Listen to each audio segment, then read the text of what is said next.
Oh, come back, champions. Oh, it's so exciting to see you here today.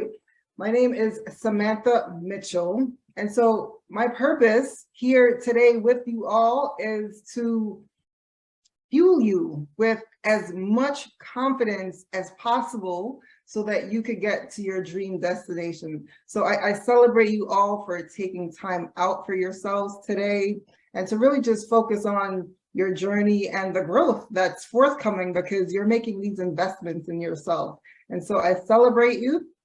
And so I have a presentation that I'm going to pull up for you all. So let me pull that up.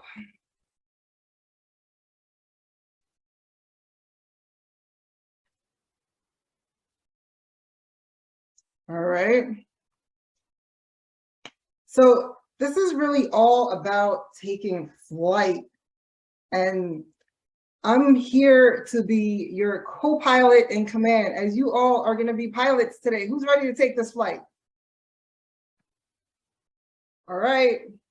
So our focus for today, we'll talk a little bit about my background and my journey. We'll talk about why confidence matters. We'll get to take that flight, right? Look, we all love a good flight because on the other side of the flight is something or somewhere amazing, right? We'll get to talk about self-work because those of you who know me, you know that I'm an advocate of being in the work, and listening alone is not enough. And so we have to do the work. And then just some ways for us to stay connected. All right, so here, this is just an overview of my personal runway. And so we all have a runway, and this is really exciting for me because I recently built this. There's a lot of new things on here, and I'm super excited to share it with you all for the first time. And one of the things I just want to start with is that with our journey to our dream destination, fueled by confidence, one of the things that we always encounter is turbulence. Every flight has turbulence. The question is, what do we do when turbulence shows up? Are we going to ride it out? Are we going to pivot our attitudes, AKA our altitude a little bit?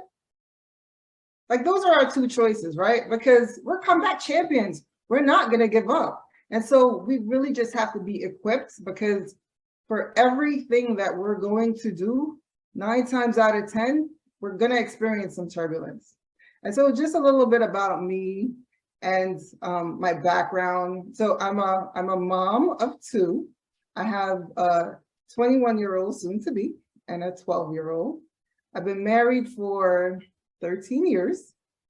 But if you ask my husband, he will tell you it's 22 years because he says that he has always known that I was going to be his wife. So he counts all of the years. So there's that.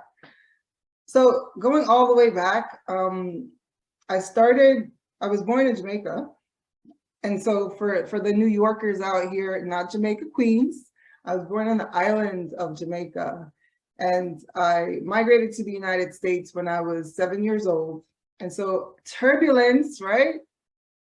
When I moved here, I had to pivot. I didn't live with my grandmother anymore. I started living with my mom and my dad and my siblings. And so that was new. That was outside of my comfort zone.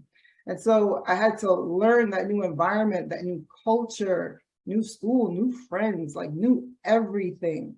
And so fast forward into high school when everyone's figuring out what they want to do with their lives, right? I had to figure out what I wanted to do with mine. And I absolutely loved working with my hands. And so I told myself that I wanted to be an auto mechanic.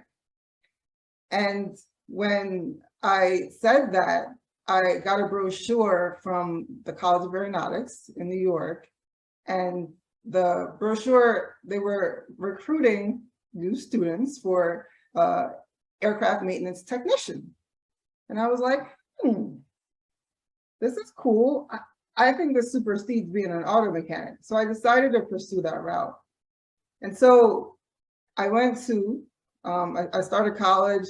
What do you think I encountered? Turbulence. I was the only female there, you guys. And let's just say, being the only female there was a lot to overcome. And because I was the only female, like, I really just had to be steadfast in my studies because I did not want to be that girl. So that was easy, right? No. So fast forward to graduation, and I share this with you because it's well connected with just significance in aviation. And so when I graduated, I was the female with the top GPA. And so I got the Bessie Coleman Award. Now, when I was in college, I had no idea who Bessie Coleman was. And Bessie Coleman was the first Black female pilot to earn her license, her international pilot's license. How cool is that? And so it was just, and that was back in 1921. And we recently, pivotal moment in aviation history for Black women. American Airlines led the first flight that was an all Black female crew. How cool is that, right? I was super excited. And so, but look at that, 100 years later, Bessie Coleman's legacy was recognized and celebrated. There's so many people who are not aware of all of the awesomeness that she's done. And so coming out of school, I wanted to work for the best of the best. So my dream was to work at the Boeing company. And so I got a job at Boeing. What do you think happened? More turbulence.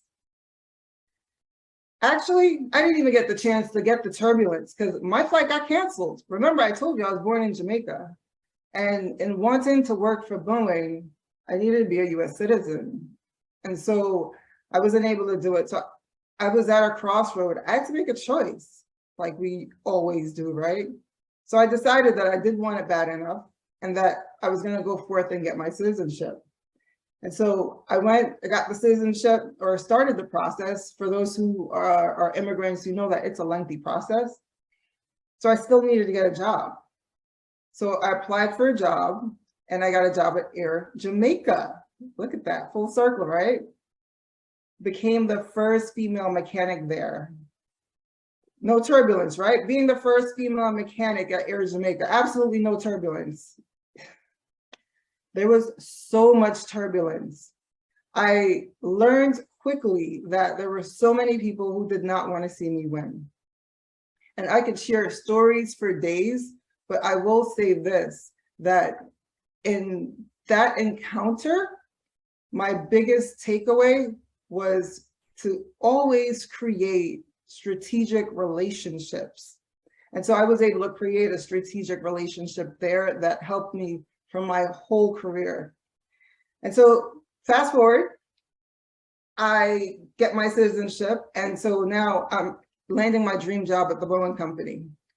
And so I started Boeing. I'm no longer a mechanic out on the flight ramp. I'm in corporate in an office setting. No turbulence, right? Lots of turbulence. So much turbulence. I was the only woman on my team, oftentimes the only Black woman on my team. And so there was just a lot to overcome with that. And so I highlight all of the blue because most people will ask me, Sam, you're doing a lot. How do you do it all? And honestly, guys, as I map this out, like the blue are all things that are done in tandem. But I want to show you the pivot with this and me really being on my runway. I highlight in 2013, that's when I started my personal development journey. And that was just, that was a game changer, but I wasn't consistent.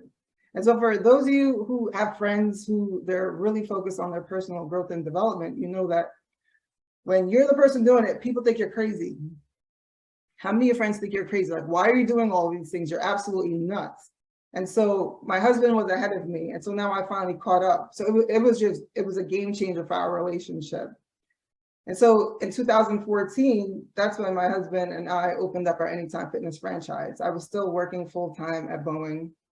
And we served our community, and I was coaching out of my club for years. But you want to know what? There was turbulence there too. I mean, if you have a business, you know that there's always turbulence. And I was working full time. We had our kids, and I was coaching out of the club. I was just showing up all of the time. And so I really had to figure out how to remove myself, but I felt like it couldn't continue without me. How many of you guys feel like you have to be a part of something? And so my husband was like, Sam, you got to get out of there. And in trying to get out of there, COVID helped me to remove myself. And so now he runs it full time, and I'm all the way out. And so I went on, and 2022, it was just a pivotal year. That's when I went all in on my personal growth and development. And I became a best-selling author for my book, The 3 Keys to Unlock and Unleash Your Confidence, the Women Inspiring Nations, that's coming out in a couple of weeks. And with writing the book, it really just opened up doors for my speaking career, more turbulence, right? Learning who to find as your coach and all of the things. But I share all that to say, in doing all that, I discovered my passion. I've been in aviation for all of these years. I witnessed the pivot with Bessie Coleman. And then as I was starting this speaking career, that's when I identified that I needed to create the space for other Samanthas, the Black females that are in aviation, so that they know that they're not alone, that there's mentorship and sponsorship and scholarship opportunities, and just the ability to grow aviation and create awareness for the youth so that they're able to want to be a part of this awesome industry. And so all that to share with you is that every single major milestone on my runway for me to take off and land and take off and land, always turbulence. And so we get to choose. What are we going to do when this turbulence shows up? I always chose to ride it out, and it was not easy. It got easier when I identified, or I got more acclimated with my personal development. And I identified that things weren't happening to me, that they were truly just happening for me. Yes. And so why does confidence matter?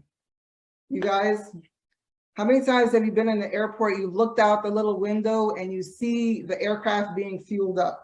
How many times, right? The fuel is what allows this aircraft to take off.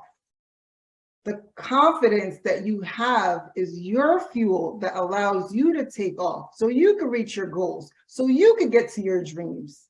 So it's really, really important to focus on that internal belief that regardless of what happens, that you're able to overcome it. You're able to move through life, your career, your relationships, without knowing all of the answers and being able to deal with all of the challenges, knowing that the turbulence is going to be there, but you're still able to take action. And so when it comes down to it, this between our 2 ears, mindset is everything. And in the event that you have all of the skills and your mindset is not aligned and you're doubting yourself, there's a lot of resources that we're able to do. I practice affirmations regularly. So when I'm in a space where I'm not feeling confident, I just pivot and I start to affirm to myself. And so it's time to get in the cockpit. And so this is me back when I started at Air Jamaica in the cockpit. This was an Airbus, it's not a Boeing, don't tell anyone, right? And so really just want to take you in and let you be the captain. I'm your co-pilot. I'm here to guide you. And so I'm going to take you on the flight. And so F is all about focusing on your mindset, that your internal belief. This is what's going to drive you to take off because you know that you can do it. You're able to identify that your subconscious, even though it's established from the time that you're created till 7 years old at about 80%, that you get to choose to reprogram it, right? L is for leave your fears behind. When fears are grounded, dreams take flight. And I want your dreams to take flight. And that means we need to learn to manage those fears, acknowledge them, and press on. Eyes, imagine yourself at your dream destination. Go back to the inner child when you were 3 years old and you were all about dreaming and visualization, and nobody could tell you anything because you saw it. And guess what? Your mind does not know what's imagined versus what's real. So if you imagine it enough, it becomes your reality. So we could practice that. The G's for gratitude. Gratitude is a must. Gratitude attracts abundance. And so it's important that we incorporate gratitude practices in our day-to-day practices. Have faith. All right, you guys are all, most of you've been in an aircraft. You get in the aircraft and you don't know who's flying this thing, but you have faith. So I need you to have faith. T is for trusting yourself. All of the external validation is cool, but until you believe in yourself, that's when it really matters. And so I always love a good challenge, you guys. And so the self-work challenge. For 30 days, identify a category where you will leverage 10% more confidence. And so you can choose it in a group, in the area of relationships, finance, your body image, health and wellness. Pick a category and make sure that you're leveraging your 10% more confidence. And I want to hear all about it, right? So for instance, if I tell you that I want to tap into 10% more confidence for my health and wellness, you guys, my blood pressure was not that amazing.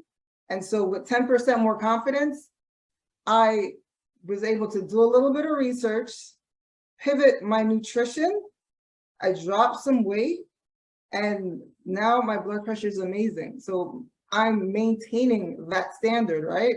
And so we identify a thing for ourselves. It doesn't have to be one of these categories, but you get to choose. And so our parting quote, I just gave you an action. And so when we follow effective action with quiet reflection, from that quiet reflection comes even more effective action. My man, Peter Drucker, I absolutely love this. And so really just focusing on taking action, but reflecting as well. And I want to stay connected with you all. And so my Instagram is Sam2Transform, and I'm on Facebook as Samantha Mitchell, and the hashtag ConfidenceMBA. Confidence is your fuel to take flight to your dreams. I'm super excited for you. Thank you for your time today. I look forward to your growth and your flight and hearing all about it. Take care.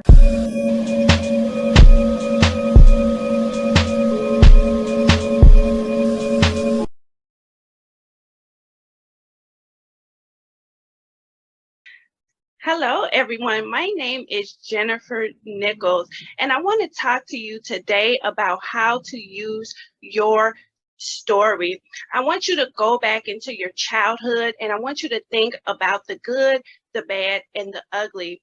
There were times in your life where you felt terrible, and there were times in your life where you felt bad, and there were times in your life where you felt good. None of us are excluded from the bad, the ugly, or the good. But guess what? You can use those things to tell your story and impact many. How do you do that? Well, first, I want you to look at the bad. I want you to say, what has happened in my life that was bad, and how can I flip it, and how can I use it to challenge others to come out of their bad state? What has happened in my life? Let me look into my memory Rolodex and get it. What do I get? Well, I get to look at my story from a different mirror in my life. Right now, I'm somewhere else, and I actually have the opportunity to take advantage of the memories that led to the bad and negative thoughts that I may be consuming myself with now. So if you look at the thoughts that you are consuming, what are those thoughts? Are you thinking mostly negative? Are you thinking mostly positive, or are you thinking just downright not good? If you're thinking any of those things, or maybe it's a mixture, maybe it's not one or the other, then tell yourself, how can I balance that out? Or how can I get rid of some and keep others? Well, when you go into your memory Rolodex, you're going to say, what has happened in my life that shaped who I am today? How did my parents raise me? What was it that made me think the way I think today? And how can I use it and turn it for my good and for the good of others? Well, the negative things you may think about it. How do you think about money, for instance? Are you a saver? Are you a spender? Or are you just, normal in how you choose to look at money? If you find yourself spending money excessively, is that a reflection on maybe how your mother or how your father spent money? And if it is, how can you take that bad attribute and turn it and flip it and challenge yourself to do something different? This is an example of how you can take the bad situation of being an overspender and using it and challenging yourself to think differently about it.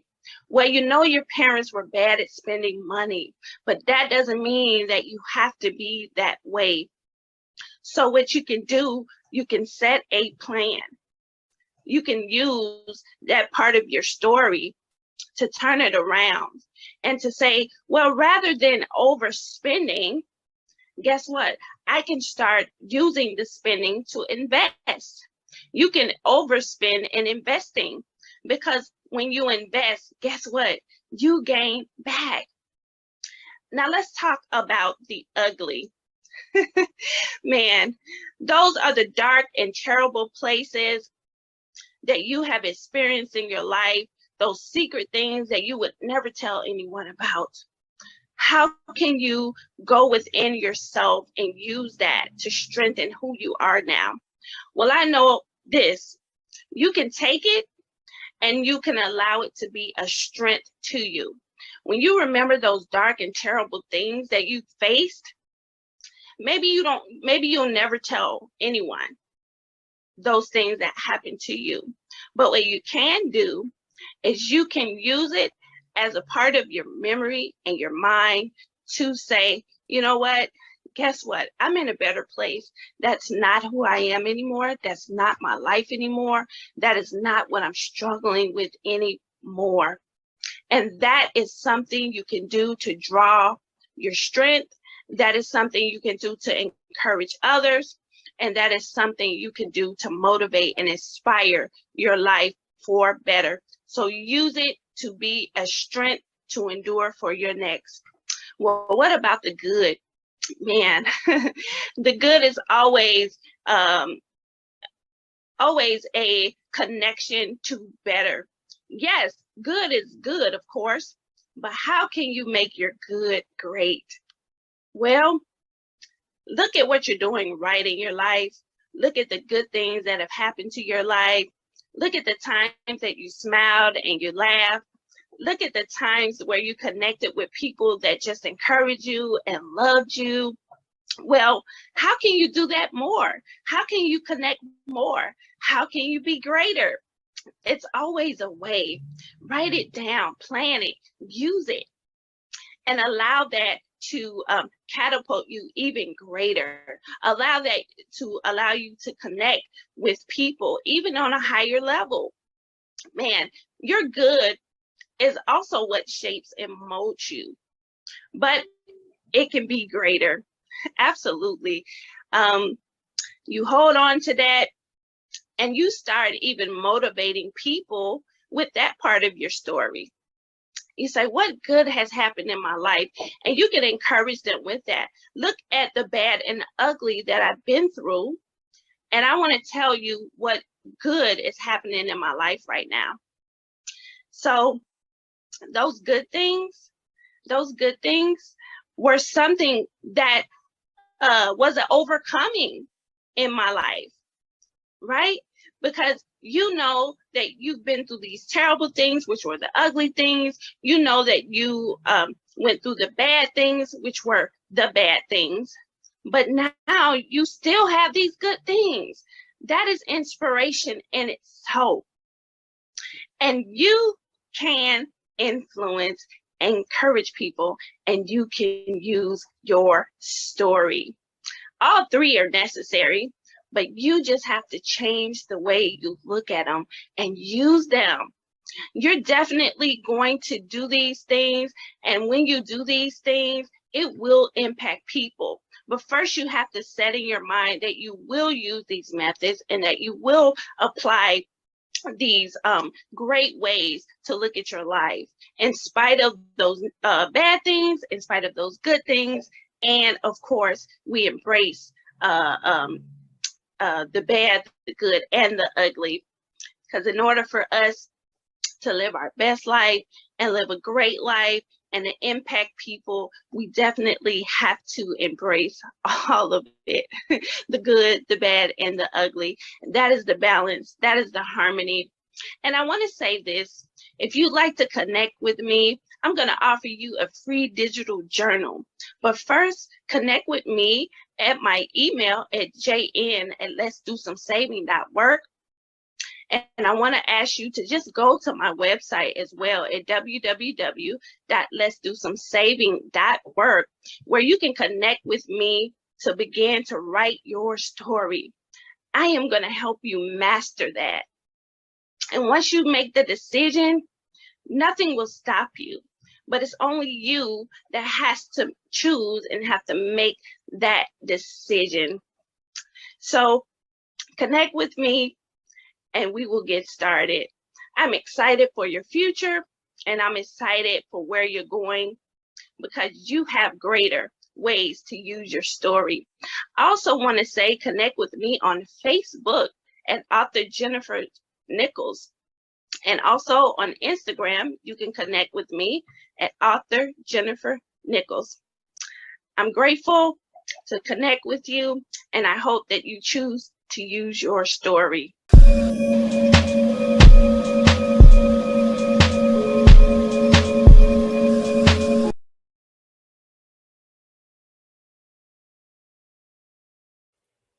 How often have you been faced with challenges in your life? Well, I can tell you, I had a very interesting challenge. My daughter rented something called a slingshot. For me, it's a high-powered tricycle. And yes, I got on it. And before I knew it, we were going 120 miles an hour, not wearing a helmet, nothing protecting us, but I was having a blast.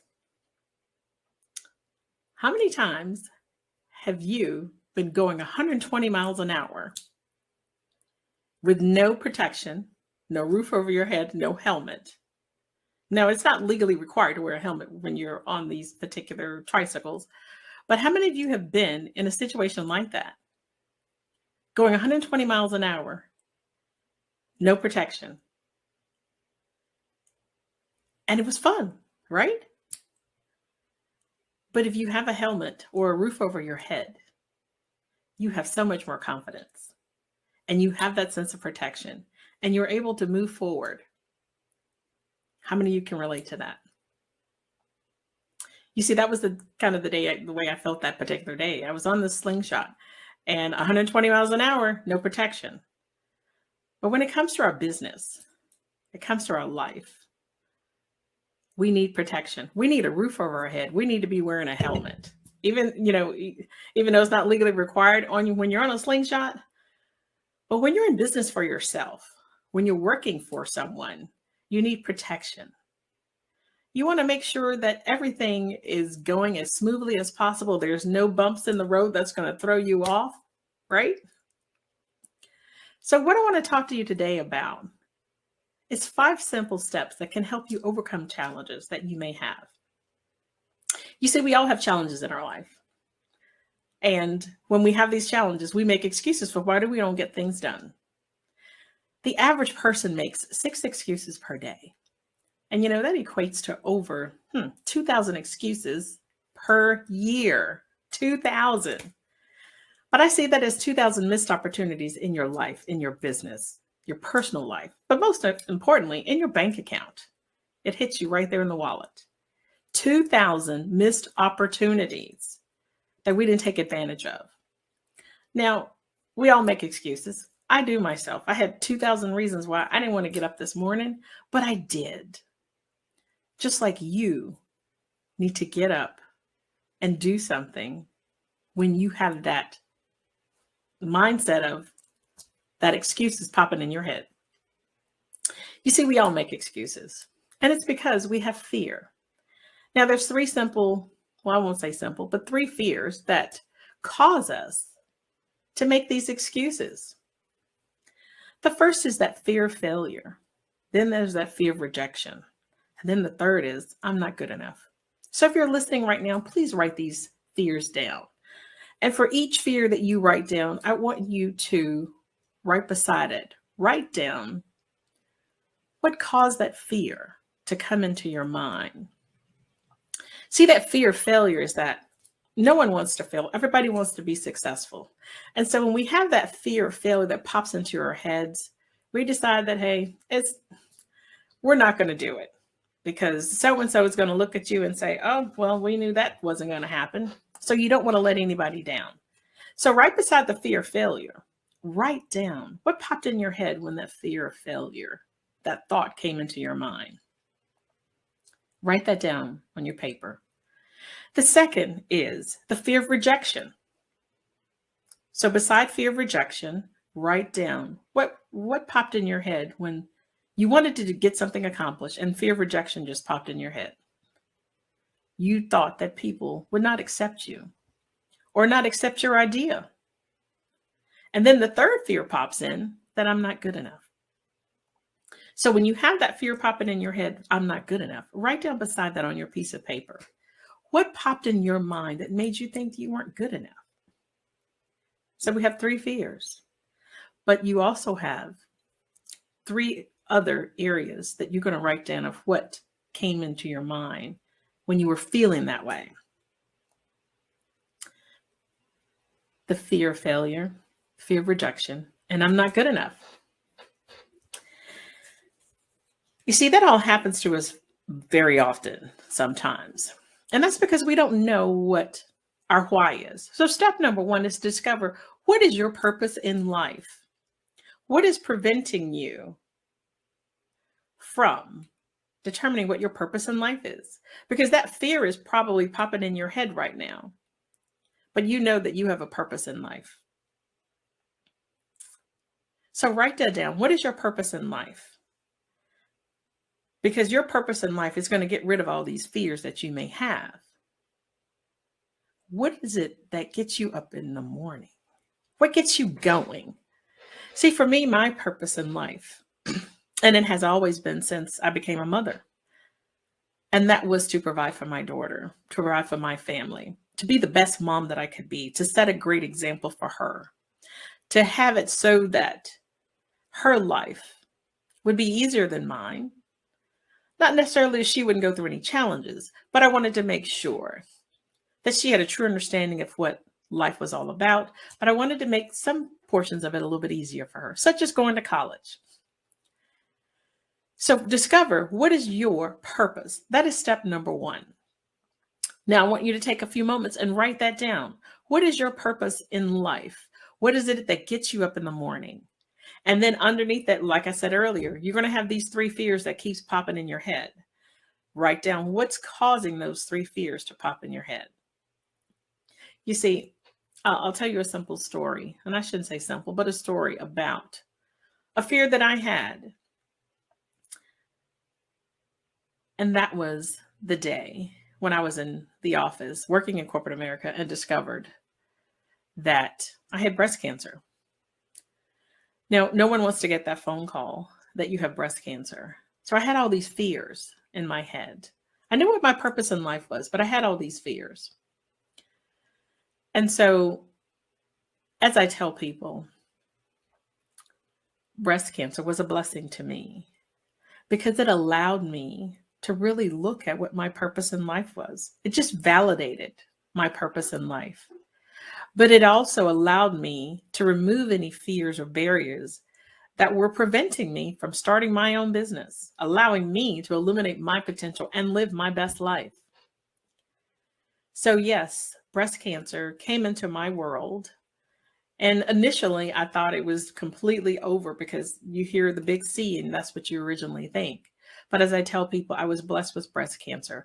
I was blessed to have the opportunity to walk away from corporate, start my own business, eliminate high blood pressure, reduce my cholesterol, and to boot, lost 20 pounds. See, sometimes we take a tragedy and we turn that tragedy into more from a negative perspective. But I took breast cancer and turned it into a positive because I wanted more out of my life and I wanted to live my best life. Corporate America was great to me, but it wasn't my purpose in life. It allowed me to get to what my purpose in life is right now, and that is to help others live their best life. So step number 1 is to discover what your purpose is. Step number 2 is to let go of limiting beliefs and letting go of those 3 fears that we talked about earlier. We all have limiting beliefs. We all have fears. And so we need to, figure out, how do you eliminate those fears? So if you think about it for a few moments, we all know who Simone Biles is. And she is one of the greatest gymnasts that I have ever seen. But we all know when it came to the Olympics, she was faced with a challenge in her life, and she opted to not compete. You see, Simone had a limiting belief that maybe she wasn't going to be the greatest. So she opted to step away, and she took time for herself to really take care of her personal health, take care of her mental health. And sometimes we as individuals, we struggle with that. We struggle with taking time for ourselves because we as women, particularly, we try to be all things to all people in some situations, and we don't take care of ourselves enough. And so for me as a woman of color, sometimes I found myself not taking care of myself enough, not doing what was best for me. And as I said before, having breast cancer really took care of that for me. It allowed me to take a step back and really look at my life to see what was actually going on. And so I want you to be able to do that for yourself as well. You see, I told you in the earlier, my why is to make sure that my daughter has all that she needs so that she can live her best life. And so my goal was to really leave a legacy for her. And I knew I couldn't do it on a 9-to-5 job. Yes, the company paid me well, but to leave a legacy, it didn't allow me that ability to do so. So for me, what I started doing was investing in real estate. Now, some of you may say, well, I don't have the money. I don't have the time. I don't know how to do it. How do you get started? Well, for me, it was a side job. I still kept my 9-to-5, but on the side, I was actually building my business in real estate. So when I would get paid for a bonus, I would take that money, put it aside, and keep saving money so that I could have enough money to put money down on a property to have my first rental property. And so I did that. And the more that I learned, I, of course, had to invest in myself to get more education around real estate and how to run that business. At the same time, I'm working my 9-to-5 job. So I continued to do that. Now, it took a while, 10 years plus, but it allowed me to have some money set aside for her so that I can continue to build another property or buy another property. But see, I had limiting beliefs, and those limiting beliefs were from people that said, You're not going to be able to do that. And I was thinking that myself. I don't have enough money. I don't have enough time. And I don't know how. Those were the limiting beliefs that were in my head telling me that I couldn't do this. But, I just kept pressing forward because I said, if someone can do it in Coca-Cola to leave a legacy for their kids, or with Nike, then I can at least have a small piece of the pie to figure out how to leave a legacy for my daughter. And so I started, as I said, my side hustle with my corporate job. And day by day, I just kept nibbling away at it. I said I did some investing in myself, but I did. So I purchased different types of programs online. I did different types of networking. I went to different trainings, and I was able to learn a lot in real estate. And then I launched my business, started my rental property business. And to this day, I have several rental properties. So I was able to leave that, create this legacy for my daughter. I still have a long way to go. But what I want you to understand is that when people tell you no, then you say yes. Don't allow someone else's limiting belief to be your limiting belief. Don't allow that to happen, because you can do it.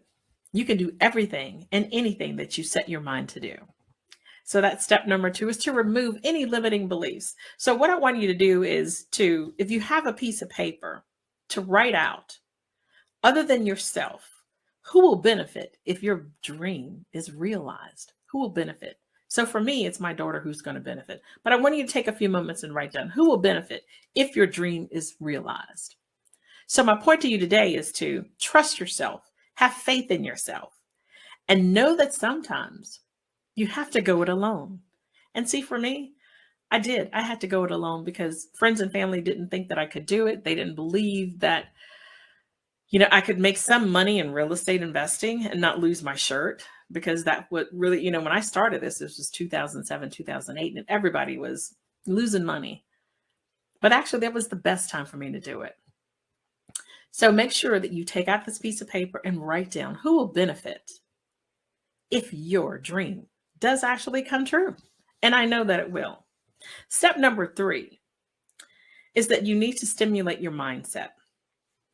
Now, we sometimes find ourselves getting into this, what I call comfort zone. And we're comfortable with, the way things are. The old saying is, if it's not broke, don't try to fix it. Well, yes, you should try to break it and then refix it. So sometimes get out of your comfort zone. Connect with people that you've never connected with. Have discussions and meetings with people that you've never had discussions with. Learn something new that you've never learned before. So get out of your comfort zone. The second point of that is to the learning zone. Is to learn something new about yourself, learn something new about a different trade or business that you're looking to do. So getting to that learning zone.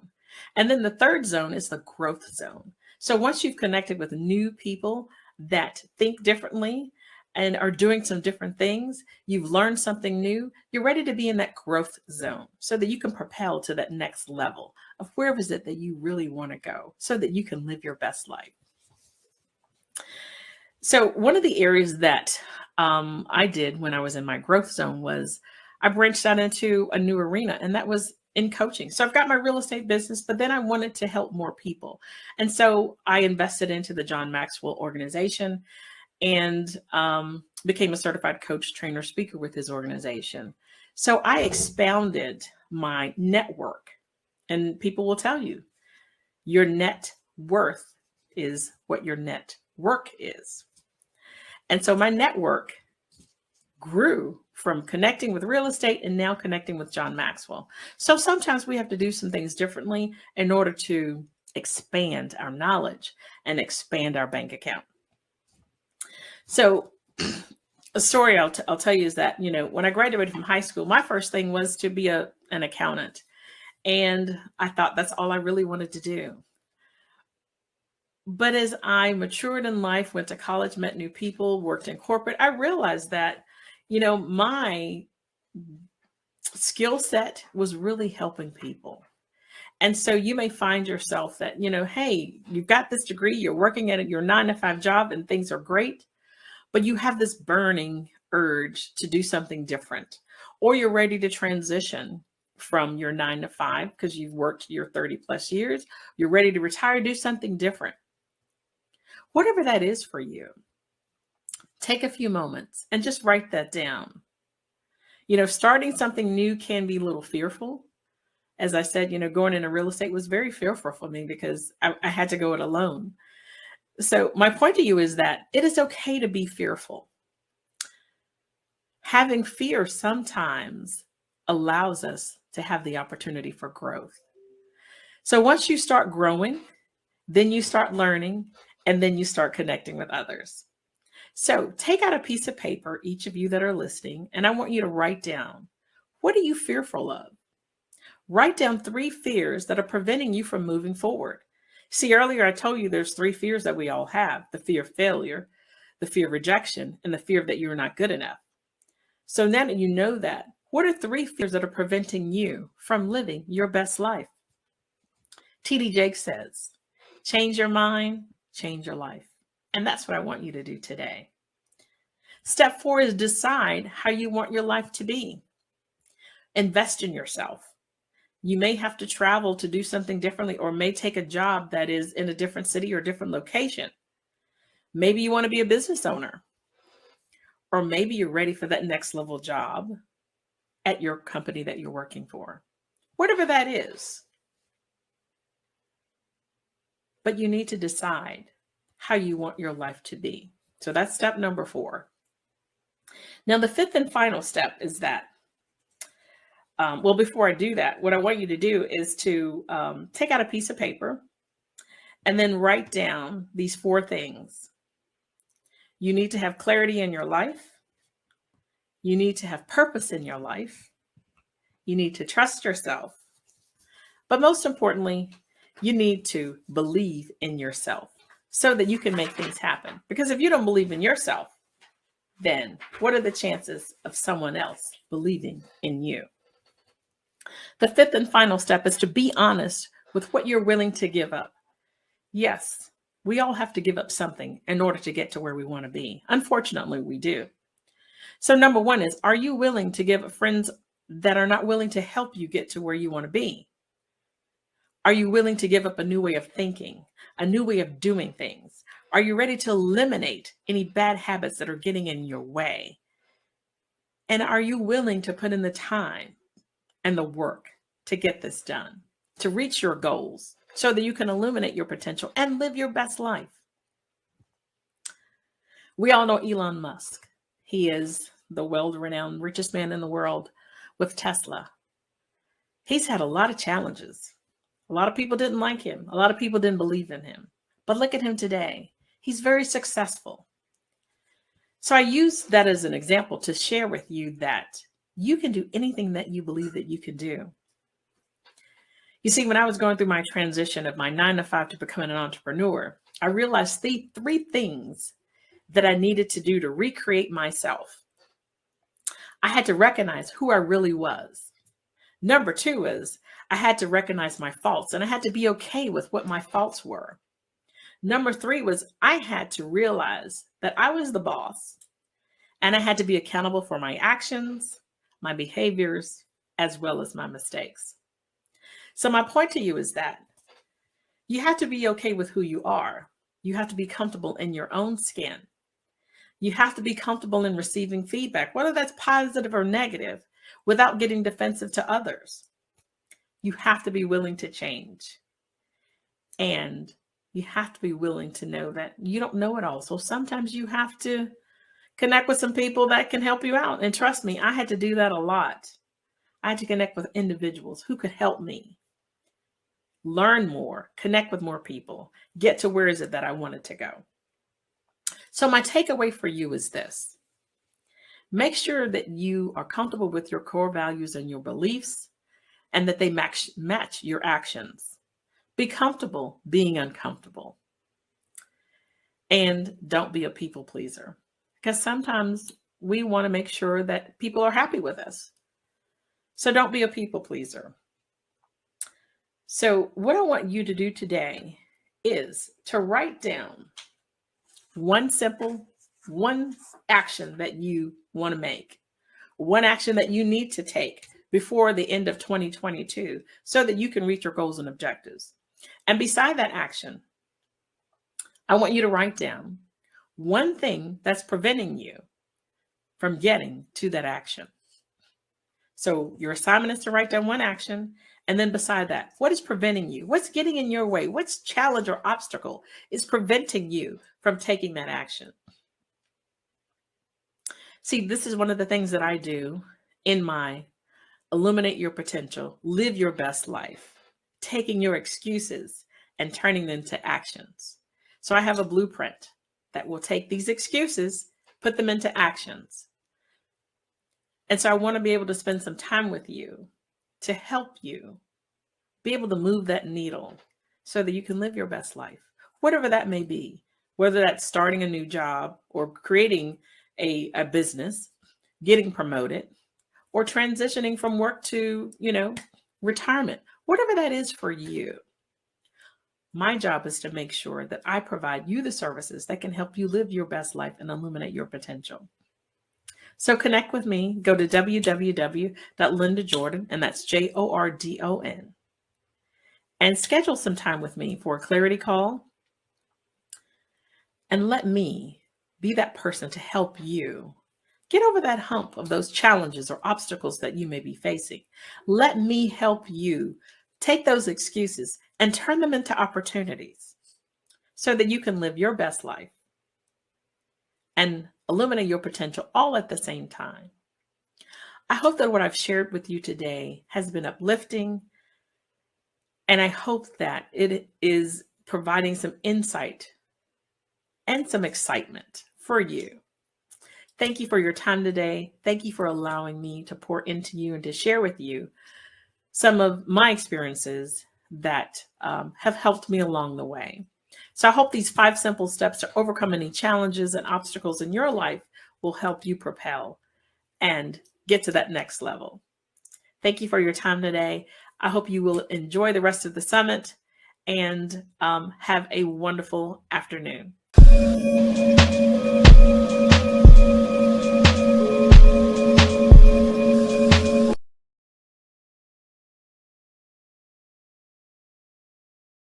Hello, everyone. I am Dr. Pam Love. I am the founder of the Finishers Network, and I am so delighted to be part of the Comeback Champion Summit. I want to thank Shay Brown for inviting me to be part of this, along with so many wonderful, dynamic, and powerful speakers. If you have not shared this summit, I hope you will do so, because what I'm about to share with you can literally transform your life and the life of people who will come after you. I'm going to be sharing how to endure and finish what you start. I've found that there are a lot of people who start a lot of things, but they don't finish. They get sidetracked. They get frustrated. They feel defeated. There are all kinds of things that come up. And so after working with senior executives and working with returning citizens, people all over the country in various walks of life, I've also studied this information, but I've also walked through it in my own life. I've had my own challenges, had my own situations and circumstances that could have stopped me, but I am a finisher. And so coming through those things, I want to give you some keys that can help you move forward. Many of you know part of my story of molestation and drinking and all kinds of things in my younger years, and then bankruptcy and 4, I believe it's been now 5 car accidents and an elevator accident. I've been through situations that could have killed me, caused me to be in a mental institution, or to cause me to be incarcerated. And yet I'm none of those things. And it was in the midst of some of the most difficult seasons in my life that I was able to persevere by the grace of God. I can't take all of the credit. It was by the grace of God that I was able to move forward. There were some things that helped me that I want to share with you, that keys to being able to endure in the midst of things that just cause you to sit down, that can knock the wind out of you. Most recently in 2021, I had an eye stroke, totally unexpected. No signs of anything. It was shortly after I had taken the vaccine, and I'm not anti-vax, but this was shortly after the vaccine, and all of a sudden, I can hardly see out of my left eye. I'm seeing all these floaters and things are happening. And so I go to the doctors and they tell me, no, ma'am, you don't have floaters. You've got blood in your eye. And as it turned out, again, I'd had this eye stroke. Most of my work was virtual. So what do you do when you no longer can work? So not only is this affecting me physically, but now it's going to affect me financially. And I sat down, just for transparency, I sat down, I cried. It was one of the hardest things that I was dealing with, because here I am thinking, I'm losing my vision, my sight. What is this all about? But when I came to myself, and it took some conversations with other people, it took prayer, it took some things that really uplifted me and reminded me, you know what? This is not just about your natural vision. This is about your spiritual vision as well. And so I had to get centered. I had to remind myself of what I had come through, and that to recognize that this was not the end. This was just a pause for a second. But something on the other side of this was going to be so much better. I want you to hear me, because some of you stop. You stop when there's adversity that comes. You act like this is the end. And I understand, because it can be hard. It can be hard when setbacks come in your life. That's what this summit is all about, being a comeback champion. But I want you to get in your spirit that you are a finisher. You are a comeback champion. My mantra is, I am a finisher. And so once I came to myself, able forward and begin to do the things that I needed to do. Now that meant just about every month I had to start getting a needle in my eye. Oh, I know some of you just cringe, right? But that was part of my process.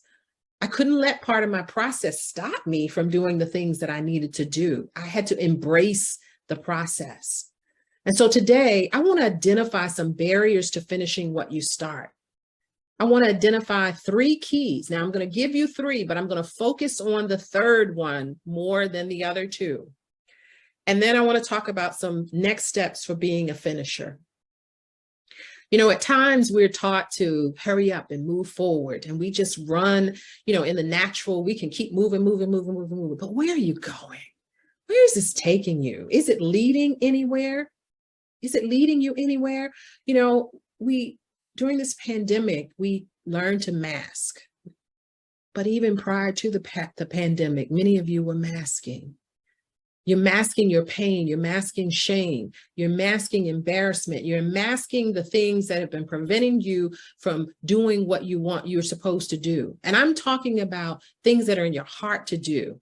Some of you are supposed to finish a book. Some of you are supposed to finish degrees or start a business or move forward in your business. Some of you are supposed to start nonprofits. There are things that you're supposed to do. Some of you are supposed to be in different areas, but you're afraid to step out and do what you're supposed to do. I'm not talking about just what you think, and I'm not talking about good stuff. I'm talking about the right stuff. We've got to stop masking and move forward. We've got to become clear about who we are, about what we're supposed to do and why we're here. I want you to remember that it's so important that you achieve what's in your heart to do, because the future is calling you.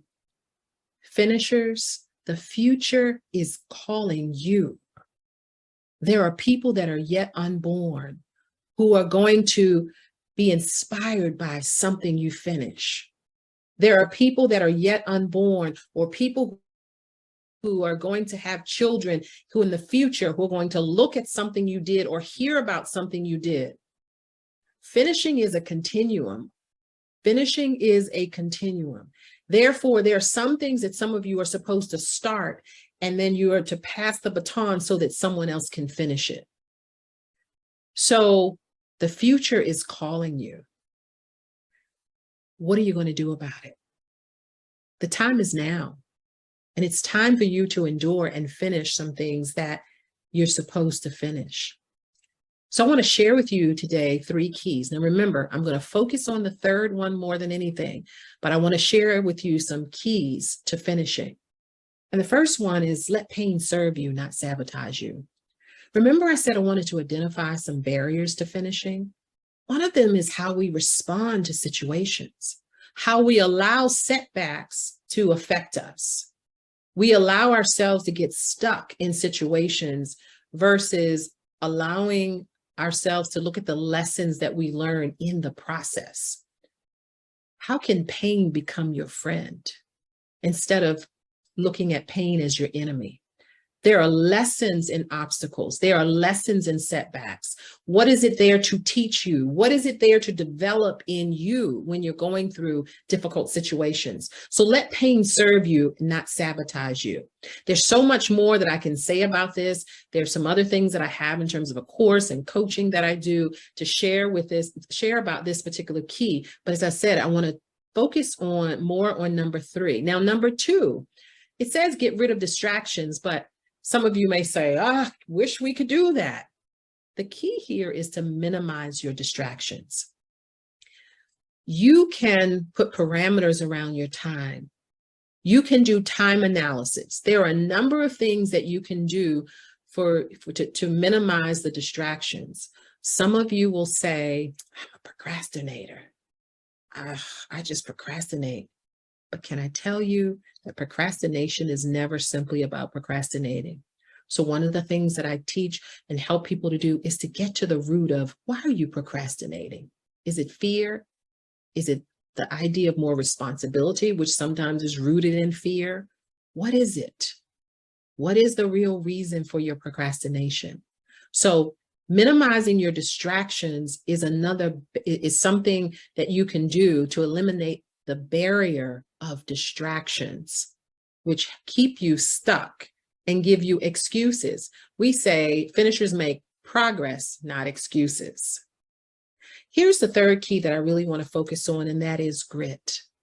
It is so important that you develop grit. See, this gentleman looks like he's in pain. He's struggling to keep himself up with one arm, but guess what? He's still staying up.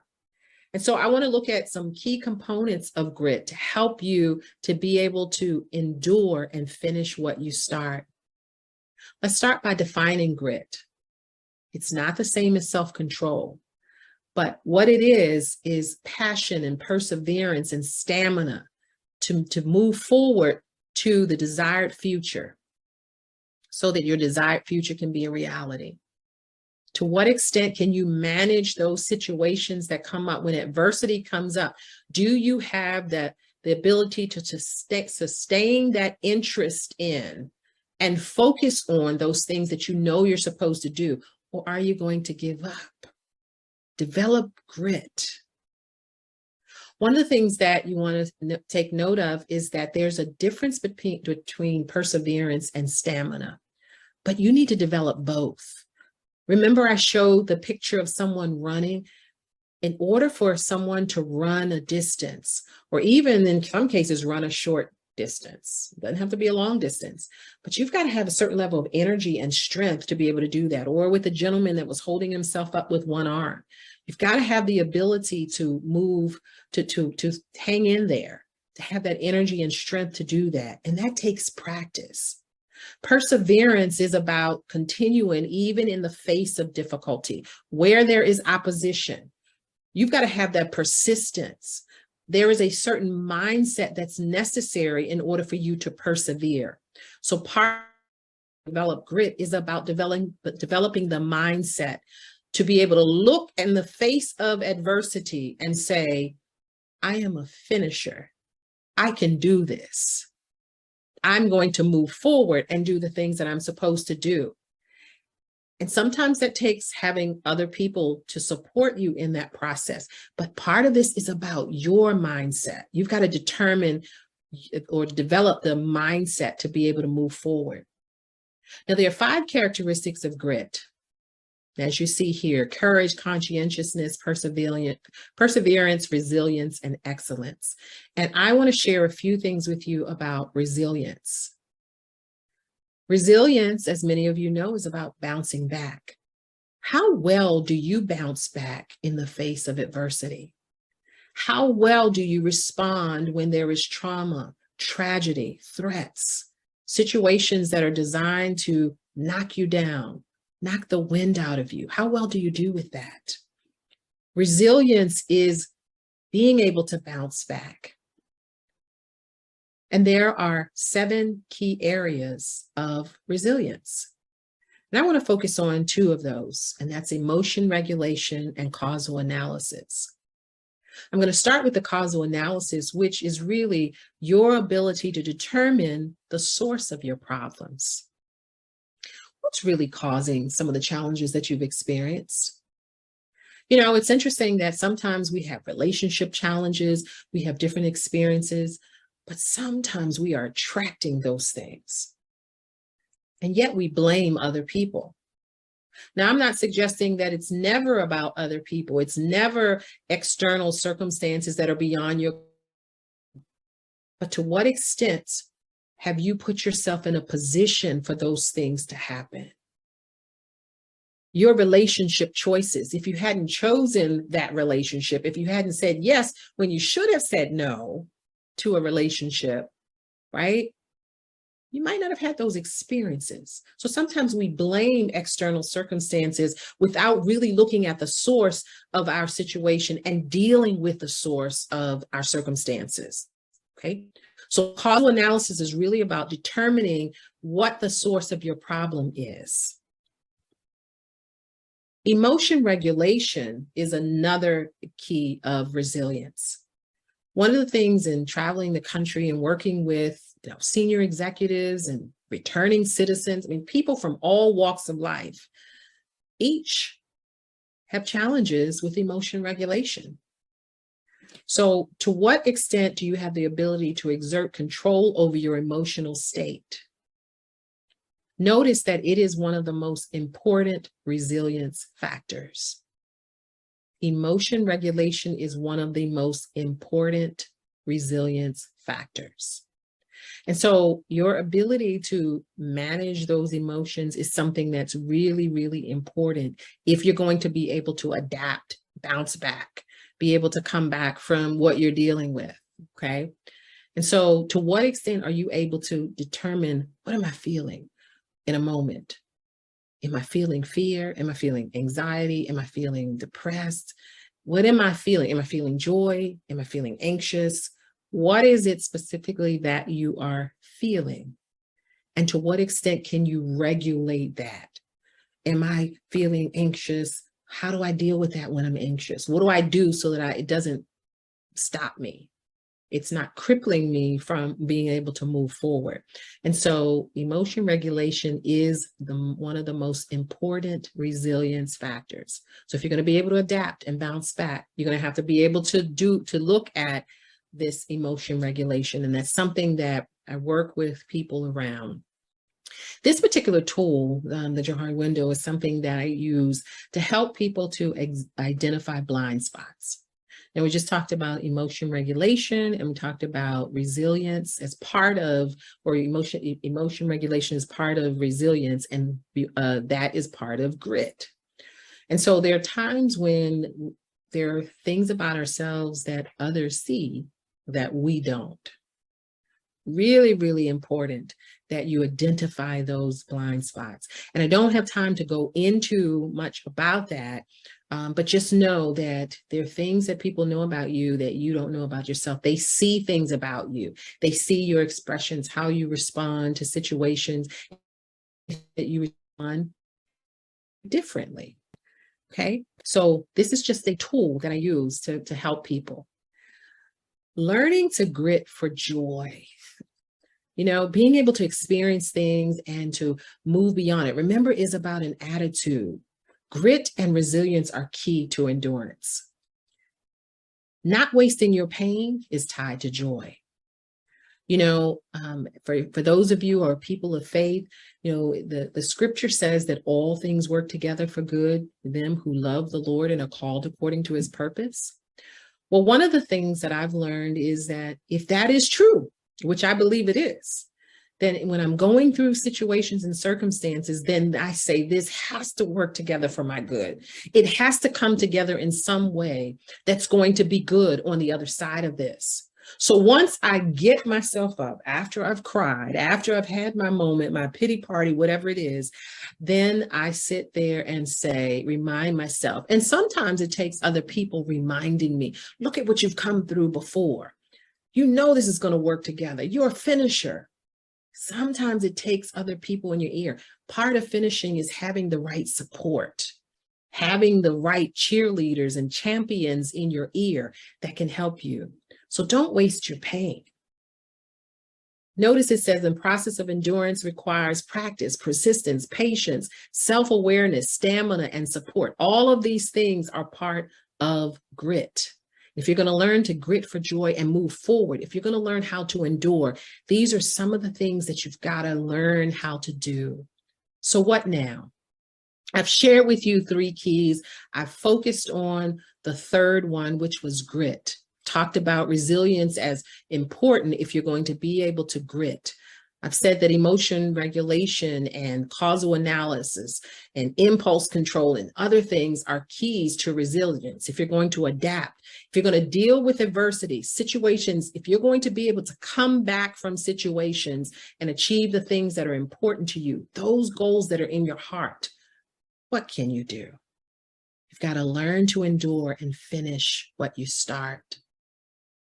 I've given you those keys. Let pain serve you, not sabotage you.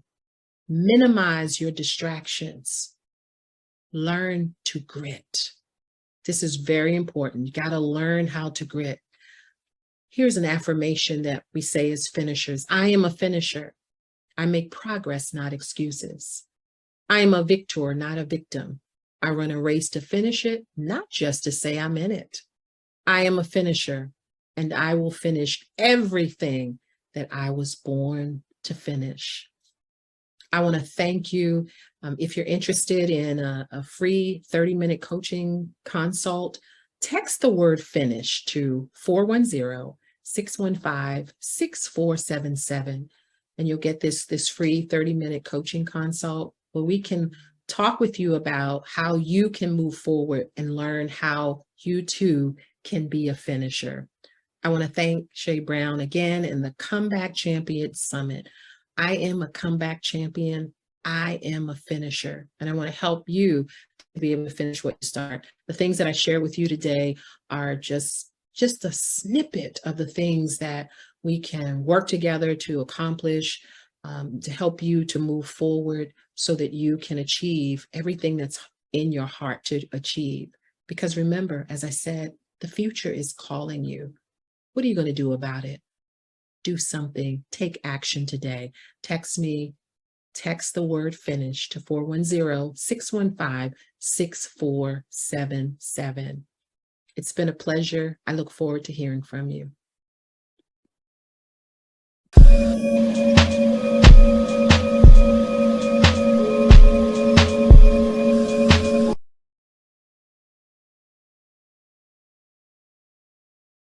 And of building your empire. Do you currently own a business? Maybe you're ready to start a business or own a business and you are to the point where you are ready to expand. Regardless of what brought you here, come a little closer and let me tell you a secret. I just finished launching my 12th company. And guess what? I can teach you how to do the same. You know, they say owning a business is the American dream, but why limit yourself? Have you ever thought about a business and then went down that little rabbit hole of products and services only to find that in your mind you just created multiple businesses? That's what I tend to do. When I tell people that I own 12 companies, the first thing that everyone asks me is, how do I run them all? For me, the how is easy, the why is easy. It's not the how and the why that's the question, it's the why not. Why not own 12? Why not build my own empire? Why not build a dynasty? Why not wake up every morning doing exactly what I love to do? See, you must understand, I strive to be that square peg that will never fit in a round hole. This means I always want to think outside the box. I always want to strive for more education, more knowledge, just more.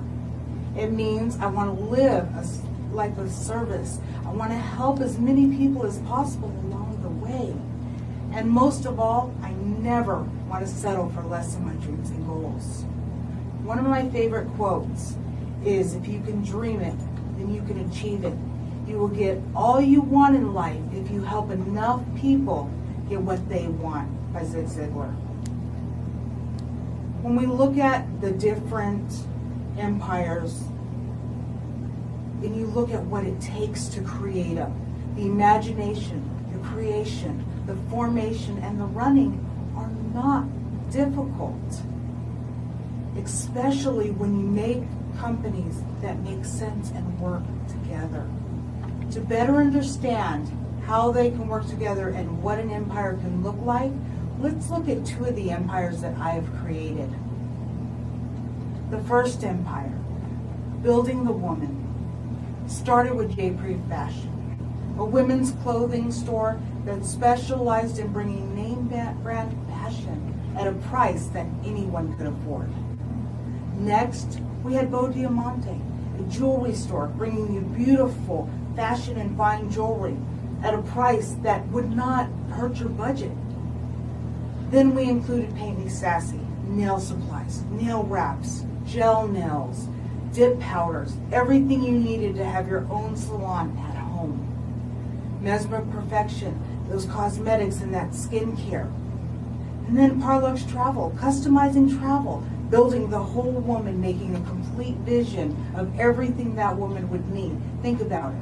You're going to take that trip, what do you need? You need clothes, you need makeup, you need jewelry, you need your nails done. Guess what? In my empire, you can get it all. Second empire I built was Building the Entrepreneur. That started with Marpoms, a business service company specializing in bookkeeping, business startups, and different business services, from training and development to human resources. Anything business we could do for you. Next, we added One Wing Still, creating beautiful business cards that were metal, giving you that prestige that you wanted. Then we created the One Wing Studio, which is where we are spending time today. It's a studio that includes a video studio, podcast studio, and a photography studio, all under one roof. Then we went to One Wing Speaking, where we house our public speakers, our motivational speakers, those that will come out to you and they'll motivate your entire team and get you hyped about not only your empire, but every business that's within your empire. Next, we had the One Wing presentations, where you can hear the podcasts and the videocasts daily, re-energizing you from day to day. So where did that bring us? That brought us with two different empires. The first building the woman, and the second building the business, both creating. So now what?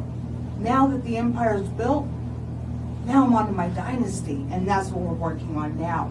But remember, I'm here to help you build your empire.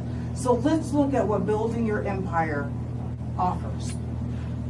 Building your empire offers coaching, training, and education. So when you look at the two businesses that were created, the Building Your Empire, which is under the business services, and then the Building the Woman, the neat thing about those businesses working together, the way all the businesses flow, is that if you were to close one business under Building the Woman, all the others would still make sense. If we took out the clothes, you still had the jewelry, you still had the nails, you still had the travel, and that created the woman. With the business, if you took out the metal cards, we still have everything else. So it made sense. They all flow. And that's what you want to do when you build that empire, is you want them to flow together. This also means the opposite, that you could close or sell, or you could add, because everything flows together. You could also create one large business where you consolidate all those ones into one mega business. An example of this would be Walmart, Target. They have these mega businesses with many departments, and you could create that too. And everything would still function grow, and make sense together. When you look at owning multiple businesses, it has its advantages, but yes, it also does have its disadvantages. Some of the advantages include the feeling of owning multiple businesses, multiple income streams, and the ability to design your own future. The two biggest disadvantages are the amount of capital it can take to open multiple businesses and the amount of time that is needed to run an empire. This brings us to the first and most important step in building your empire, which is knowing your time commitments and your obligations. We all have things that we have committed to do, not to mention the amount of time we want to spend with our family and our friends. But with these, it is completely important to keep this all in the front of your mind, not in the back, but in the front of your mind as you are building that empire. Let me explain. As you sit there thinking about that empire you want to build, you also must look at the amount of time that is required to build each business. Some can be done on a part-time basis, some on a full-time basis. Some you can continue your current job, and some you'd have to let go of your job to build. Now, when you're doing multiple at a time, each one takes a different amount of time. Once you know what it will take, then you can look and see, does this align with my personal commitments? Does it align with my family obligations and the contributions I want to make to my community, my family? Can I create a successful work-life balance? This is so important.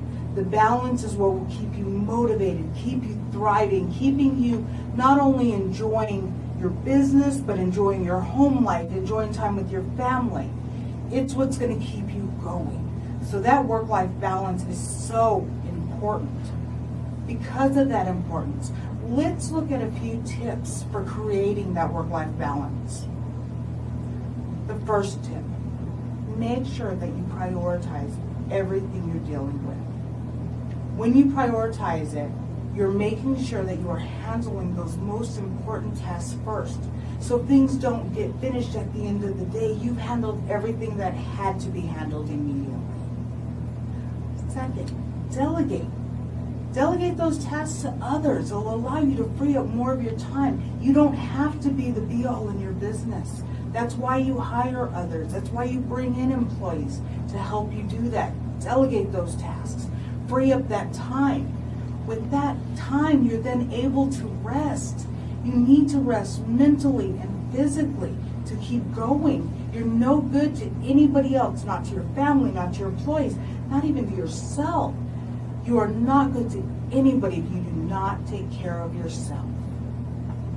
Next, you want to ensure that you have systems in place in your business. Your business should be able to run without you there. If your business cannot run without you there, and if one employee leaving or one client leaving will bring down your business, you need to look at the systems you have in place and change those systems so that your business can function without you being there. A successful business is system-based, not people-based. Remember that. It's system-based, not people-based.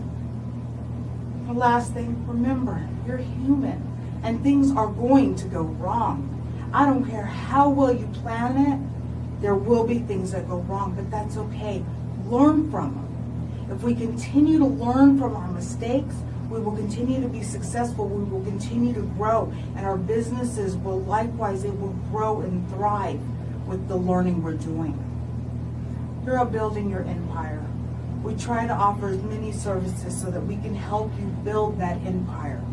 So under that, we offer you the one-on-one coaching and mentoring with you individual, multiple entrepreneurs. We'll come out to small businesses and meet with the entire team. We have detailed educational programs that will walk you through running multiple businesses, all the way from conception to where you have your empire. We'll do speaking engagements where we'll come out and talk to your business, to students, to different groups. We do group trainings and group mentoring. We do all this because why? We want you to build your empire. We don't want just our empire. We want everybody to have that successful empire. So here's where it starts, let me tell you. For everyone that attends the Comeback Champions Summit, I will offer a free 30-minute one-on-one. And that's not all. I'll offer you an additional 10% off any additional services or bookings that you do. That way you can take part in all of these services and grow that empire. Because remember, that's what we want. We want to see your empire thrive. You can reach me at jmarcus@marpalms.com or www.marpalms.com or phone number 469-750-6027. Again, that's jmarcus@marpalms.com, www.marpalms.com, 469-750-6027. And the first thing I want to tell you is I'm going to leave you with one last quote. Life is a song, sing it. Life is a game, play it. Life is a challenge, meet it. Life is a dream, realize it. Life is a sacrifice, offer it. Life is love, enjoy it. Sai Baba. I want to thank you for attending this, and together, let's build your empire because it matters. Thank you.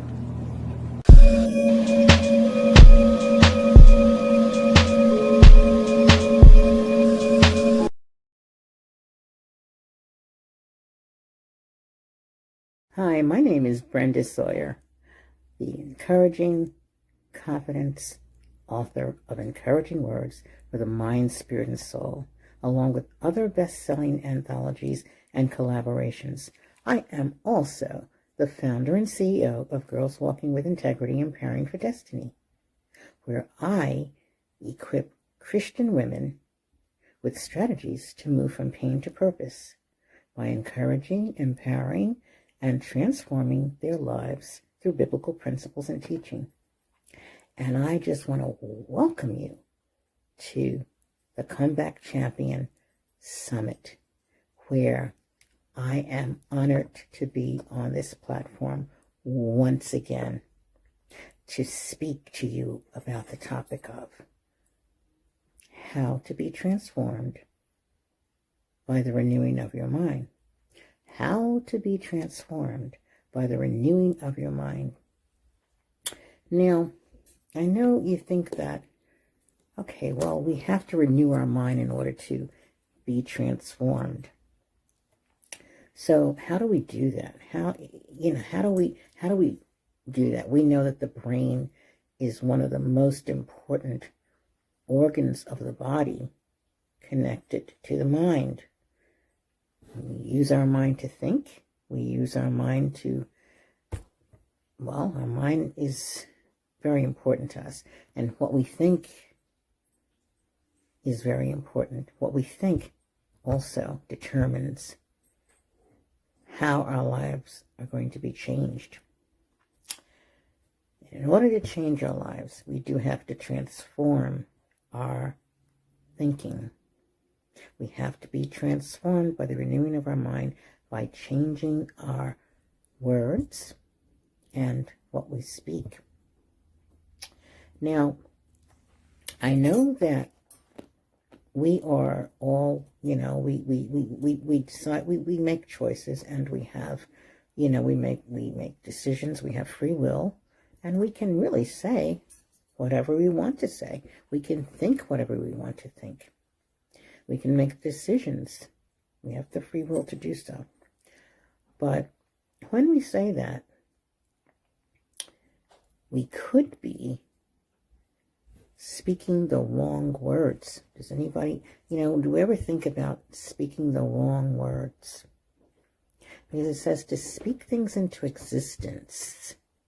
You want to be able to speak things that you want to see into existence. I always say, you want to be the change that you want to see. So I want to be the change that I want to see. So I try. It's a practice. It's a daily practice. It's not something that that just happens, because in the world that we live in today, We know a lot of things go on, very negative things. And so, how do you say, how can we be transformed by the renewing of our minds if we're around all of this chaos and turmoil, hustle and bustle, you know?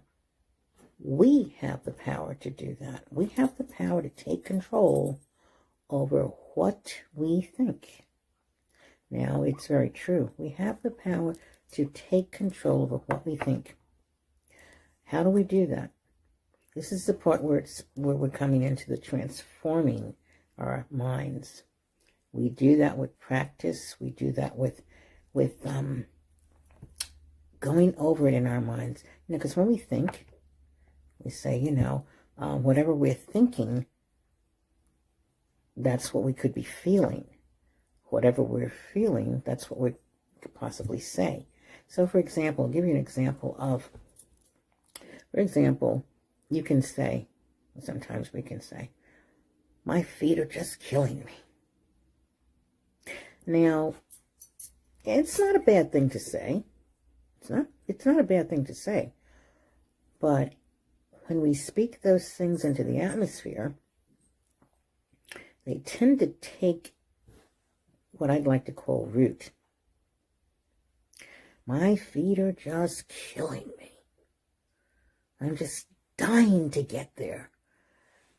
Those are words that are not going to empower you to think on a positive level. Okay, there's a scripture I'd like to speak to you about, and that's Proverbs 18:21. And that says, death and life are in the power of the tongue, and those that love it will eat the fruit thereof. Well, now, what does it mean by death and life in the power of the tongue? What's the scripture actually saying to us? This scripture is saying to us to speak life, not death. Now, even though life and death, it's a part of what we have to go through, this transitions. So we can speak life over our situations instead of death. So instead of saying, my feet are killing me, they're just killing me, you're speaking that. You're feeling that. Even though you feel it, maybe could you replace the statement with, I really think I need to rest my feet today. And even though they're hurting you, you don't have to speak that. Okay, you don't have to speak that. Now, it sounds like, oh, I don't know. I have to speak what I think, and I have to speak what, I want to say whatever I think. That's, yeah. But what we're trying to do now is renew our thinking. We have to transform the way we think. In other words, we're conditioned to think so many different things. And because we are, sometimes we may be brought up in different households where it may say, you're just so ignorant, or you're just so, you'll never be anything. Now, I do know that those words are powerful, and they can take root, especially in a young child. If you're saying something like, you're just ridiculous. Look at you. Those are negative words, yes. And they do take on negative thoughts.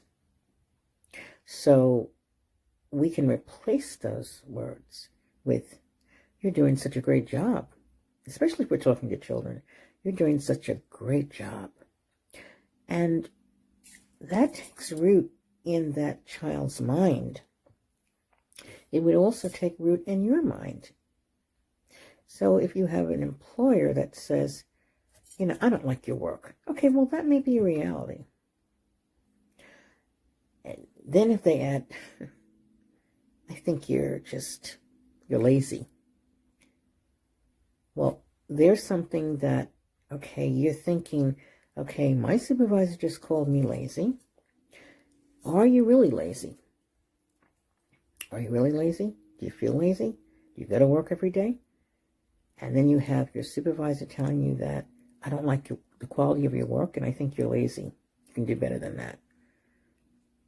That takes root because now you're thinking, am I lazy? I don't know. I mean, I go to work every day, but am I really lazy? So we're wondering now, these things that we think, they have to take root in our mind somewhere because you hear them, you say them, and they become almost a reality of what you're thinking. So in other words, your words can become the reality that you think. You ever hear the saying, well, you are what you eat? Well, so I think that we are what we think. So why not be the best person that we want to be? Be the very best. You know, I always used to say things like, good, better, best, never let it rest until your good is better and your better is best. But, you know, when we hear these words, it's like, that's not possible. That's not possible for me because they've already said that I was lazy and I'm not functioning on the level that they want me to function on. So that's taking root in your mind. So what you have to go home and do is say, hey, I know I'm not like that. I am not like that. I will, and you don't have to receive the words that people actually say about you. You don't have to receive that, or you don't have to believe it as well, because you are what you think. So if you think that you can do anything, well, I know, as a Christian, I know that I can do all things through Christ who strengthens me. And do you know something? I have to tell myself that every single day. I may say, and it's okay to say you're tired. That's fine. I'm not saying that you can't say that or you shouldn't say that. But, you know, when you keep thinking the negative thoughts, being around the negative people, hearing all of the negative gossip, it takes root. It gets in your spirit. How do we change that? Well, we change our words. We change our words because we don't want the negativity in our lives. I know I don't. So we're gonna speak what we want to see. We're going to speak what we want to see. We're going to think the way we want things to be. Because if we don't do that, then we're basically following what people want us to do. We're following what they think about us. In other words, their ideas about us. Now, I know that I am who God says I am. And he says that I'm fearfully and wonderfully made. So I'm going to speak that over myself. And what anybody else speaks over me, I choose not to accept it. Because as I said, we have free will. We've been given free will, free choices, free decisions. So we can make a decision by speaking ill of something or negatively of something, or we can choose to speak positively about something. You know, I just love you to death. Now, there's nothing wrong with that. But think about what you're speaking. Even though death and life are realities, they're not bad. But I just love you to death. Well, think about it. You know, why not say, I love you to life. I love you to life. Not, oh, I just love you to death. You don't mean any harm by that, but sometimes your words will be able to, I always say to the universe has ears. And whatever you put in the environment, in the universe, in the atmosphere, will come to pass. So we know that we're not going to live forever. We do have a time that we're going to expire, but we don't have to make it sooner than it really is. So, like an untimely demise. So, sometimes people say, oh, I just can't take it anymore. My kids are getting on my nerves. What gets on your nerves? There's nothing that, when you think about it, nothing really gets on your nerves. You have a nerve and something gets on it. No, that's not true. It's just these are just words that we speak.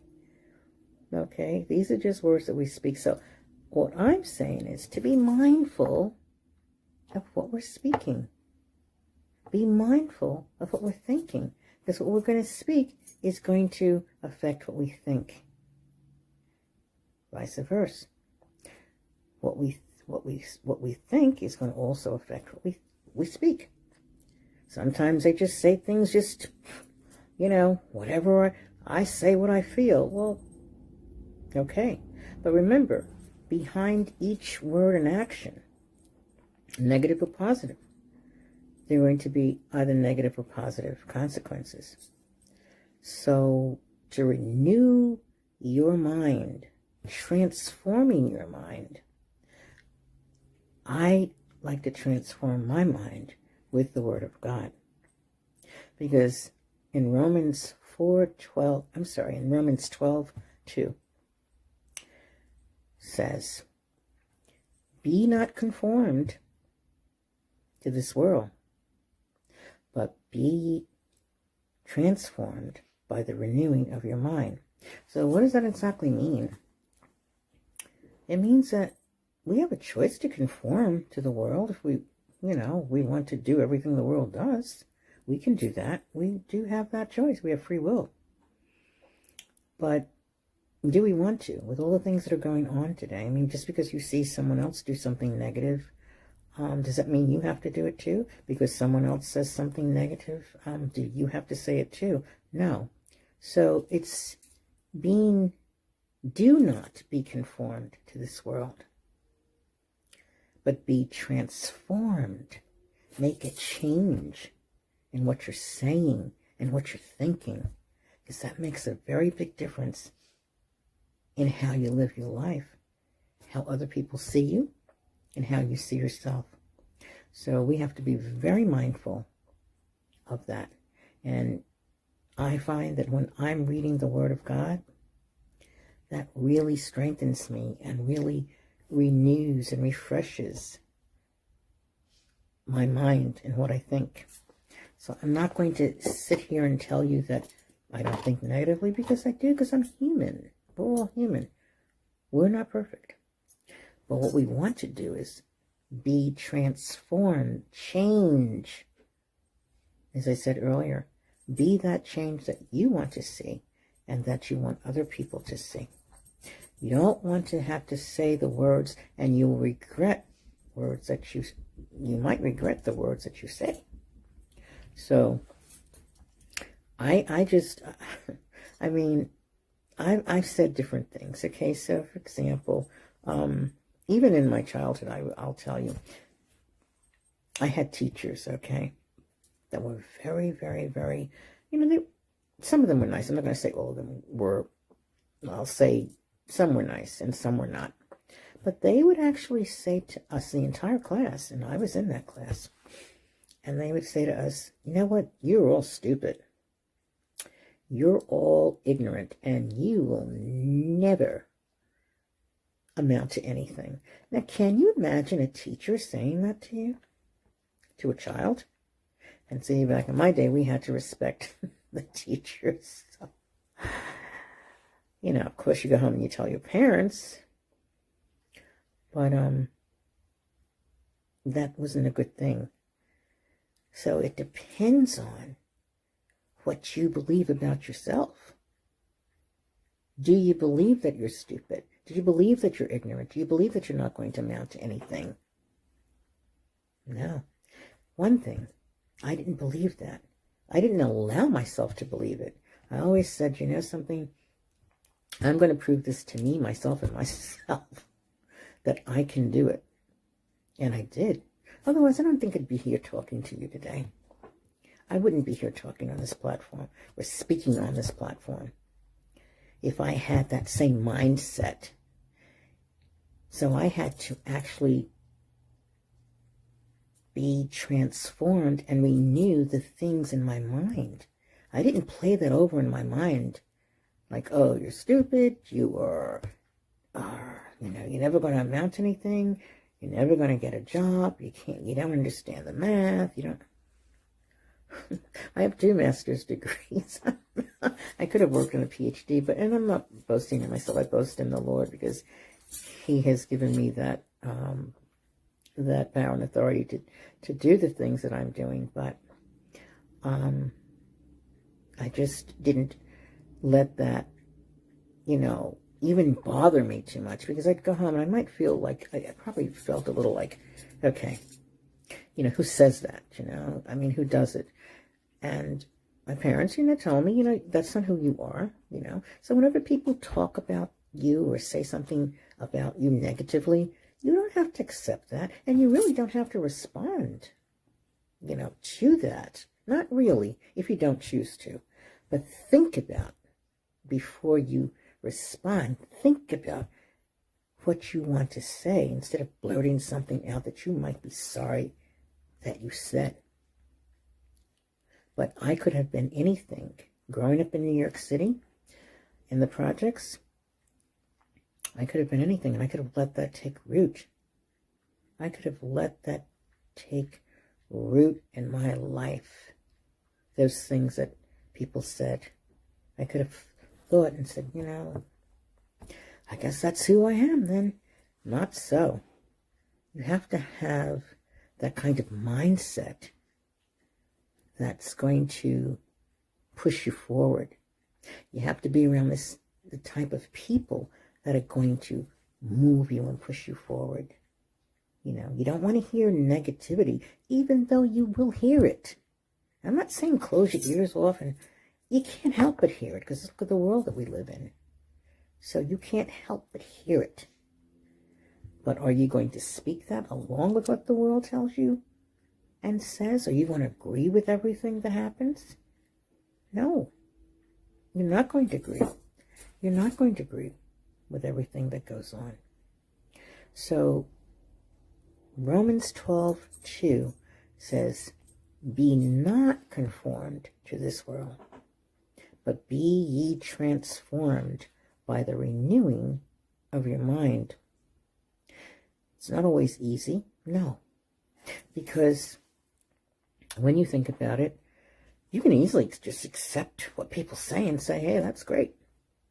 But I learned something, because I heard someone say that you should never allow people to, let's see, how did they say it?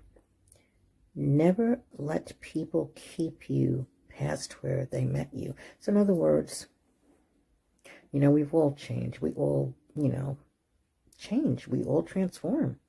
Every day we're transforming. Every day we're changing. But never let people maybe put you in a box, past where they met you.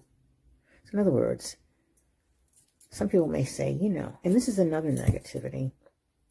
I remember you when you didn't have even a red cent. Okay. I mean, I'm just giving you an example. So now, okay, they meet you maybe 25 years later, they'll still bring that up. I remember when you just didn't have any money. Look at you now. But they still think that. They see you in that same light that they saw you 25 years ago. So never allow people to speak into your life what they think about you. It's what you think about you. And it's what God thinks about you. I know God loves me. And as I said, every single day, when I feel maybe, a little tired, drained, it's okay to say that. It's okay to speak it. But I say, God, I can do all things through Christ who strengthens me. And do you know, just by saying that and speaking that into the atmosphere, it's so true. It's so true, because I can do nothing without him. I can't, because he's the one who created me. So those people who have things that they're saying about you or thinking about you, they didn't create you. Nor did we create ourselves. So how can someone who didn't create you say the negative things about you that infiltrates into your mind, into your thinking?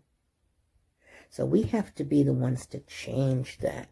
We have to change that, what we're thinking. It's not easy, because if you hear this and you've been used to hearing all these things all your life, are you serious? That's not easy to change. Not easy to change. You have to make up in your mind that I'm going to do this. Oh, I'm going to do it. See, because anything those teachers said to me, I said, I don't have to prove it to them. I'm going to prove it to me, myself, and I. That's the kind of child I was. I will prove it to me, myself, and I. And I did what I did. You know, I didn't allow those things to really take root in my spirit or take root in my mind. And that's what we have to do. That's what we have to do, especially living in the world that we live in today. Wow. Need I say? You know, lots of things happen, but that doesn't mean that we have to do everything that the world is doing. You know, we don't have to say everything that the world is saying. You know, if, you know, even our parents said the same thing. You know, if Johnny decides to jump off a bridge, would you do it? No. If you're smart enough, you wouldn't do it. So we're not trying to emulate anyone else. And you'd be very surprised that a lot of people want to emulate you. You know, they want to emulate you. But transforming, we are the transformers. We are the comeback champions. How about that one? We are the transformers. We're the comeback champions. We don't take no for an answer. We don't take negativity to heart and say, well, it must be true. Not at all. The Bible says that we're more than conquerors. So here on the Comeback Champion platform in this summit, know that you are a comeback champion. Think about all the things that you've gone through. Think about all the things that were said over your life. Look at, you know, I write in journals, and I have maybe like, I don't know, 15 journals. And I look back over the years and I go, wow. All I'm going to say is wow. Because it helps you to, when you look back in retrospect, it helps you to see how far you've come. Have we made it? No. Are we perfect? No. Not by a long shot. But over the years, it is a process to transform your mind, your way of thinking. You just don't stay where people want you to stay. You don't do that. You move. Your movement. In Christ, we live, move, and have our being. So if he's a movement, he's never stagnant. So we're not going to stay in the same place. God forbid we stay in the same place for 10 years. So that means we're ever evolving, ever transforming. Okay, so death and life are in the power of the tongue. Those that love it will eat the fruit thereof. They're talking about if you love to speak all the things like negativity, death, you know, it's just, oh, it's gloom and doom. You know, you ever get on the phone with someone and they start to like, oh, well, oh, I just feel, and you're like, not today. You don't tell them that, but because that drains your spirit. It does. Think about it. You're on the phone with someone and they're telling you all the woe with me's, woe with me, I'm. So instead, here where we can use our I am statements, like the I am affirmations. You can look in the mirror every morning. It takes about 2-3 minutes, and say. You don't say what you want to say. Not so much what you see or what you feel. You want to say what you want to see, how you want to feel. I am healed. I am well. I am wealthy. I am prosperous. You know what I always say too? I'm a money magnet. Just like comeback champions, we say that. We don't say we're defeated. We say we are the comeback champions. Yes, we do. That's an I am statement. I am a comeback champion. I win every time. Winners never quit, and quitters never win. It's as simple as that. So look in the mirror 2 or 3 minutes or so, a day if you have time, and speak those things over yourself. I am going to have a great day.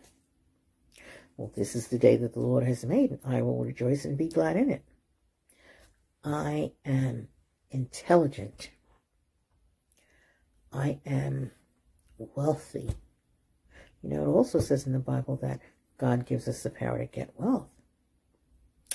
See, a lot of times, the world's thinking, we don't have any money, we don't, you can't, you can if you want to.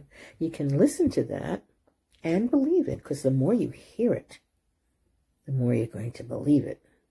The more you hear it resonate in your spirit, in your mind, you're going to believe that. Most definitely you will. But if you have that attitude that, no, I'm not going to let people speak into my life like that, because I don't believe that about myself. So I'm not going to believe it, and I don't think it, and I'm not going to believe it. I am the righteousness of God through Christ Jesus. I am healed. I am the head and not the tail. I am above and never beneath. I am the lender and not the borrower. Speak these words into existence. As we're speaking, we're thinking a different way. So when we're speaking these things out, it also affects our thinking, the way we think. So you keep saying, I don't know what I'm going to do. I don't have... Even when people say, I don't have any money, I don't have... You know what? Here we go again with the Bible. God also says, what's in your hand? What's in your hand? What did I give you? He gives us so many different things that we can use. So we really have no excuses. We do make our choices. We do make decisions. It's a part of life. It's a part of life. But we want to try to make the right decisions. Not all the time will we. That's reality. But what I'm saying to you is, we have to be transformed. We can't be conformed. We have to be transformed. That means changing all of the time. Changing our thinking. Changing the way we speak. Brain's very powerful. The mind is very... You know what it used to say? Mind's a very terrible thing to waste. They said that. And it is. It's a very terrible thing to waste your mind. It's not good. So you don't want to waste your time thinking negative thoughts that come into your spirit. You don't want to, and you really don't want to waste your time. Not that you don't like everybody, it's okay, but you don't want to I don't waste my time with time wasters. I don't. I want to, spend my time more or less with people who are going to encourage me, like I'm an encourager. That's my platform. Encouraging Words for the Mind, Spirit, and Soul. That's my book, along with other best-selling anthologies and collaborations. I love to encourage. So as I encourage other people, I first must encourage myself. I have to think that about myself. I can't be thinking like, I can't do this today. I mean, I don't know what to, think. Say what you think the way you want to think. That little 2 to 3 minute exercise in the mirror in the morning will help you. It's a process. It doesn't happen overnight. It's not like a magical thing. It's a process, and you have to trust the process in order to get it done. So we are comeback champions, and I'm on this platform once again as a comeback champion. And I'm just grateful. I'm grateful to be here. I'm grateful for platforms like this. I'm grateful for this summit. I'm grateful to speak into your lives, because what I'm speaking right now is really speaking right back to me. And I will not speak gloom. You will never hear me speak gloom and doom to you. Never. You can ask any of the people who speak to me. They'll always say, she always has something positive to say. Because I'm thinking in that manner. It is a process. It's not going to happen overnight. Trust God and trust the process. You're more than a conqueror. You're fearfully and wonderfully made. You're even a money magnet. I believe you are. Money, I always say, money locates me and finds me. I don't run after money. Money runs after me, locates me, and finds me. See, these are the things that we have to change. It's almost like reprogramming yourself or your mind. You ever hear people say, oh, you got to reprogram your mind? But that's similar to, transforming and renewing your mind. Renew your mind with the words that you want to say. And when you say these words, it's coming from your mind. You're thinking these words. If that makes sense to you. I don't know if it does, but so what I'm saying to you now, tonight, actually, I'm saying to myself. And believe me, it really helps when you put those words out there in the atmosphere. Because the atmosphere, believe it or not, the atmosphere has ears. That makes sense. But we have to be transformed by the renewing of our mind. And how do we do that? By putting all those things, all those negative things behind us and move forward with the positive. So that we can say that we are comeback champions. I want to say a very blessed day to all of you. And thank you so much.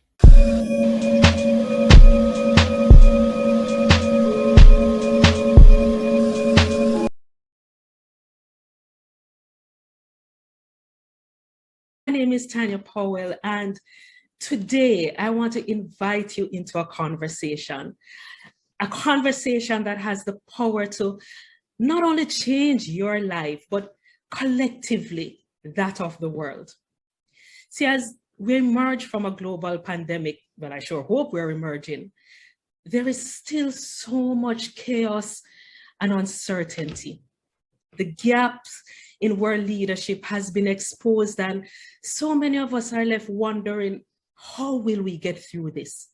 Who will lead us through this?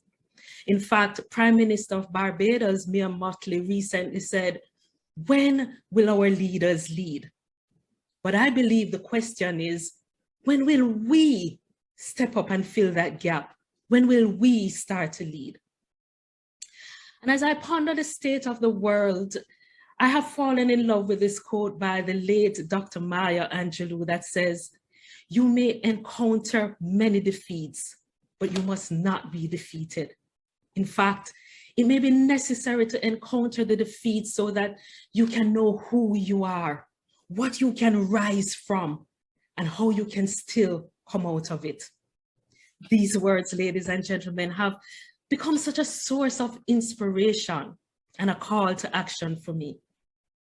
So even as we face several global crises, I know that chances are that you have a personal disruption going on in your life. So many of us are battling fears, anxiety, worries.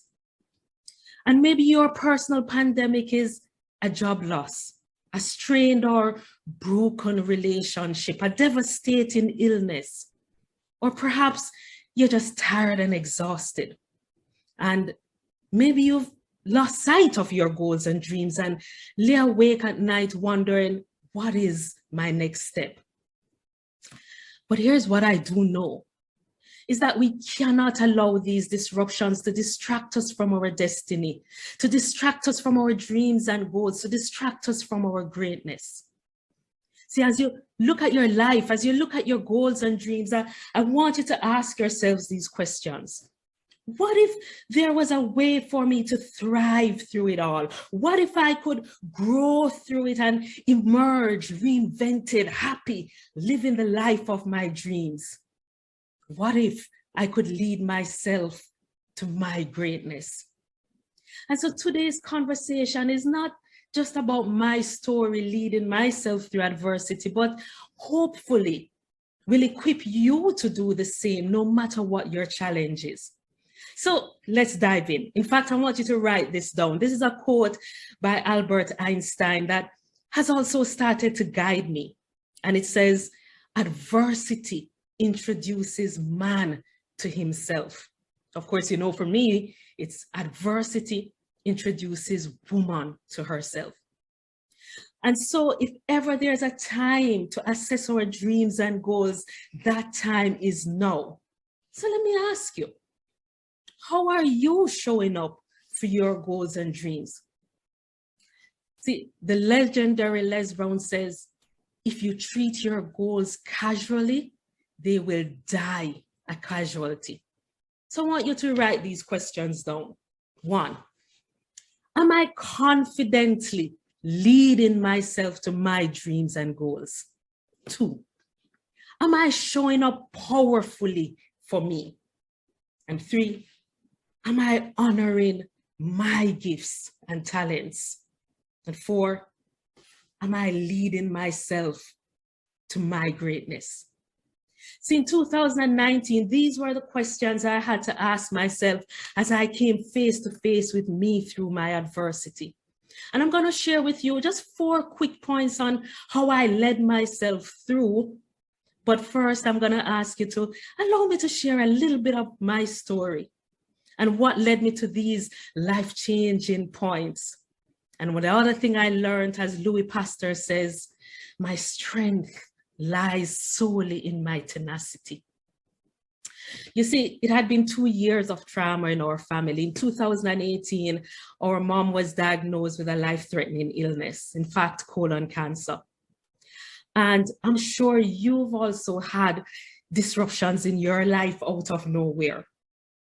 But in order to give mom the best shot at her life, living her best life, we found a specialist overseas. And so in December of 2018, I quit my job, went overseas, spent 7 months being her caregiver. We returned home in July of 2018, and mom is doing well, and she continues to do well. And I'm all ready to resume my life. And here's the thing, ladies and gentlemen. We've all had experiences in life where we have back-to-back blows. Because as I was getting settled, I'd just celebrated my birthday. As I sat across from my doctor, I remember it was a beautiful Wednesday afternoon. he gently took my hand. He leaned forward and whispered, "I'm so sorry, Tanya, but you have breast cancer." And in that moment, I felt like I had hit the floor of life again. And that night, as I lay in bed, engulfed in tears, I realized that perhaps I was prepared for my journey by mom's journey.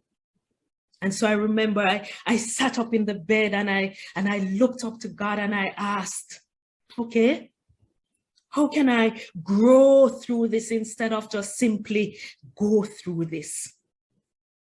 And I decided then and there that I was going to lead myself through this mess and create an even greater life.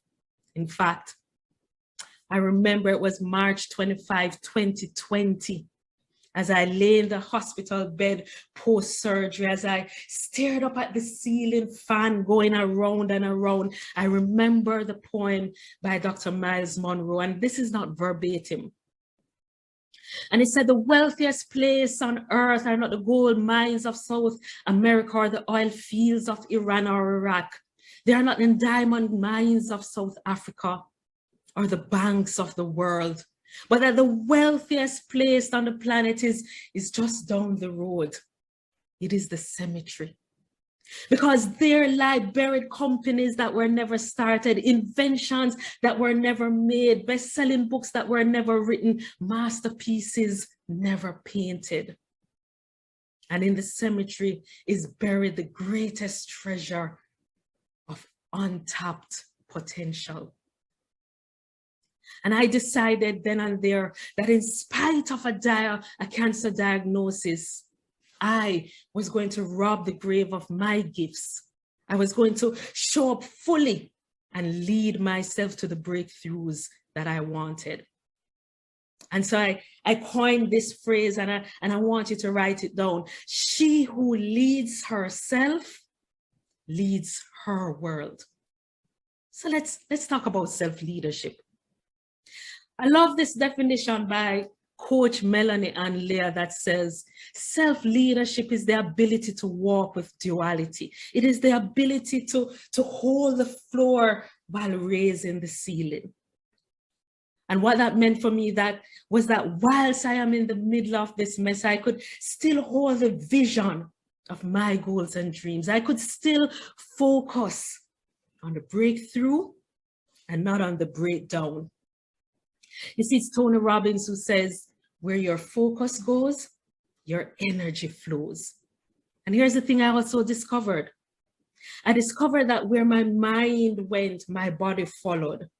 And so I was determined to turn this test into a testimony.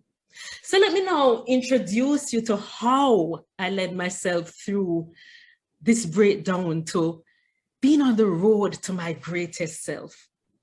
And I'm confident that this process works because as I stand here in front of you, in 2021, I became a multi-best-selling author, an international speaker and coach. I was intentional in creating the life I wanted, even as I was in the middle of chemotherapy, surgery, radiation, even in the moments when I was flat on the ground.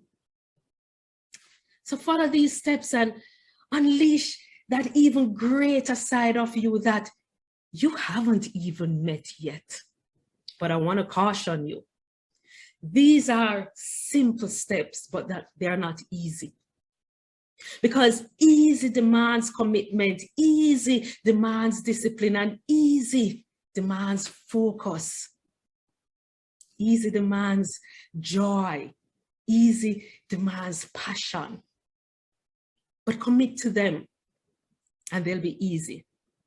So remember the acronym LEAD, L-E-A-D. So step one is L, learn. We got to learn, unlearn, relearn. There's so much information at our fingertips. And so we have to be discerning of the information that supports our dreams and goals. We got to tap into what drives us and what empowers our dreams and goals and leave the rest. We got to unlearn the beliefs and the systems that are limiting us and keeping us stuck. We have to create that shift in our thinking, that shift in our being. In fact, sometimes it's not about trying harder and doing more of the same. But perhaps the question we need to ask is, who do I need to become? And we got to relearn and reframe and have a new perspective. See, one of the things I came to learn is that magic happens in the down times. It's in the down times that the lessons make us wiser, stronger, more purposeful. So I want you to lean into those down times and ask yourselves, how can I grow from this? What can I learn from this? As a mentor of mine would often tell me, Tanya, never ever waste a crisis. And step 2, E, evolve and transform. The focus then becomes on our own growth and evolution and transformation. We now need to take the lessons and the information and transform our lives. You see, it's in our transformation that we give others hope. We inspire others, that we become our greatest selves. We have to embody our evolution, walk with it, live with it, so that we give others permission to do the same. It's Dennis Waitley who says, it's not who we think we are that holds us back. It's who we believe we are not. And so we must believe with unwavering certainty that we were made for a time like this. We were made for now. And so I want you to commit today to unleash your experiences, your knowledge, your gifts, so that you can transform the world. And step 3, attitude. Master your attitude. And when we talk about mastering our attitude, we're talking about mastering our thoughts, our feelings, and our actions. So I want you to ask yourself this question. Am I keeping my commitments to me? See, when things get hard, it's so easy for us to break out of self-integrity. And the first word we break is the one to ourselves. You see, execution is a result of being self-integral, honoring your word to you. So how do we even start to master our attitude? We got to cultivate an unshakable attitude of gratitude. I've found that gratitude keeps us connected to God, keeps us connected to source, and what we focus on expands. And I want you to also understand that magnificence happens when you can be grateful in the downtime, when you can find a seed of good in it all. I remember there were days during my chemotherapy when I was in pain, but I was grateful. I was grateful that I could feel pain because it meant I was still alive and I could still keep going. And then we got to master calmness of mind. It's in calm of mind that we receive inspired words and actions. That's when we connect to our greatest self, to the greatness within us. James Allen, in his book, As a Man Thinketh, says, self-control is strength. Right thought is mastery. Calmness is power. So say unto your heart, peace, be still. And number 4, we got to decide. We got to decide on the life that we truly desire and commit to it. Everything begins with a decision. And once we make that decision, we got to ask ourselves, do I have all in as long as energy? As long as energy that says, I am in on this as long as it's going well, as long as I'm getting paid. But you see, as long as energy fizzles on the first gut punch? Or do I have all in no matter what energy? Energy that is focused and sustained, energy that is centered around my purpose, and so it does not fizzle. And so today, make that decision to unleash your greatness and back it up with all in, no matter what energy. Ladies and gentlemen, I want you to write this down. It's about walking with one foot in gratitude and one foot in desire. One foot in gratitude, one foot in desire. And so as I close, know that we do not have to see the entire staircase to get going, but we only need to see the first step. Step out in confidence and unwavering faith, knowing that you are stepping into your greatness and you will not fail. Self-leadership is about walking with the duality of feeling the fear, but taking action in spite of. We see the light because we've been in dark. We feel warm because we felt cold. We taste sweet because we've tasted sour. So too, we're courageous because we felt the fear. So be bold. Les Brown says, you don't have to be great to get started, but you sure gotta get started to be great. And you have greatness within you. So today, commit to honoring your gifts and talents. Commit to showing up powerfully and purposefully. Answer your call. As I love to say, it's your call. It wasn't a Zoom call or a conference call. Answer your call. Decide to show up, because as you lead yourself to your greatness, you give others permission to do the same. As you empower yourself, you empower others to their greatness. As you lead yourself to your highest self, you attract and lead other leaders. And this, ladies and gentlemen, is what the world needs more than ever. Leaders leading leaders. So lead, L-E-A-D. Lead yourself to your greatness. I just created a powerful checklist to lead yourself.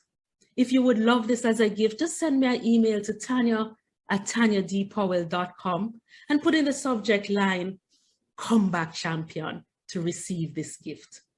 Connect with me on Instagram at TanyaDPowell1, and let's transform the world together. I leave you with this quote from Jamie Kern Lima. You are a real life miracle and a living, breathing force for good. And the power has always been inside of you to believe, not only in yourself, but also in the power of your wildest dreams. I look forward to connecting with you.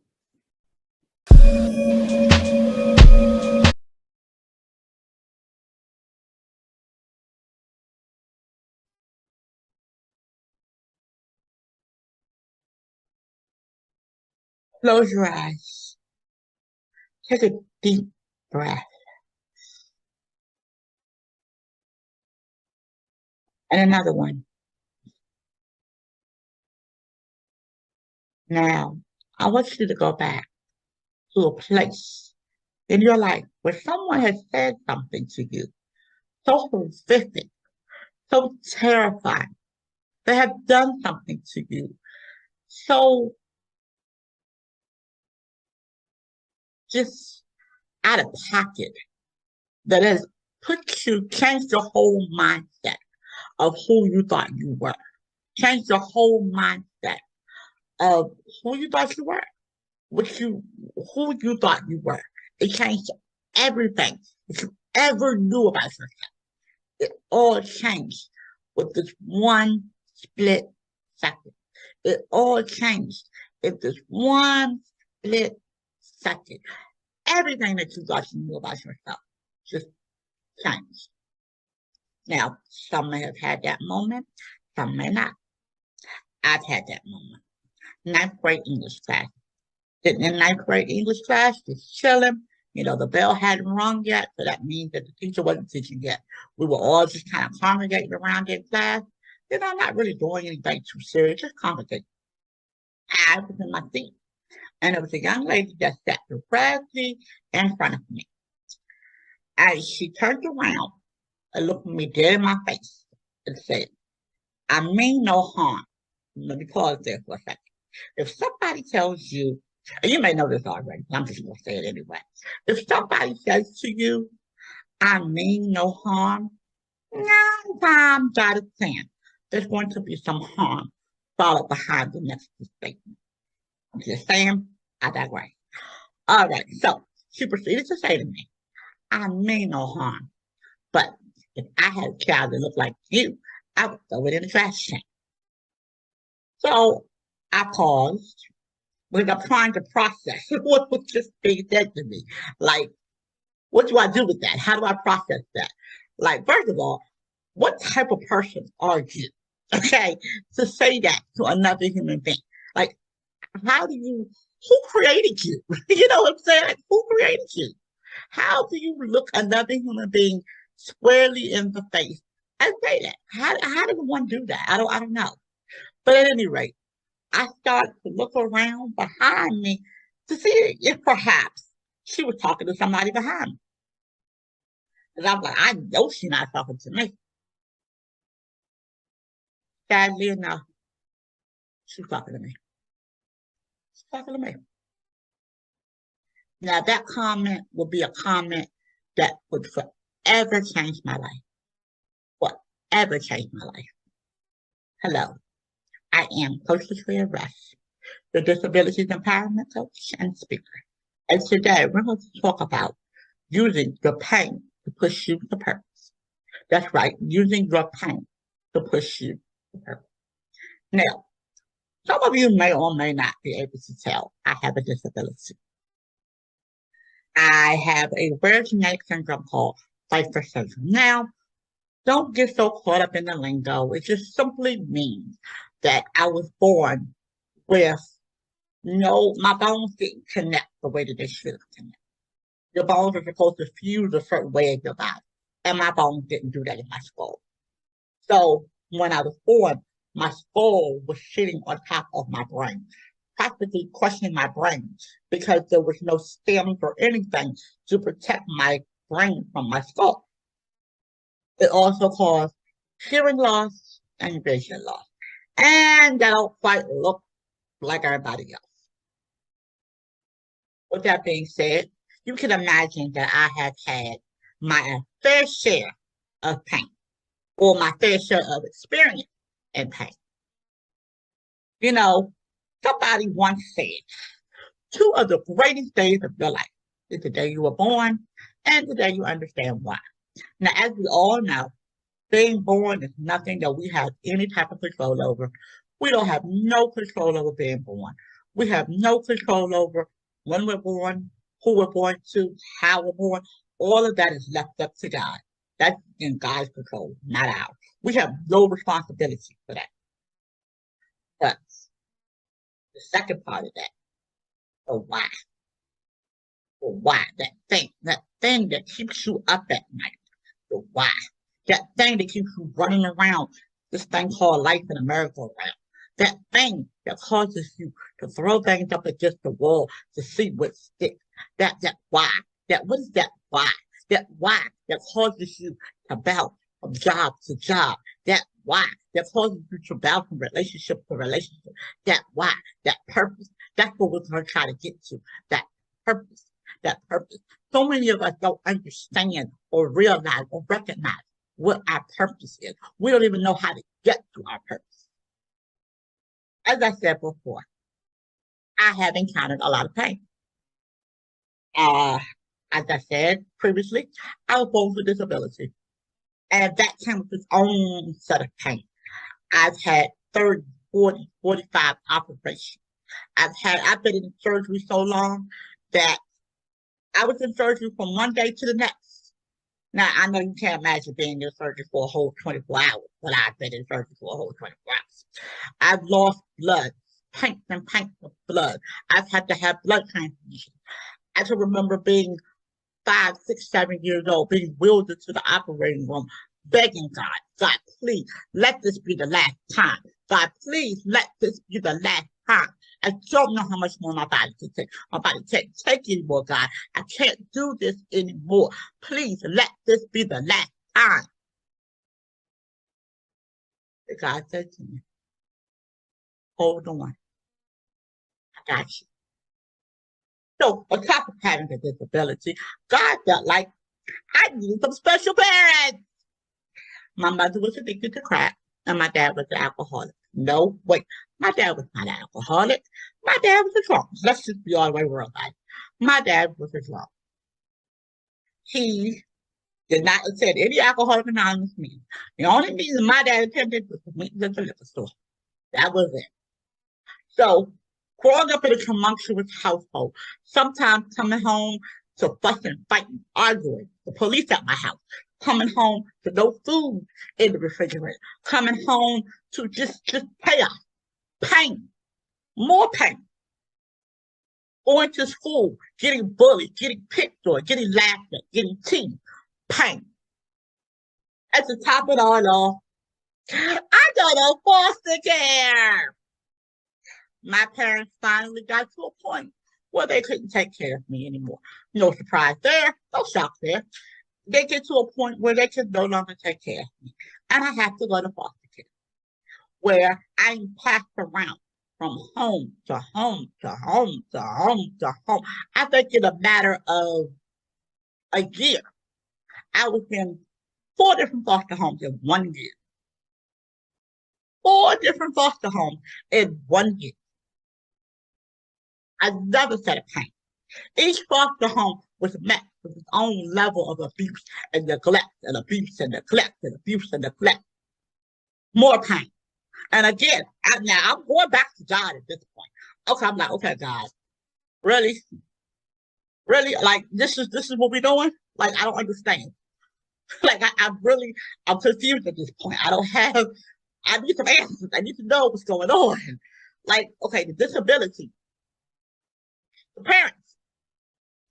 Now I'm in foster care. What else you got for me? You got anything else for me? Can you got anything else for me? Anything else? Because at this point, I don't think I can take anything else. Hold on. I got you. Hold on. I got you. And every time I went to God, that's all he kept telling me was, hold on. I got you. I managed to survive foster care. But I never understood why I had to go through all of that. Like, to me, it never made sense. I never understood why I had to go through all of those trials and tribulations until now. I understand now that every one of those situations that caused me pain is to get me to this point right here. Because I went through that pain, I became a college graduate, not once but twice. Because I went through that pain, I became a 7-time published author. Because I went through that pain, I became a business owner. Because I went through that pain, I'm standing here before you whole. Because I went through that pain. If I had not went through that pain, I wouldn't be standing here before you. If I had not went through that pain, I would not be able to stand up here and speak to you the way that I'm speaking to you. I'm speaking to you like this because I understand what my pain was for. I understand why I had to go through that. I understand what the purpose, come on now, what the purpose of my pain was. Now I'm going to give you three, count them 1, 2, 3, 3 techniques that I use that work for me and my pain. Now, some of you guys' pain may not be nowhere near what I've gone through. It may not be. It may not be as bad as mine, or it may be worse than mine. But at the end of the day, pain is pain is pain. And I guarantee you, these 3 simple techniques that I'm going to share with you right now is going to help you get to know and understand how to use that pain and to push you to where you should be. Okay. Tip number 1, recognize. Recognize. What do you mean, Latoya, recognize? Recognize, when I say recognize, I mean feel it. I mean feel what you need to feel in that moment. So that's the problem. So many of us are scared to feel pain. So many of us are scared to sit in it for a second and get what we're supposed to get from it and feel it because it hurts. I know it hurts. I know it's not comfortable. I know it feels bad. I know it doesn't feel comfortable and it doesn't hurt. And it does hurt. And it doesn't feel good. It's not comfortable and it hurts. It's supposed to. It's pain. If it didn't, then it wouldn't be pain. It wouldn't be pain. If it didn't hurt, and if it didn't feel uncomfortable, it wouldn't be pain. See, we become so accustomed to sweeping our pain under the rug so we don't have to deal with it. We become so accustomed to ignoring it because we don't want to deal with the feeling that the pain brings. Recognize it. That's number one. Number two, take what you need from it and move on. Take what you need from it and move on. What do you mean, Latoya? I mean, there are things in that pain that you need. You take what you need from the pain and you move on. You take what you need from the experience and you move on. You don't sit in it. You don't soak in it. You don't have a pity pat party. You take what you need from it and move on. People often ask me about all the things that I've gone through. When I tell them my testimony and I tell them all the things that I've gone through and all the things that I've had to endure, being in foster care, being put out, being homeless as a kid, all the stuff that I've ever had to endure, I tell people about it. And they often say to me, wow, you're not crying, you're not upset, you're not angry.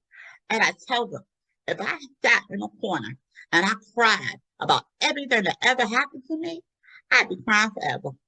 Life is too short for that. So I refuse to allow my pain to hold me hostage. I refuse to allow my pain to keep me stuck and stagnant. So therefore, I took what I needed from my pain. I took what I needed from that experience that I had with that young lady in 9th grade. I took what I needed from it and I moved on. I no longer allow it to control my life. I no longer allow it to determine who I am. I no longer allow it to determine what I'm going to be and where I'm going to go and what I'm going to do. I no longer allow it to. I don't. I took what I needed from it and I moved on. Lastly, number 3, I use it. I use what she said to me in 9th grade. I use it every day to push me. I use it every day. Every time I get up and I'm getting ready to do something, I use it. I use what she said. If she had a child that looked like me, she would throw it in the trash can. I use it. I use it as my fuel. I use it as my ammunition. I use it as my gas.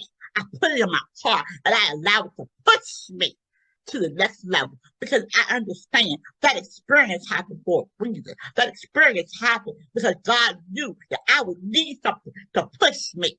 God knew that I would need something to make me go harder. And I go hard every day because of what she told me in 9th grade. I go hard every day because of what she said to me. So that's what you got to do. You got to take that pain and use it to your advantage. Don't let it use you. You use it. Don't let it take over your life. You take over it. You take that pain and you put that pain inside of you and you store it at a place where you can use it. You store it in your gas tank. Allow it to be your fuel in the late night hour when you don't feel like doing it. You get up and you do it anyway because you got that pain to push you. It's pushing you to better. It's pushing you to more. It's pushing you to greater. You allow that pain to push you to where you're supposed to be. You allow that pain to elevate you to where you're supposed to be. You allow that pain to formulate you and push you to where you're supposed to be. That's what the pain is there for. That's the purpose behind your pain. The purpose behind your pain is to push you to higher, to greater, to better, to more. That is why you went through what you went through. Come on. That is why you have experienced what you have experienced, because God knew that you would need a push. God knew that you would need something more. God knew that you would need something to push you and motivate you and encourage you and take you higher. He knew you would need that. So you take that pain, you get up out the mud, you brush yourself off, you hold your head up high, and you take that experience and you put it in your car and you push to the top. I am Coach Latria Rush. Thank you very much.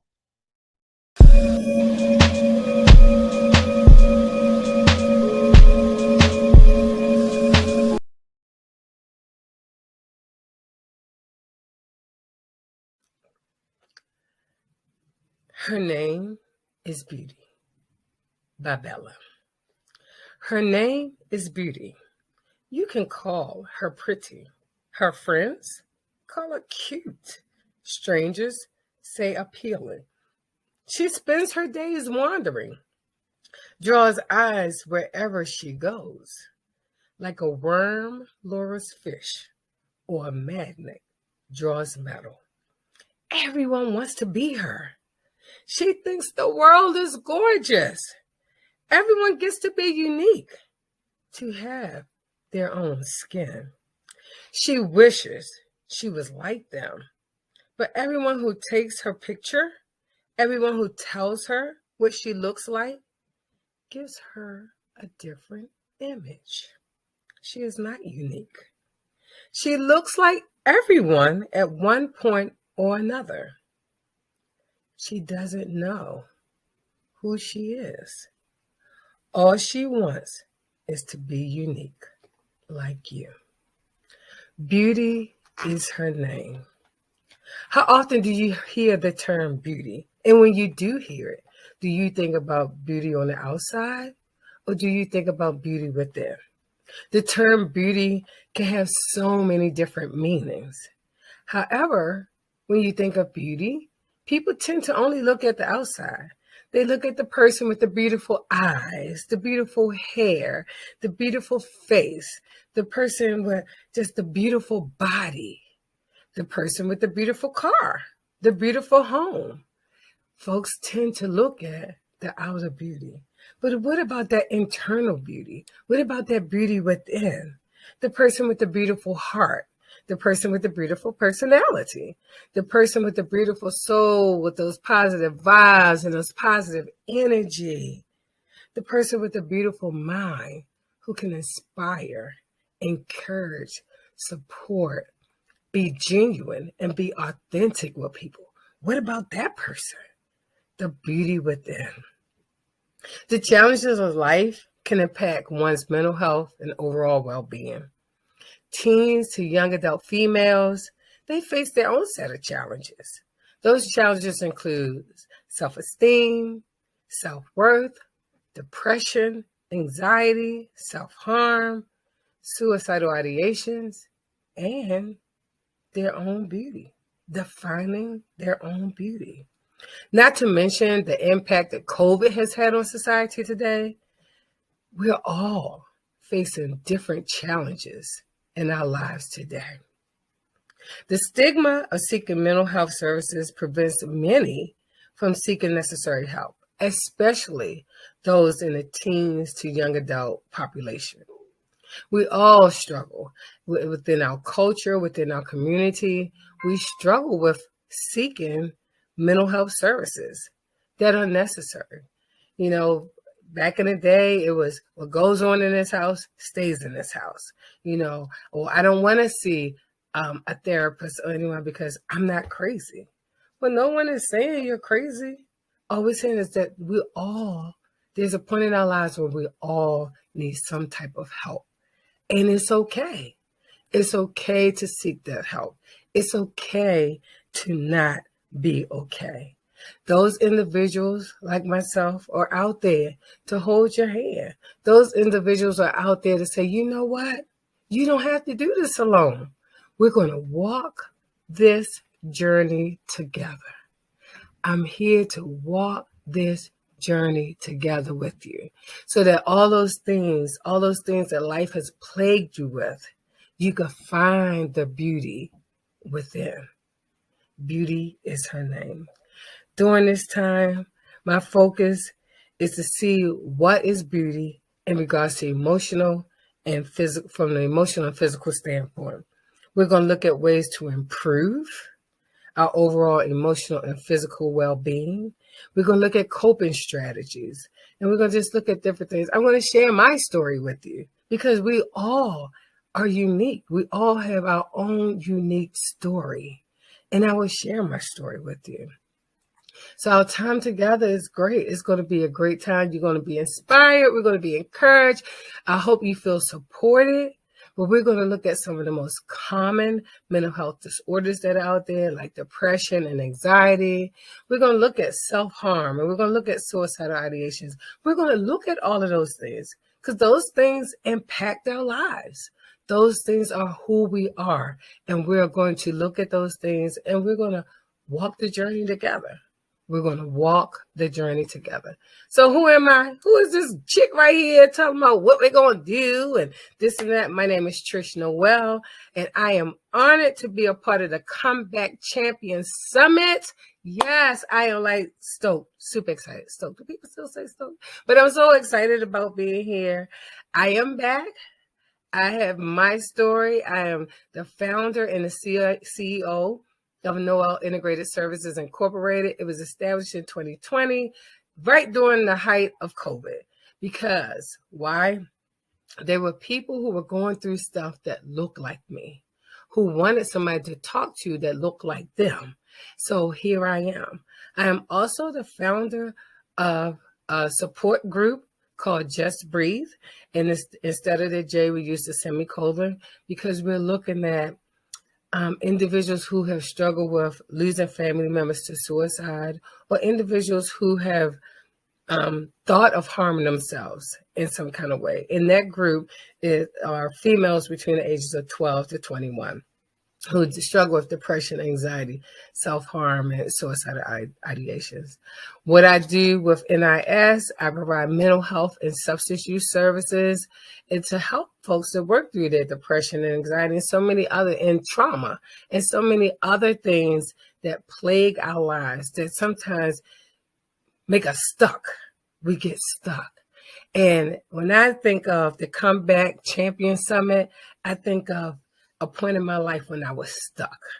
As a mom, as a married woman, I was a married woman for 28 years, 3 children, and then you get hit with a divorce. And you're like, what do I do now? What do I do now? So not only was I hit with the divorce, but I'm dealing with health issues. So I'm dealing with managing chronic pain. Okay, so what do I do? So there was a point in my life where I wouldn't even say I hit pause. I would just say I stopped. It's like, at what point do you start living and not just existing? And I felt like I was just existing in life. Like, okay, now who is Trish? Trish is no longer this person's wife. Trish is still these children's mother, but Trish could not figure out who Trish was. Trish lost her identity. So the Comeback Champion Summit, let me tell you, Trish has been on a journey of finding herself. And I always tell folks, it's faith over fear. Totally God. And I had to be in that valley for a minute. I had to be in there. I had to seek therapy. And I'm like, I'm a therapist. I should be able to help myself. No, not at all. I had to seek help. I had to get somebody to hold my hand on the journey as I was coming up out of that valley. And it's still like, I always say, I'm not like 100, I'm not way, way up here, but I am not in the valley anymore. The comeback kid is coming back. She has came back and she continues to work on I continue to work on who I am, improving myself, surrounding myself with powerful people who will not only encourage and support me, but those people who will give me that kick. When I need that kick, we're like, you know what, Trish, you can do this. You could do this. So as a result, Noel Integrated Services, was birth. And yes, I struggle with imposter syndrome. Like, can I do this? Will people come to me? What am I supposed to do? I have a family that's totally dependent upon me now. What am I supposed to do? I've got to do something. So to do something, I got to work one job. I got to work two jobs. I got to work three jobs. And not to mention, I'm a parent caregiver. So I'm like 3 kids, a mom that's aging. Whew, I had to breathe. And for so long, I had stopped breathing. And I had to figure out Trish. And in the midst of me figuring out Trish, my middle child was going through her challenges. And I'm a therapist, and I'm thinking, why can't I not help my own child? My own child who was experiencing bullying, was experiencing low self-esteem and self-worth in school as we transitioned from Maryland to North Carolina. It was things that she was experiencing, and I thought I was helping her. And come to find out, she was going through things that she didn't share with me. And I was devastated. I was devastated as a mom. I was devastated as a therapist. Like, this is what I do. This is what I do all day long. How did I miss it? And I had a dear friend to say to me, Trish, you're too close. Your mom, she's trying to protect you. So out of all of what she went through, and once I got over my own shame, once I got over my own embarrassment, the comeback was there, because it wasn't about what other people thought of me anymore. It was about me overcoming the obstacles that were placed in my path. It was about me overcoming my fears and my embarrassment and my shame, and me being the mom that I am, me being the professional that I am. And as a result, my daughter came to me and said, Mom, I'm not only experiencing this, I have friends that are experiencing this. So we birthed Just Breathe. We birthed the support group, and the support group is there to help that age range. And she and I now are both, we're out there, get young women come to us from the ages of 12 to 21 that are struggling with different things, and we share. We all can come back, but sometimes you need that help to bring you back. And so we walk the journey we walk through. And if I am not a superhero, but my goal is, if I can help at least one person, I could just help one person. And that's what I try to do. So again, I am honored. I am honored to be a part of the Comeback Champion Summit. I am honored to bring before you Beauty is Her Name. We will look at not only beauty in the mental sense, but we're going to look at beauty in a physical sense. We're going to look at beauty when it comes to mental health, because that's who I am. I am a mental health professional. I love what I do. I love helping people. And I always tell people, I call myself the wounded healer, because I have my wounds, but I allow my wounds to help other people. So as I'm healing through my wounds, I'm helping other people to heal through their wounds. So that's who I am. I am Trish Noel, licensed clinical social worker. I am Trish Noel, licensed clinical addiction specialist associate.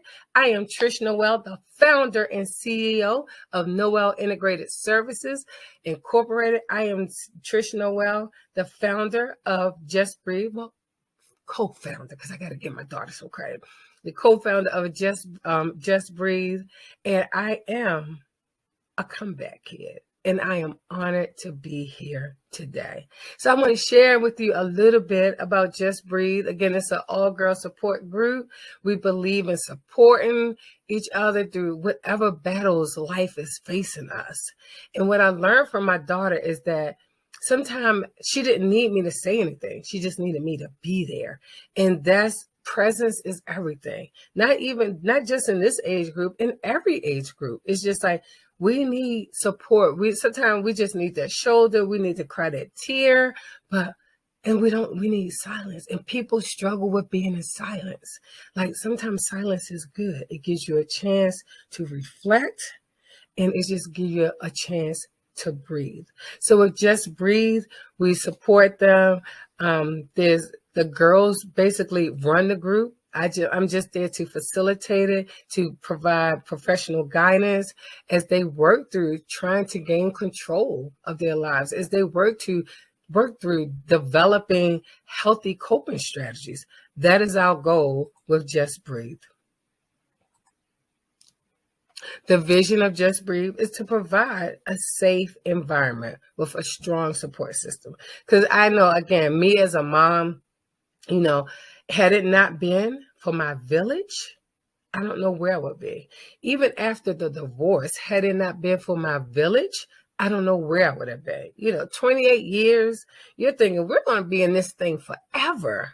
But no, life hit, and it hit like a brick. And I was like, what am I supposed to do? I had stopped breathing. I had stopped. So Just Breathe, even though the focus is on this specific age group, there are things that happen in our lives where we all stop breathing. And we have to seek the help to help us to breathe again. So this group offers us a supportive environment. It offers a safe environment. We just really help them to be brave about sharing their story. Because again, we all have our own personal story. We all have our own personal journey. But with Just Breathe, we want them to know that, again, we're going to walk this journey together. So what is beauty? Let's think about that.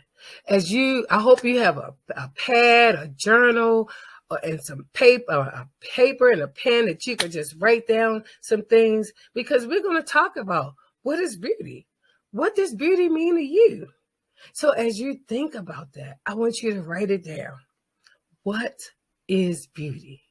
What does beauty mean to you? And when you think about what beauty means to you, I want you to think about beauty in the emotional and physical state. Like, what is emotional beauty to you? What is physical beauty to you? That's what I want you to think about, because it's real. Mental health is real. It is definitely, it's impacting us with COVID and just having that social isolation, not being able to get out, not being able to hang with your peers. All of that impacts us. And we don't think about how our lives are being changed. Like we get consumed about how COVID affects us physically, but are we thinking about how COVID is affecting us mentally? There was a point where we couldn't go out, we couldn't socialize, we couldn't go to dinner, we couldn't do this, we couldn't do that. We're working through it, but we still have to be aware of where we are. We have to be aware of our mental health status. I talk to folks and I'm like, we get a cough, we get a headache, we get something. We're quick to go to the doctor when it comes to our physical well-being. But what about our mental well-being? When things are going on in our mind, when we're having these thoughts, when we're experiencing these feelings, are we as quick to go to a mental health professional as we are to go to those physical professionals? No, we're not, because of the stigma. And I want to help relieve some of the stigma that comes with mental health. So let's think about mental health beauty. We got the emotional, we got the physiological, the social well-being. We want to look at how we think, how we feel, and how we act, because those three work together. What we think will result in how we feel, and sometimes we respond to the way we feel. And sometimes those responses aren't the most positive response, but they're there. And we want to look at where we are in every stage of our lives. Because again, even though Just Breathe looks like the ages between 12 and 21, we look at what happens after 21, what happens before 12. We want to look at all of those stages of life. And my goal has always been to provide a safe place for people, and that people will really see the importance of their overall mental health and not just their physical health. So I love this image. I love it. And I want you to think about, and I want you to write down some ways that people have been dealing with their mental health. And when we think about those ways, some of the ways I could think of is a lot of times people turn to drugs and alcohol. Some people turn to OCD. They become obsessive shoppers, or they indulge in defiant behaviors or inappropriate behaviors. Some people get so focused on just really sexual partners, just trying to get that need, just trying to get that desire met, but they go through so many different other things. And so the one thing that we have to work on is avoiding. Avoidance is one of the things that we do, especially in the Black and brown community. We don't want to admit that we have a problem. We don't want to admit that we're struggling. We don't want to do that. So we avoid it, praying that it'll go away. Does it go away? No, it doesn't. It does not go away at all. So we can't deny it. We can't avoid it. We can't ignore it. And it's hard. It's hard. But that's an area in our lives that we really have to fight to get through. What about therapy? Some people don't want to go to therapy. It's like, no, I can't do that. People are going to think I'm crazy. Come on now. And with therapy, I always say your therapist has to be a fit for you. Not only does the therapist have to be a fit for you, but you have to be a fit for a therapist. Because a therapist, I tell folks all the time, I'm not there to fix anybody's life. That is not the job is to walk the journey with you, to help you as you figure it out. And then each person is different. Each person's journey is different. So we all got to figure out what our journey is. What path are we going to take? How do we get to that beauty within? We have to walk the journey together. And it just makes you think. It makes you wonder, what do I do next? What do I do next? I'm a big fan of journaling. So I really believe that we should, I love writing my thoughts and everything down, just writing it down, just being able to process it, really to think it through. It is so important to put it down and just okay, what am I thinking today? Or even with journaling, when it comes, a lot of people journal when they're working on their goals and what I want to do 2 weeks from now, 2 months from now, 2 years from now, 20 years from now. But when it comes to your mental health, sometimes we get so consumed by our thoughts. And I encourage folks to use journaling during that time. Empty those thoughts out. Write it on paper. Hey, I'm thinking this good, bad, or indifferent. Write it down. Get it out of here and put it on there. So think about that. So I hope you're writing this stuff down, because that's some good stuff. This is good. So let's look at some of the most common mental health disorders. And we've all heard of them. We've heard of them. Some of us experience them. Some of us know people who experience them. I'll be vulnerable, going through my divorce, that depression kicked in, because I was I'm used to having this 2-parent household. We're used to having these 2 incomes. Now what do I do? So I went, and then on top of that, dealing with my own physical health, dealing with chronic pain, not being able to interact with my kids as much as I could, man, I sunk into this major depression. And I was like, I got to come back from this. I got to find my beauty within, and so I had to fight. I went to therapy. I was like, look, I don't want to do this because I'm a therapist. I'm supposed to be able to help myself, right? No, I had to go get help. Anxiety, I struggle with that. Because when your life changes like that, you're trying to figure out what's the next thing to do. And you get anxious and you worry. And I've realized a lot of times that the stuff that I was worrying about, I really didn't need to worry about. But at that moment, I needed to worry about it. But as you grow and you learn, you say, okay. And it's okay to not be okay. We're going to look at bipolar. We're going to look at PTSD, a lot of post-traumatic stress disorder. And within the world of society today, folks are really dealing a lot with PTSD, and PTSD is real. So Bolo, let's go. Let's do this thing. Be on the lookout. bolo. So if you're experiencing any of these symptoms, I want you to think about it.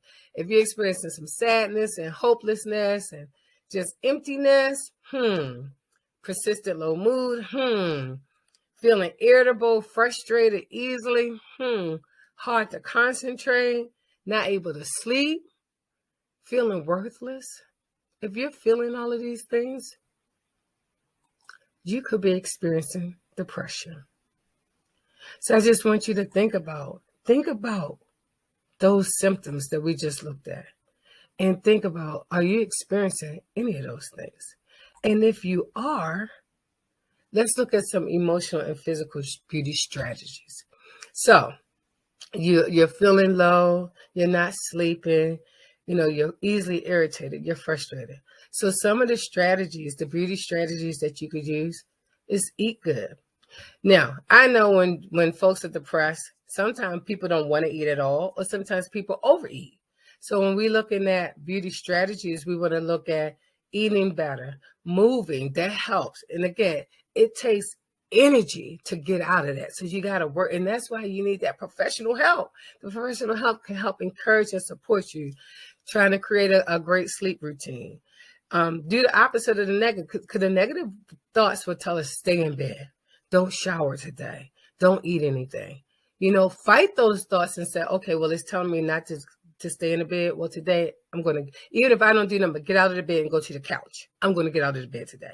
So, and then do something new. Do something different that will get that dopamine pumping in your body, and you'll get all excited. Like, okay, but one day at a time, one step at a time. Don't overwhelm yourself. Let's look at the next bolo. If you're feeling nervous, restless, tense, if you have those increased heart rate, heart palpitations, if you're worrying a lot, cold and sweaty, feeling panicky or fear, shortness of breath, what about anxiety? So think about those symptoms. And if you're experiencing any of those symptoms, I know for me, with my anxiety, I get the cold and clammy feeling, and I'm like, my mind just goes blank for a few minutes. And I've got to do some self-talk. Sometimes I got to get a cold compress. I got to do something to kind of bring me back in. But guess what? We're all comeback kids. I'm coming back from it. No, I no longer allow those things to consume me. Excuse me. I've learned coping strategies to manage them. And so that's what I do. So let's look at some emotional and physical beauty strategies. Aromatherapy, big fan. Light candles. I worked with a young lady. I was like, she was just talking about how anxious and she was dealing with some depression. I said, I want you to take a bath. And she said, take a bath? I said, yeah. She was like, well, what's a bath? Do you have a bathtub in your bathroom? And she was like, yeah. But who has time to take a bath? I said, you have to make time. I said, I want you to run a bubble bath, a hot bath. I want you to get, they have that lavender Epsom salt. They got lavender bath. Bath and Body Works got all kinds of smell goods.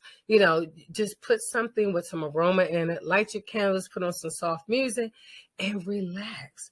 And she was like, Trish, who has time to take a bath? You do. You have time to take a bath. Put some music on, read some good books, and, talk to your feelings. They're there. Acknowledge them. If you want to cry, cry. Allow the tears to flow. Tears are healing. But it's so funny, after she came back, she said, I took a bath. She was so proud. I was like, I took a bath. And I was like, and how do you feel? She was like, that's going to be my routine. She said, I'm so used to jumping in and out the shower because, I got kids. I said, but you know what? You could have a date with yourself.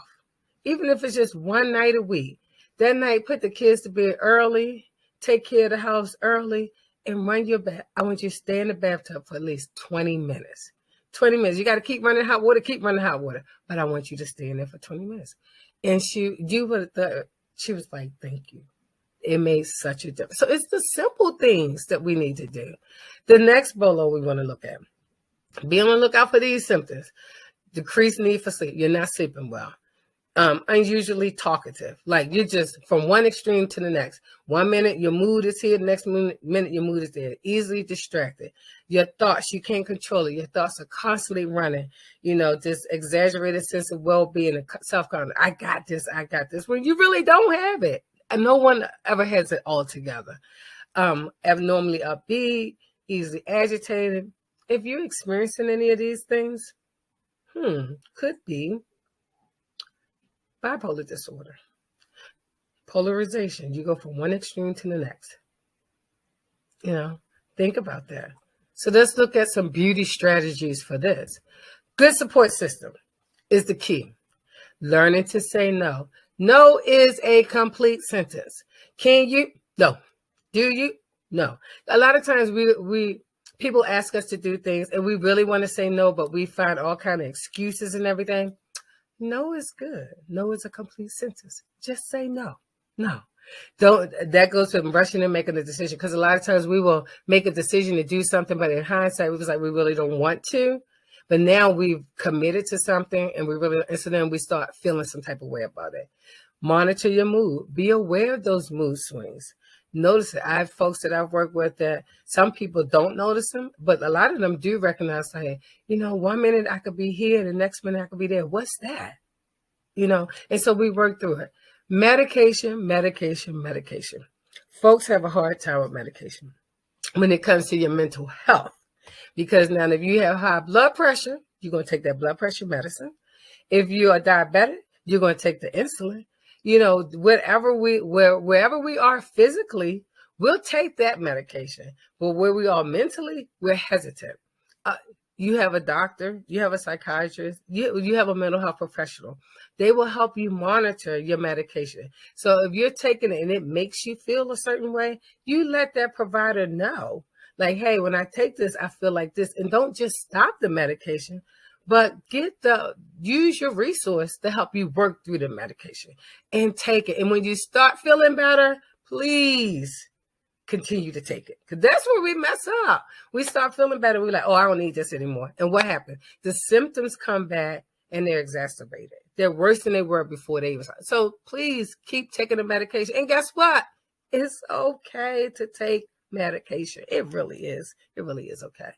So let's go to the next bolo. What is the next thing we're going to be on the lookout for? Flashbacks. Reliving traumatic events. Excuse me. Having those recurring dreams and memories, and the overflow of negative thoughts, that negative mood, just reacting to certain things. You might get a certain smell that will trigger something negative. You might hear a certain song, or you might come into contact with a certain person that when you see that person, they trigger that in you. What are we talking about? Post-traumatic stress disorder. It is real. It is real. It is real in the Black and brown community. And sometimes you have that indirect trauma that you deal with because someone else has faced it, and now you're impacted by that trauma. And so it's affecting you. It's impacting your body. So we need to be aware of that. So what are some of our emotional and physical beauty strategies for this? Learn about trauma. Learn about PTSD. Learn what it is that you're going through. Learn, meet with your mental health professional and talk about what you're going through. And because knowledge is power. The more you know how to address your symptoms, the more you know how to manage your symptoms. Practice relaxation techniques. Now, this is so crazy when I tell people this. I teach people how to do the deep breathing, and we do all that. But for me to try to do it myself, this girl be struggling. I get struggling because I'm like, there's so much stuff going on in my head, and I have to kind of shut things down for a minute so that I can relax, so that I can practice those techniques. Enjoy peace in nature. Get outside, be one with God. Look at, walk, take those walks through the park, go take the hikes, just be one with nature. Get out there, create, again, a strong support group. I tell it takes a village. Had it not been for my village, who knows where I would be? My village was there from day one of the separation, the divorce, like everything. My village was there. And divorce is traumatic too. So I mean, you gotta be real with yourself. You gotta be real with your situation. You gotta be real. Lastly, avoid alcohol and drugs. Now, that's the last thing. However, that's what we tend to do first is we turn to alcohol and drugs to deal with our mental health. But all that does is it increases the symptoms. So we need to be aware of that. So I'm just telling you, mental health is real. Beauty is real. We have to deal with some of the stuff that's going on in our mental so that we can be secure in who we are, so that we can find that beauty within and that we will have the confidence that we need. It's work. It takes work. I tell people every day, the person here, I used to call myself the background singer. Like I'm good standing in the background. I don't need to be up in the front. But I have been challenged by my friends, by my colleagues. Like, girl, you got something to say. Say it. You're coming back from some stuff. You've been through some stuff. And, I always thought like, hey, we all go through stuff. But they was like, look, you are the comeback kid. You are coming back through stuff. Not only were you married for 28 years and you're coming back from that, excuse me, but you have kids that you worked with that have had their own traumatic experiences that they had to work through. You were there when you lost your brother. I lost my brother a few years ago to stage 4 lung cancer. And, we had him with us and we did the family, we just rallied around him as a family to support him. God has definitely been amazing in my life. And so I'm coming back from stuff that I always thought that I wouldn't come back from. But here I am to share my story with you, that we all can come back. Whatever it is that we're facing, yes, it's going to take work to come back from it. But if you're willing to put in the work, the time, the energy, if you get that professional help that you need to help you to figure things out, get that professional help you need to walk the journey with you, you can overcome. You could be that comeback kid. You could dream big again, but you got to work hard. I would have never thought that I would have my own private practice. I dreamt about it, but then it came to life. I never thought that I would be speaking to people. This girl, this background singer who does not like talking in public, look at me. So I've done some local stuff, some domestic things. I've had the opportunities to speak internationally. Oh, yeah, little old me, this little scared girl right here. But I came back and I had to fight. I had to fight through all my fears. I had to fight through all my insecurities. I had to fight through my anxiety, the depression, everything. I had to fight through all of those things, but I did not fight alone. I had God and I had my village. My village held my arms up when I couldn't hold my arms up anymore. My village was supported. I remember nights just praying and crying, and I'm like, just get my mind right. Get my mind right. So we looked at depression. We looked at anxiety. We looked at bipolar. We looked at PTSD. If you're experiencing any of those things, I've given you some coping strategies. Just implement. Get your journal out. Write things down. Knowledge is power. Seek the professional help you need. And I just want you to know through all of that, I just want you to breathe. Just breathe. Just breathe through it all. This just breathe means more than just the support group that we have is phenomenal. It is impacting. The goal is to really branch outside of North Carolina with this group and become a nonprofit and just really put it out there. But we need to just breathe in our lives in general. I had stopped breathing. My children had stopped breathing, but we're all now. I got to stop calling them children because they hear me calling them children. They're adults now. My oldest will be 20. But, we all had stopped breathing for a minute. And now I can exhale. Is life perfect?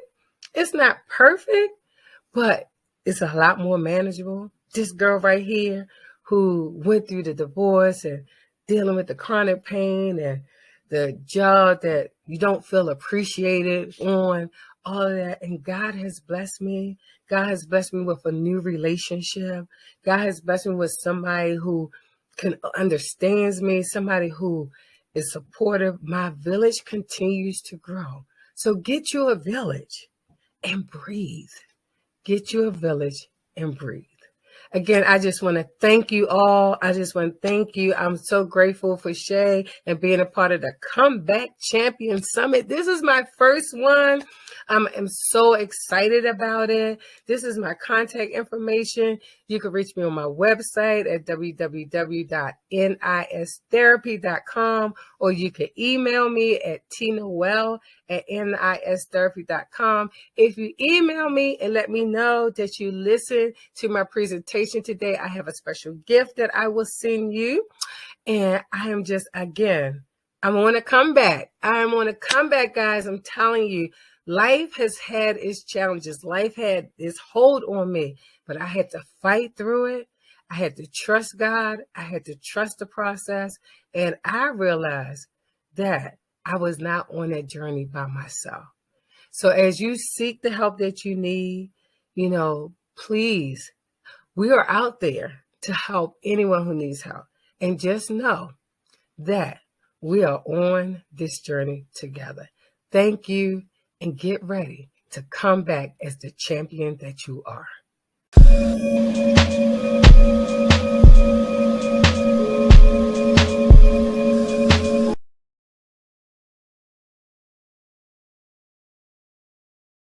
Well, hello, everyone. Welcome, welcome, welcome. I am Leslie Hardy, and I am so honored and excited to be presenting to you today, Prepare for a Purpose, Embrace the Process, the 3 E's of the process to live and love better. I'm excited to share with you. I have my notes because I want to make sure I don't forget anything. And I want to ask you to take notes too, because I am sure there is going to be some valuable information I'm going to share with you today that you can begin to implement to start your transformation. So I am going to share my screen so that we can all see here together and get started. So we're going to jump right in by talking about what is this process. Well, I happened to write a book a few years ago. And in the book, I talked about the process. And I defined process in this way: the means whereby we journey through life and attain information to become equipped and prepared to be most successful in realizing and walking in our purpose. That sounds like a mouthful, right? Let's just break that down. What that really means is, as we journey through life from the time that we're born until we come into our adulthood, all of the life experiences that we've had, the family we're born into, the beliefs, the morals, the values that we adopt from our family, the relationships that we've had, the experiences that we encounter, all of those things help to shape us, and it's a part of our process, which helps forms our perspective. And it's from that place that we live our world view. That's what perspective is: your view of self and yourself in the world. So the reality is, every day that we live, we're actually living out patterns. We're living out patterns of behavior, and these patterns of behavior have created the very life that you now live. And what you do about that is up to you. And so we can all change the trajectory of our life by changing our perspective and changing our choices. Perspective, we live it out every day. And whatever you learn, whatever you live, you continue to repeat, unless and until you do something different repeatedly. That is how you begin to transform your life. So I want to suggest to you that perspective, mindset, and personal development are the 3 most important factors that influence and impacts who you are, how you live, and what it is you then have. So like you, likely, most people have experienced something along their journey that impacted them negatively. And for a lot of people, those impacts negatively created a stunt, if you will, in your development somewhere along the way in your earlier years, to the point that it's created a hindrance, if you will, maybe even a blind spot, maybe even some limiting beliefs about who you are, what you can do, and what you can have. Well, you may not be responsible for all those things that happen to you, but as an adult, I want to suggest to you that you are responsible for what you do now. And this is why. Because the moment you accept responsibility for everything in your life, the good, bad, the ugly, is the moment you gain the power to change anything in your life. Think about it. We all have free will. And it's from that place of free will that we make choices. But sometimes we can be limited by the choices we even think we have based on how we think. And that is truly the crust of what we're going to be talking about today. So who knows that better than this woman right here? Now, I'll bet money that everybody knows who this is, Miss Oprah Winfrey herself. And how fitting is it that she is the epitome of this very thing, how to transform your life to live and love better. Isn't it just ironic how her initials actually spell out OWN, Oprah Winfrey Network, which is what she owns, right? And so someone asked Oprah along the way, what was one of her biggest aha moments? And this is what she said. I realized it was when I figured out that my thoughts control my whole life. No matter what life deals me, I can always choose my response to it. We are each responsible for our lives, and more important, the thoughts that create them. If you want your life to be more rewarding, you have to change the way you think. And that is so, so true. So we don't necessarily control what we think, but we can control what we do with those thoughts.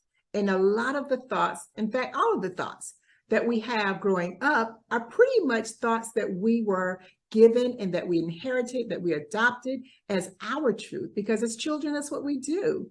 We believe and trust the people around us that care for us. And, you know, we, for the most part, do what they say do, and we live life, right?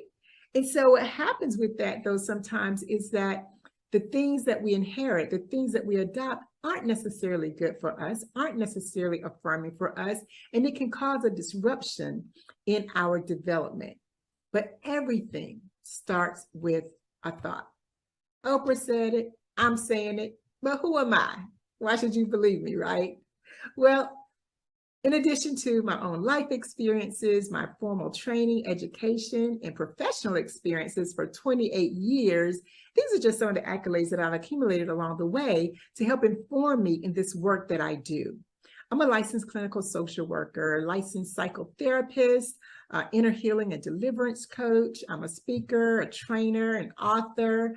I'm the CEO of my own company, and I have the privilege, I get to work with some powerful men and women, primarily women, who've decided that they want to take ownership of their own lives, that they want something different, that they're willing to do the work to have something different. So they're willing to gain the insight, the awareness, the skills, the tools that they need, that they realize they may lack. Now, sometimes we come into that realization because we keep doing the same thing, expecting different results. And we know what we call that, right? But we're not going to do that anymore. And I'm here to help those people who want to have a change. So research has shown that professionally, we're killing the game. I work with so many powerful women who are exceeding and excelling in their careers, in their education. But when it comes to the personal side, they're consistently challenged to have the same level of achievement and success in their relationships. And they want to change that. And I want to help them change that. So these are some of the 5 factors that impact relationships and the quality of life that most people experience.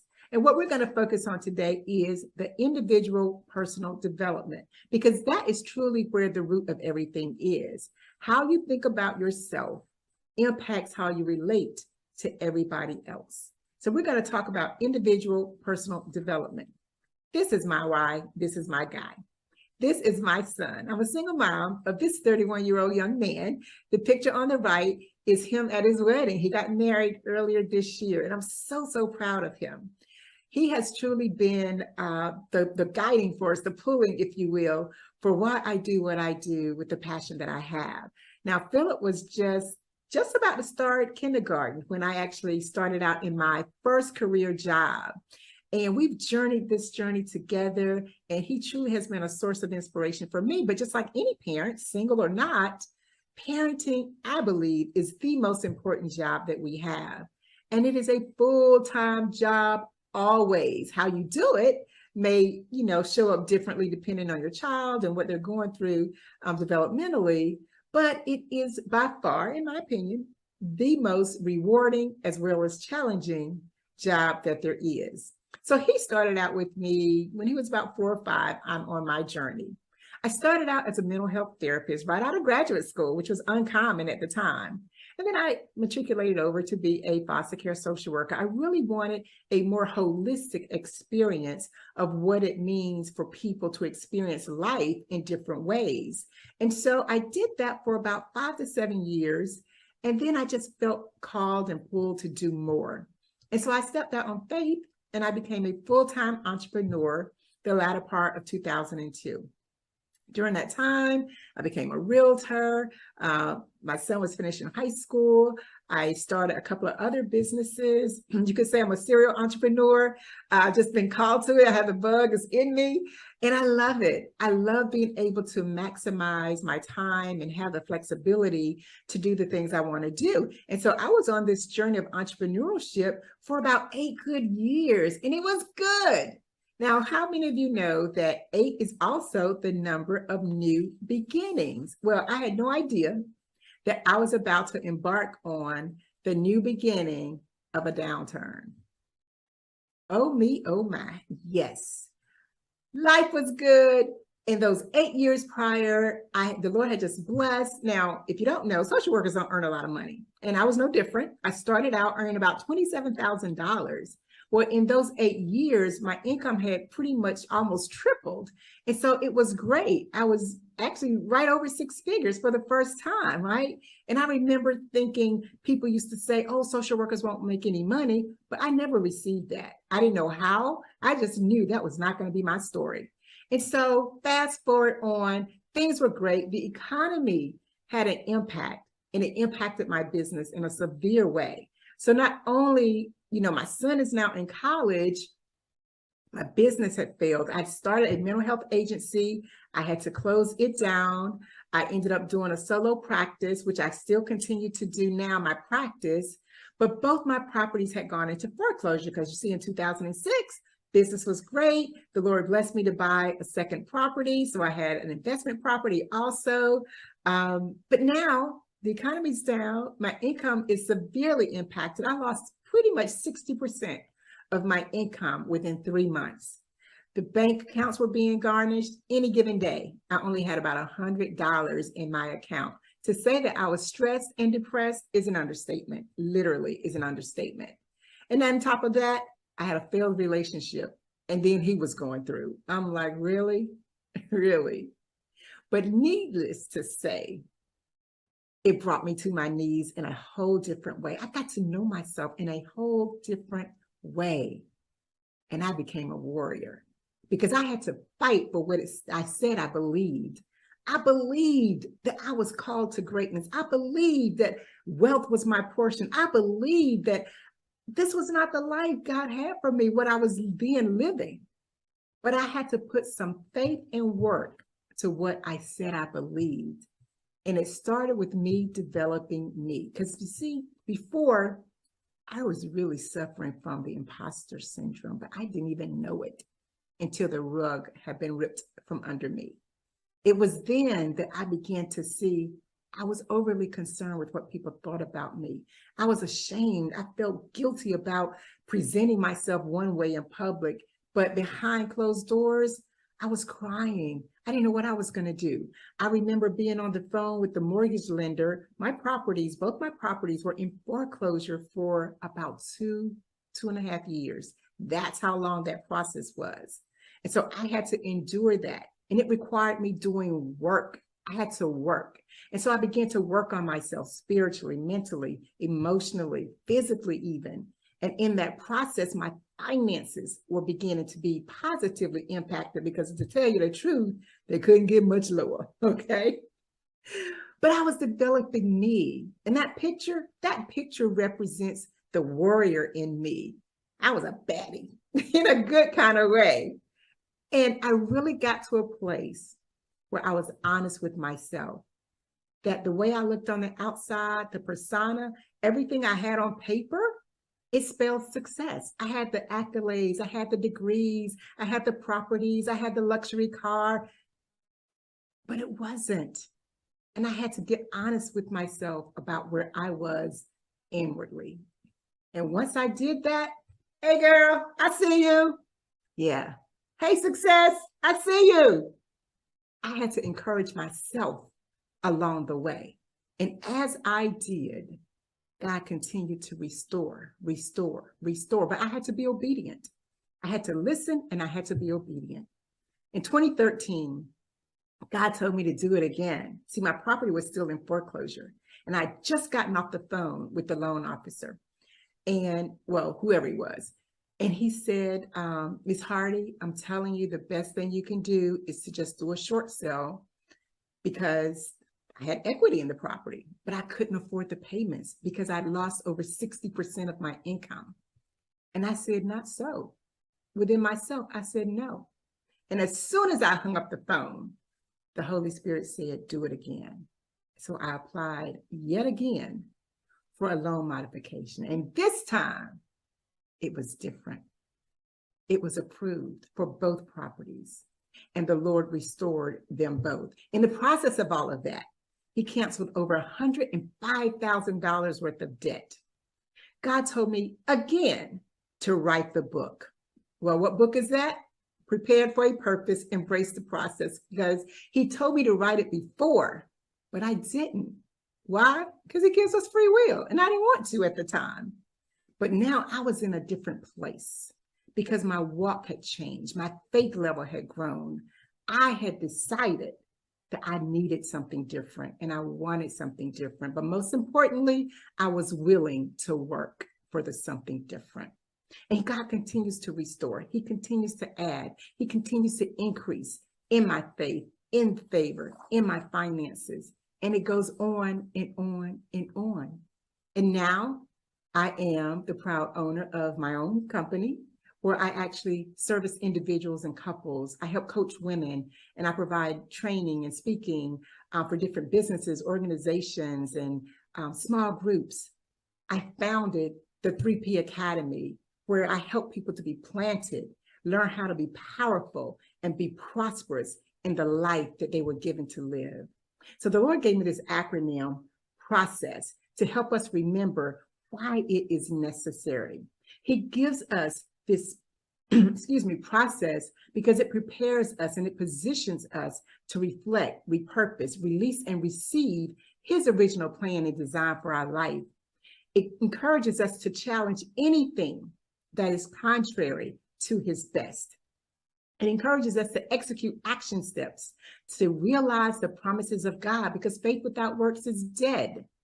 And when we do that, we realize that our safety, our security, and our significance is found in him, which is where we get our identity, not just from our families of origin, not from our jobs, not from our identities as mother and father and CEO and judge and girlfriend, whatever. All those roles that we play, our identity has to be anchored in him. And when we find that place, that's where we find our secret sauce. And that's where we excel to serve, soar, and really walk out what it is God's given us to be successful. So we're going to talk about what are these 3 E's of the process. The first E is examine. You really have to examine yourself.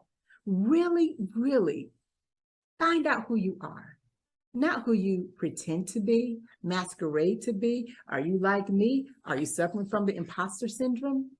You really have to take a look at who are you and why are you the way that you are? Is that who you want to be? Does it serve you well? The second E, embrace. You have to choose to embrace by exposing anything in you that God didn't give you. He didn't call us to be imposters. He called us to be our authentic selves. You can only be the second best of anybody you're trying to emulate. Our job in this life is to discover who we are and to fulfill the purpose and call that He has for us through the various assignments that we have. That is one of the greatest callings that we have.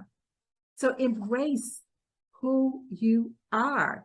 And in order to do that, it requires you to do some self-examination. It requires you to become aware of those things in you that are good, that are working for you, and those things that may not be working for you. It requires you to acknowledge what those things are. It requires you to reveal so that you can then choose to heal. The third E is establish. And this is where the bulk of the work happens. Establish the thoughts, the beliefs, and the behaviors that are consistent with what and who you choose to be. That is what we have to do. Now, consider this. We started out talking about how important thoughts are. These are some facts that I want you to really just kind of let sink in, because we have upwards to 60,000 thoughts a day. Now, when I first heard that, I was like, whoa, it was mind-blowing. Like, really? Oh my goodness, what? Yeah. And then consider the fact that 90% of those thoughts are recycled old thoughts from yesterday.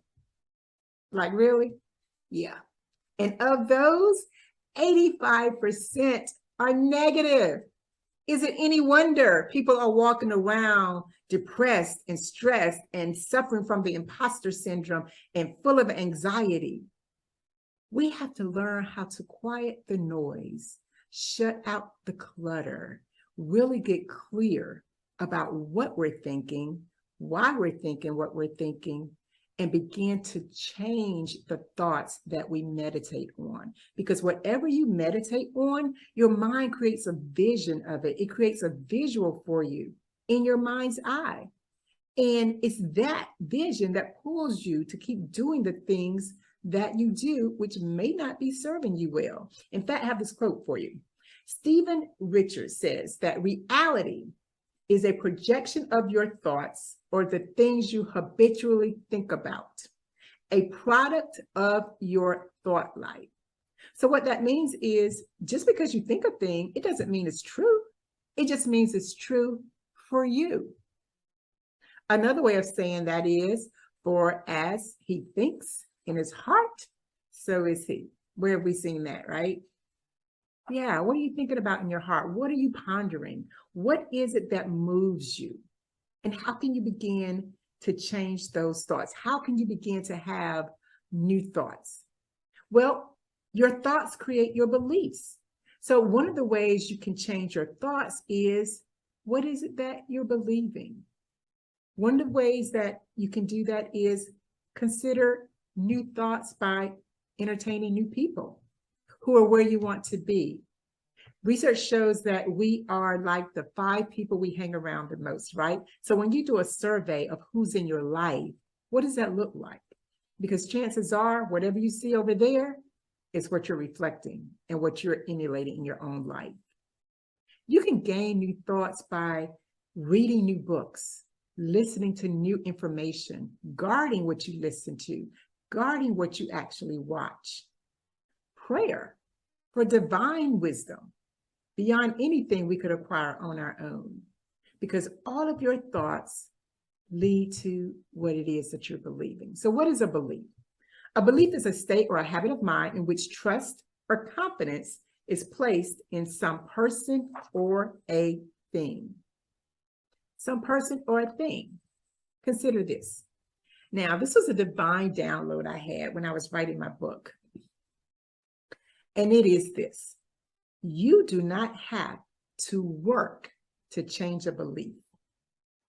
You choose to release a belief you currently hold as true, and you receive a new belief by faith. It is that simple.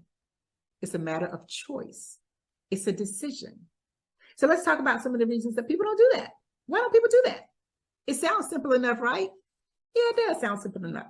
But people don't do that because they want to hold on to old beliefs because they don't have enough faith that what they're releasing and what they'll get when they release it will be better for them. So their perceived value and benefit of the unknown, they don't have faith in that.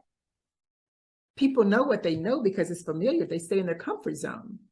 But in order to grow, you have to step outside of your comfort zone. You have to do something you haven't done before. You have to experience things you haven't experienced before. And most people are afraid to do that.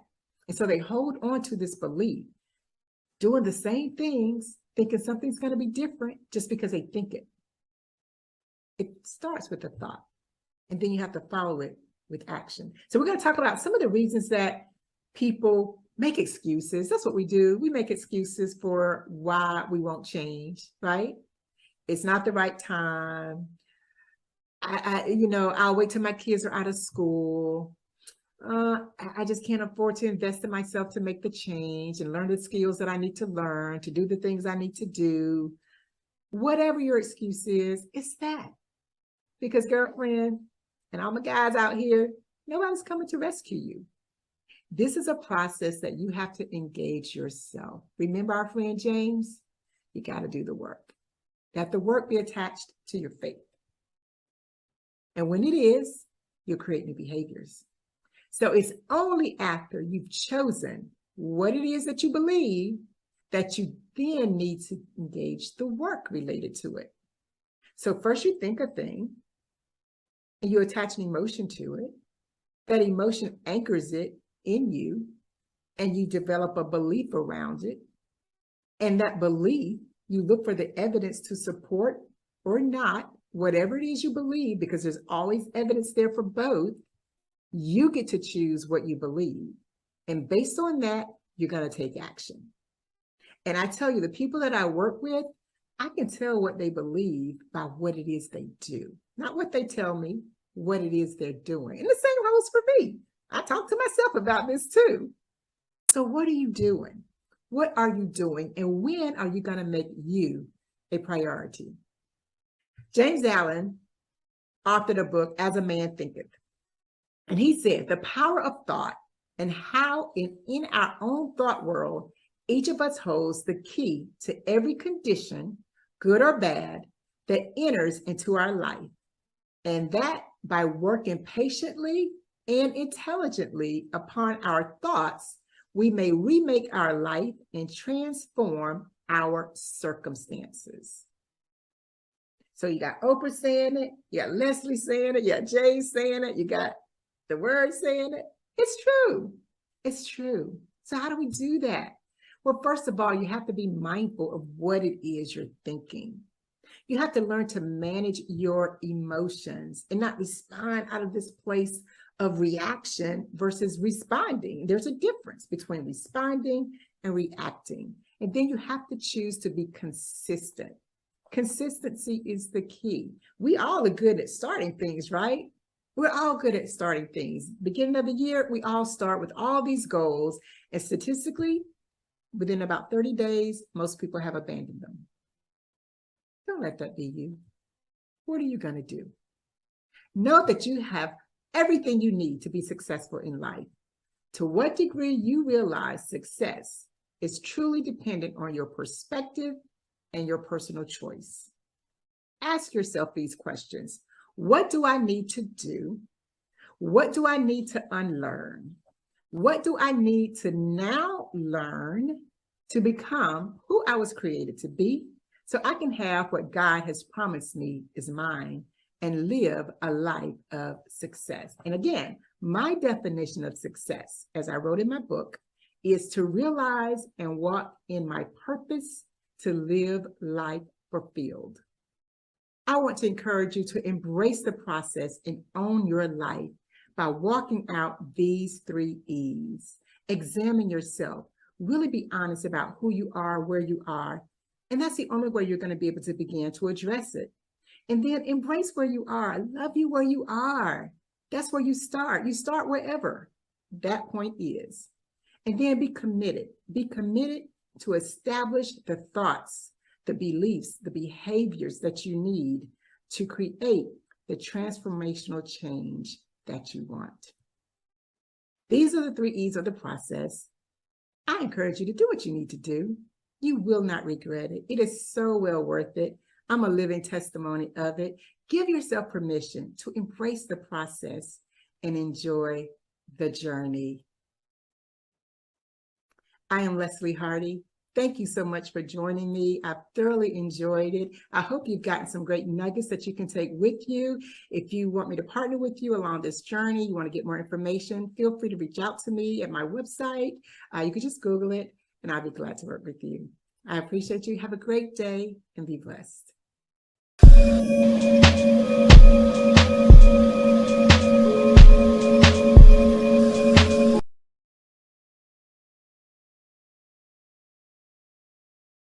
My name is Taisha Randall, and I am a speaker, contributing author, and best-selling,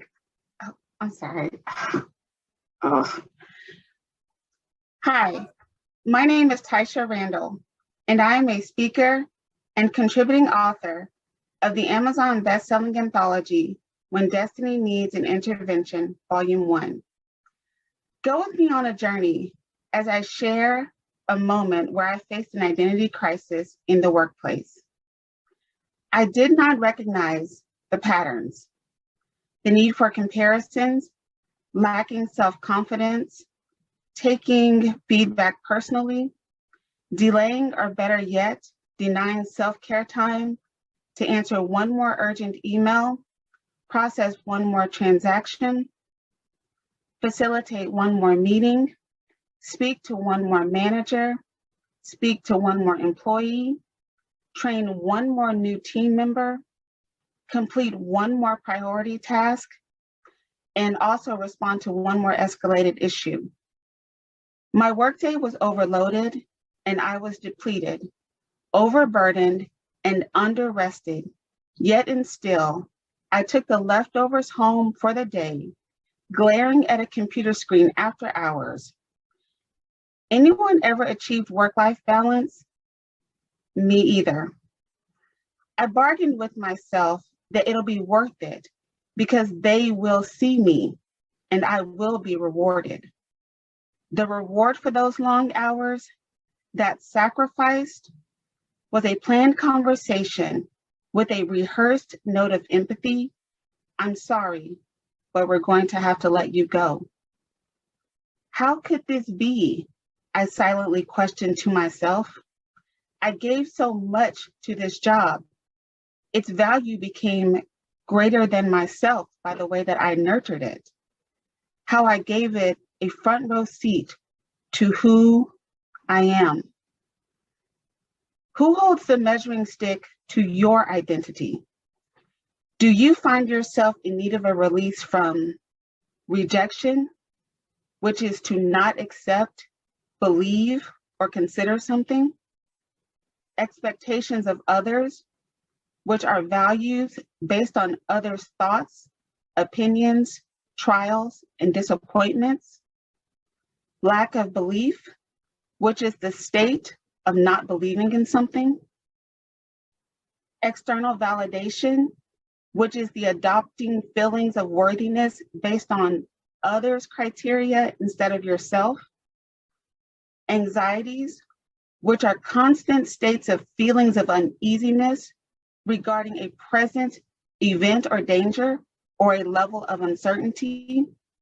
Shame, which is a painful feeling of inner turmoil or distress caused with oneself by the consciousness of wrongdoing? Or excessive pressure, which is the using of intense persuasion or coercion to make someone do something? What do you need today to release, to shift from existing to living? Existing is drifting without a purpose, and living is moving with intention. Existing is a misaligned assignment that was never for you. Living is valuing progress instead of the need to appear perfect. Existing is replaying a broken soundtrack that dictates your very being. Living is affirming who you are and being anchored in that belief. My measuring stick was my job. It was where I placed high value in my self-worth, but it did not value me back.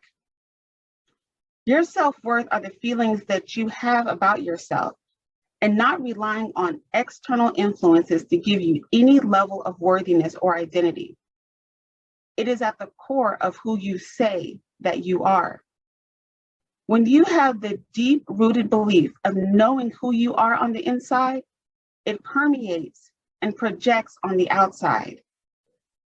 Building your self-worth is to own your voice and not to dim the internal GPS moving you towards your purpose. Your self-worth is not dependent on an others mentality.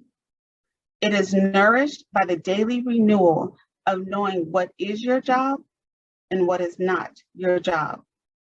The who I am is not what I do. We're all too familiar with the infamous networking question. So tell me a little about yourself. How often is it that we are conditioned to quickly state what we do professionally instead of who we are? Is your profession a part of your true identity? The next time you're asked this question, I challenge you to give your response a makeover. Who are you are outside of the external measuring stick. The real you is more than enough. The key to unlocking your self-worth and living is to release everything and everyone that is distracting you to stay in a holding pattern of stuck. It's time to give people their stuff back.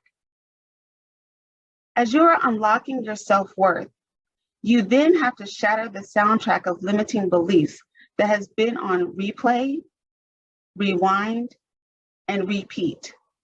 But in this season, it will be removed. Limiting beliefs extinguish the fire, the zeal to move with intention. You know the self-critic who takes up space rent-free, whose sole mission is to keep you paralyzed because it knows its job and does it well. However, the self-critic does have limits because it is no match for the force of positive thinking. It is powerless against any affirmation because when you hear yourself speak an affirmation, you are declaring who you are, not who you half-heartedly want to be or wish to be. Start with I am and fill in the blank with a bold declaration on a consistent basis and watch how your disposition changes. With time, the limiting beliefs will shrink and you will emerge more confident and have a higher self-awareness about yourself to release the toxicity that has hindered you from living. Your soundtrack may also need to switch up the playlist that has access to you. Are there associations that hinder you from, are there associations that hinder you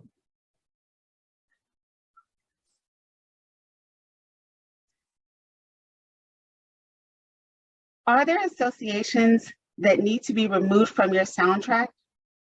You get to decide who has access to you and who does not. Are they building up or tearing down your soundtrack? Affirming who you are is critical to your identity because if not deeply rooted, the others mentality will creep in subtly until you're running, jumping, spinning, looking left, looking right, looking over, looking under, chasing someone else's assignment. The reality about chasing someone else's assignment is that you never catch it, and the cycle repeats itself until you decide to run your own race. The key to shattering the soundtrack of limiting beliefs and living is to release everything and everyone that is distracting you from being on your job, the assignment that was meant for you. And you know what your assignment is. It's the one that's in your heart, and it does not go away no matter how the self-critic attempts to convince you differently. It's time to give people their stuff back. As you're shattering the soundtrack of limiting beliefs, you lastly have to reframe how you view rejection. Rejection is a temporary experience. It is not a life sentence. You are not the rejection, you experienced it. Change your lens. The no that you experienced was to properly align you with your next offer. Your next offer is on the other side of the rejection, so continue moving forward. Heal the rejections of your past so that it does not create a toxic space in your present. It's interfering with your next offer. Process the rejection to give yourself the space and mental clarity to acknowledge what happened. Plan your next steps with defining actionable goals, measuring the progress, tracking the tangibles, minimizing distractions, and trusting the process to launch.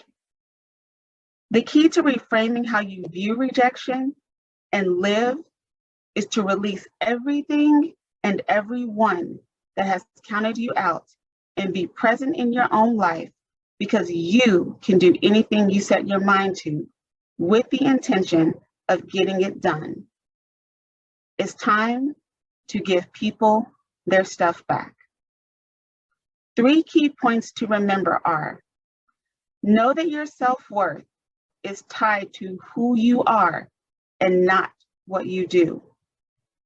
Know that shattering the soundtrack of limiting beliefs will move you from stuck to start.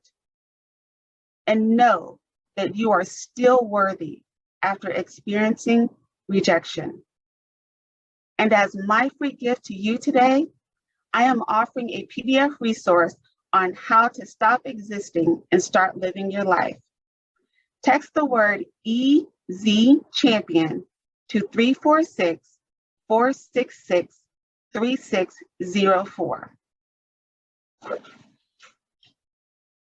Now, if you'll excuse me, I'm headed off to the mailbox because champions give people their stuff back. It's time to release what no longer serves you. Thank you for your time.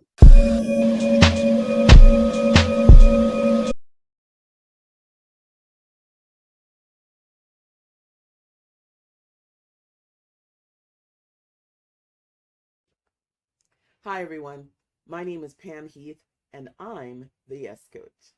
I'm a certified life coach, business strategist, and branding expert, and I teach my clients to say yes to life. I am so excited to be able to share my passion with you because I am somebody who takes entrepreneurs and I take them from wherever they're at, whether they're just starting out, whether they've begun their business and they've hit a lid, some kind of limitation they've put on themselves, or limitation inside of the genre or the industry that they're in. Wherever they're at, I have them say yes, and we create the strategy that will take them to the next level. I call it my Yes GPS. Just like the GPS on your phone that you plug in the coordinates and it tells you exactly how to get where you're going. I'm your Yes GPS, and I take you where you're headed. All you have to do is have the courage to say you want it, and it's yours. And that's what I do for a living now. How about that? I'm going to share with you my zero to hero story because it's compelling. And I'm also going to share with you a little bit of my process so you can take it on. What I want you to know is I'm somebody that when you share with me your dreams and your visions for life, I listen from yes.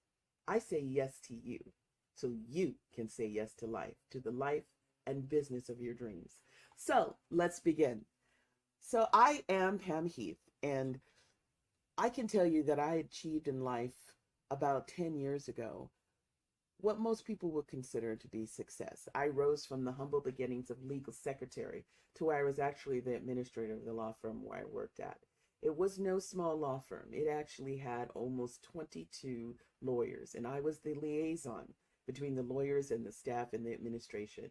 I managed and produced results every day. I troubleshooted and put out fires, and I was known for somebody who was very, very positive minded. I actually would be so happy to show up for work, and I was known for that. And then the unthinkable happened. One day, in the midst of this incredible life where I had the husband of my dreams, the house of my dreams, the car of my dreams, and the career of my dreams, my eldest child, my beloved daughter, committed suicide. She died. And she died in a way that for me just cut me to the heart, because she died because she gave up hope. And I had no idea she was in that space.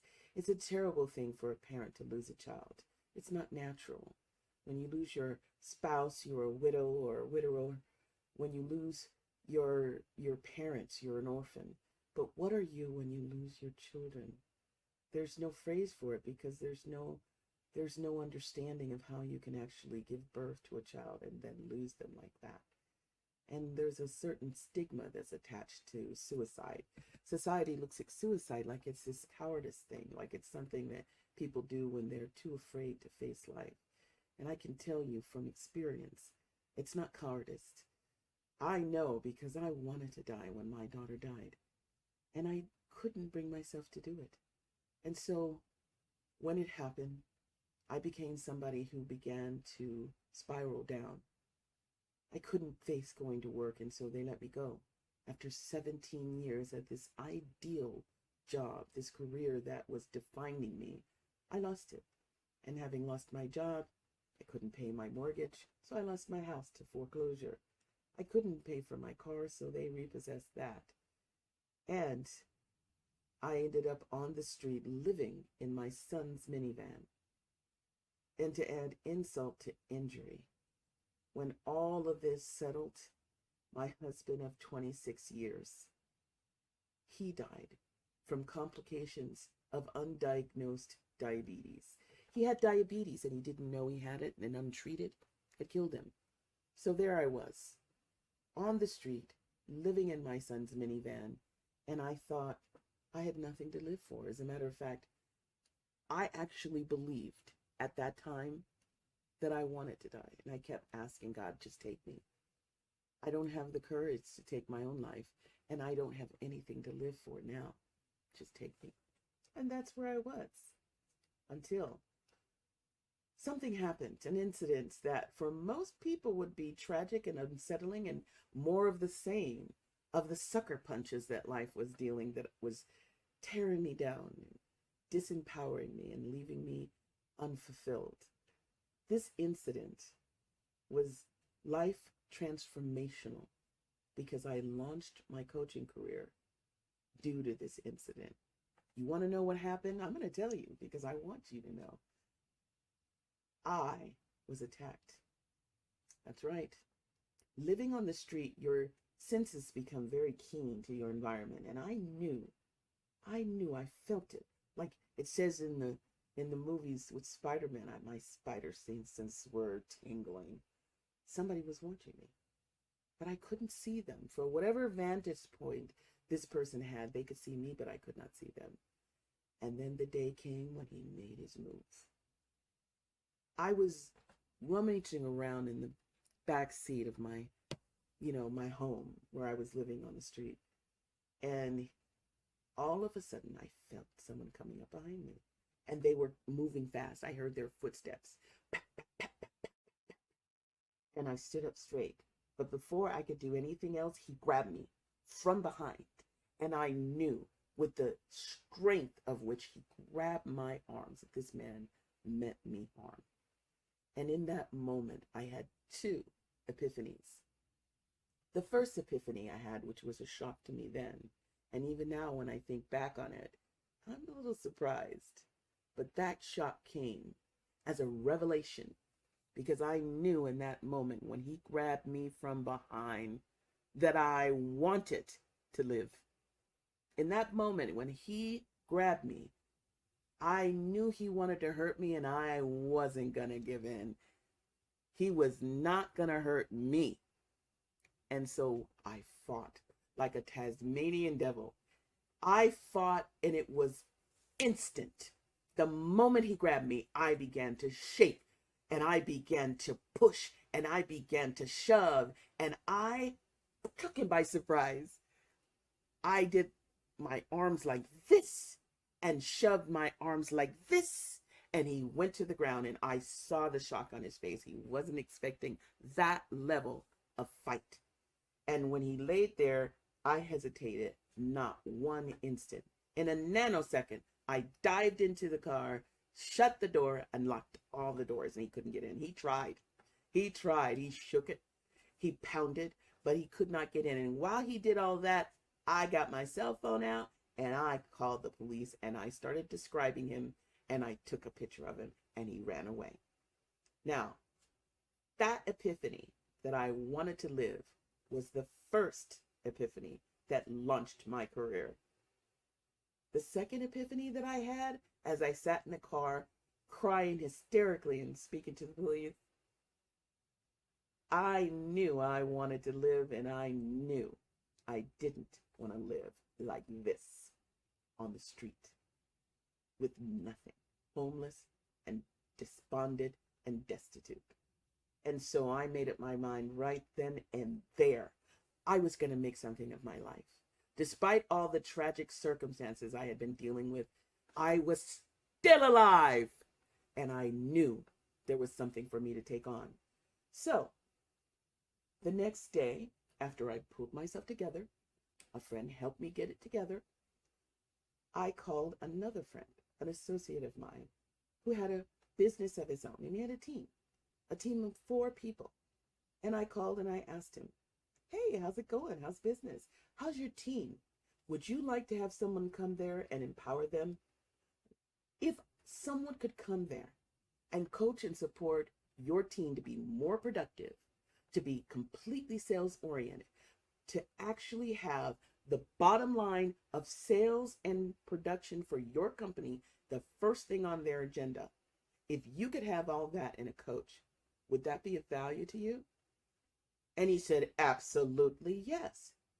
And I told him, not knowing how I was going to do it, not even having an agenda or a plan of action, I said to him, I'm that coach. If you hire me, I will empower your team, and I will bring them to the level where they are living and working to forward your business. How about that? Say yes. And he said yes. And that was my first client as the yes coach. He was so fully happy and satisfied with what I produced with his team. He told all his friends, and one by one, client by client, I built a 6-figure coaching business. I pulled in $96,000 my first year in business from simply showing up and being a yes. I have to tell you that never in my wildest dreams did that seem a possibility until I created my new identity as the yes coach.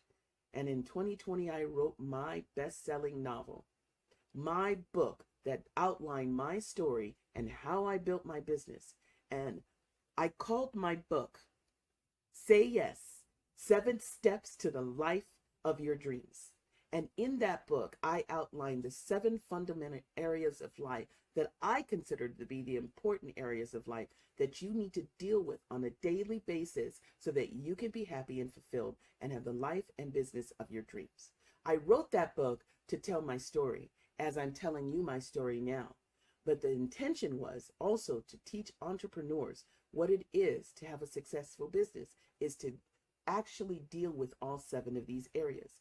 You'll read about my story in my book, and those 7 areas, those areas are your career and your finances, your health and your well-being, your home environment, your relationships, and I break those up into two categories.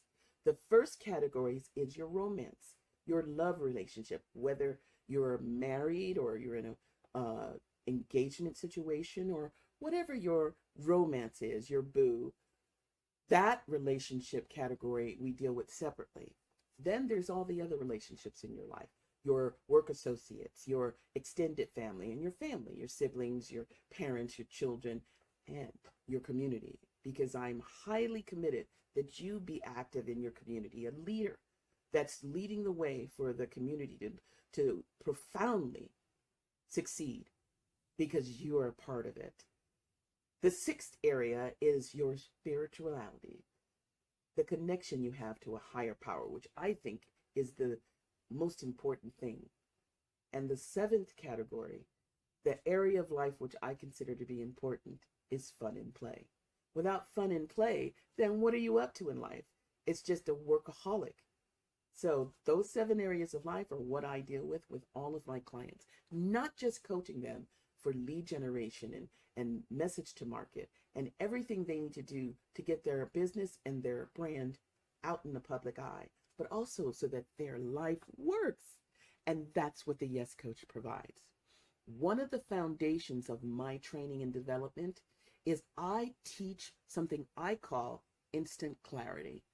Instant clarity is what I got when I had those 2 epiphanies back when I had given up on life and had no hope for the future. I got clarity around what it is that I was up to and what it is I provide. And that's what I bring to the party. So you hire the Yes Coach, and the Yes Coach brings you instant clarity. How do I do this? Well, it's very simple. I have a 3-step process that begins with you discovering your unique message. So the process of discovering your message has to do with you getting in touch with your brand, who you are, why you do what you do for the service or the product that you provide to others, and how you go about doing that. Now, a lot of people struggle with their purpose and their mission in life. What I do is I make that struggle go away because I get you keenly connected to your purpose and your mission. It's important. It's everything. The foundation of everything you're doing is geared from your purpose.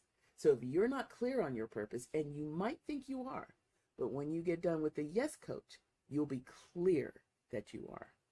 Discovering your purpose and your mission and actually learning how to articulate it effectively is the foundation of the first step in the Yes Coach process for you to get instant clarity around your message to market. The second level of this 3-step process to get access to power around your success and your abundance in life is that you then begin to design your message. And how you do that is you design it inside of your personality. What kind of deliverer are you? Now you can see part of my delivery method is I'm a storyteller. You might have recognized that from the get-go. I tell really, really good stories. My stories are compelling, engaging, and they keep you on the edge of your seats. Now, some people are by nature storytellers. Some people are educators. They are really, really profoundly connected to teaching, and they teach from a certain standpoint, either like from the front of the room as speakers and motivational people do, or they teach in virtual environments, but they teach to have you learn something that they know that they want to give away to you. Some people are preachers. They're very spiritual. They connect you to a higher power. They actually create a context for you to look inward. They're transformational speakers, and they teach with a guideline to how you can, go internal and get that power from within. Some people are rock stars. They're like movie stars, or, the Mick Jagger of their ability or their industry. There are actually about 12 different kinds of designs around how you deliver your message. I'm going to help you get access to that. It's one of the things I do. Now, if you're listening to my comeback challenge, you're hearing it for the first time, you may say to yourself, Pam, exactly how do I go about distinguishing what kind of deliverer I am? So one of the things I'll tell you, because I'm happy to teach this to you, whether I ever meet you in person or whether or not you ever hire me, you can determine what kind of message deliverer you are very easily. Are you someone who is introverted or extroverted? Are you happy and comfortable in an environment where other people are present and they're relating to you? Like everything you say, every word that's coming out of your mouth is important to them, has value for them. Does it make you uncomfortable, the thought that what you say matters? We can start to work with you to find out what kind of deliverer you are, and then you will start to design your talk, your delivery, so that you can effectively speak about your methodology and others will get it every time, guaranteed. The third step in my 3-step process, the discovery of your message, the design of how you deliver your message, and then the delivery of your message. How you deliver that message has everything to do with your choice of platform, whether you're somebody who goes on social media and shares on Facebook or YouTube or LinkedIn or Instagram, TikTok, whatever that is for you. Social media is one platform. Live stages is another platform. What's your platform? What turns you on? What floats your boat? These are the kinds of things that we will distinguish as we work together to get access to your purpose and mission, to help you discover, design, and deliver your unique message to market. It's what I am up to. It's what I do. And I think it's important. I think that when you say yes to life says yes to you. So the last thing I want to talk about, you may have recognized this in my talking, but I'm somebody who is a manifester, and I manifest inside the law of attraction. You may have heard of the law of attraction. There was a film that came out a couple of decades ago now called The Secret, and it was based on the law of attraction. And much of my teaching is grounded in that law, but I teach it a little bit differently than you might have seen in the movie or read the book by Rhonda Byrne. The law of attraction is not just something you think about. It's very, very action oriented. It's the thing that's missing for a lot of people, which is why some people don't believe in the law of attraction. Let me tell you something. The law of attraction is a very, very finite law of the universe. And there are many laws of the universe, many of them. And we live our lives inside the confines of these laws. For instance, I'll give you an example of a couple of laws of the universe you already are aligned on. Number 1, gravity. Gravity is a law of the universe. It doesn't matter whether you understand it or can distinguish it for another human being. You don't have to believe in gravity for it to affect you. What goes up must come down. So you can't go to the top of the apartment building where you live or the Empire State Building and jump and expect to land without consequence. What goes up must come down, regardless of how you feel about it.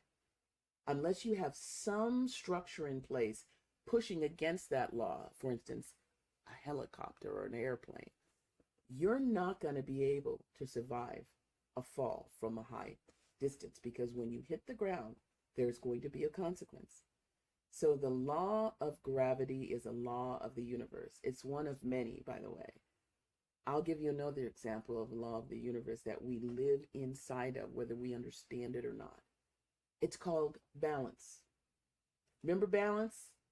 For some of you, for many of you, you learned how to ride a bicycle when you were a young child. You woke up one Christmas morning and there it was with a pretty bow tied on it right there next to the Christmas tree. And you took it outside and you had an adventure learning how to keep yourself solidly grounded in one position without falling. Because balance is a law that says that unless you are equally balanced on that bicycle, you're going to go down.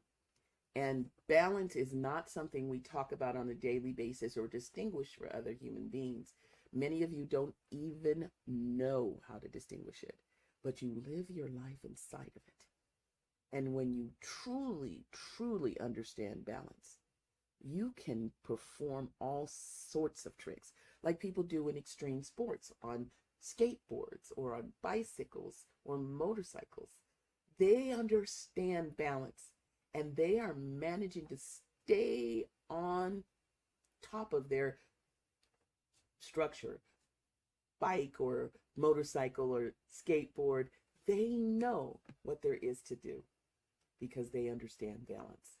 You understand balance. You and I live inside of that law. The law of attraction is just like the law of balance or the law of gravity. It is a law of the universe that says that what you put out is what comes back to you. And so for you to manifest powerfully, abundantly, miraculously, you have to be willing to put out what you want and to take the actions correlate with you having that thing. In other words, you don't get to have the benefits of manifesting inside of the law of attraction unless you're willing to take the actions correlate with you having that thing you're manifesting. So that is how I teach the law of attraction. There's a lot of value in learning and understanding this law, and it's what I bring to the party. Pam Heath, the Yes Coach, when she comes stacked with the law of attraction and my 3-step process. I can take you wherever you're at in your business to whatever level you want to get to, and we'll do it together.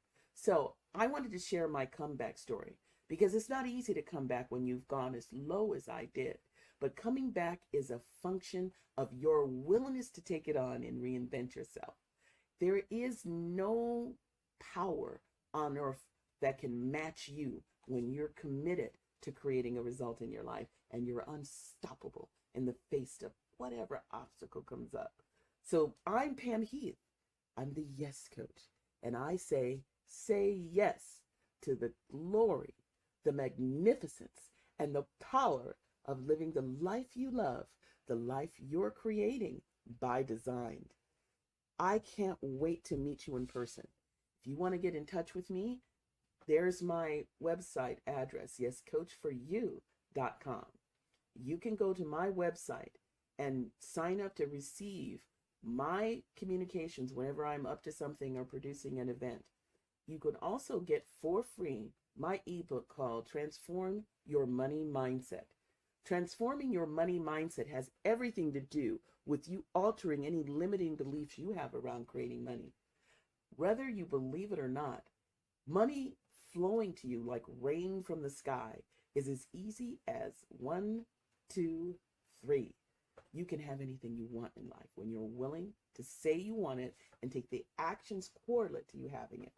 Transform your money mindset and go to my website, yescoachforyou.com, and download my free ebook, Transform Your Money Mindset. I can't wait to meet you. Thank you for listening. I look forward to the opportunity to making a difference in your life. The Yes Coach says, say yes to life. And I'm saying now, thank you for listening. Take care and be well. Bye-bye.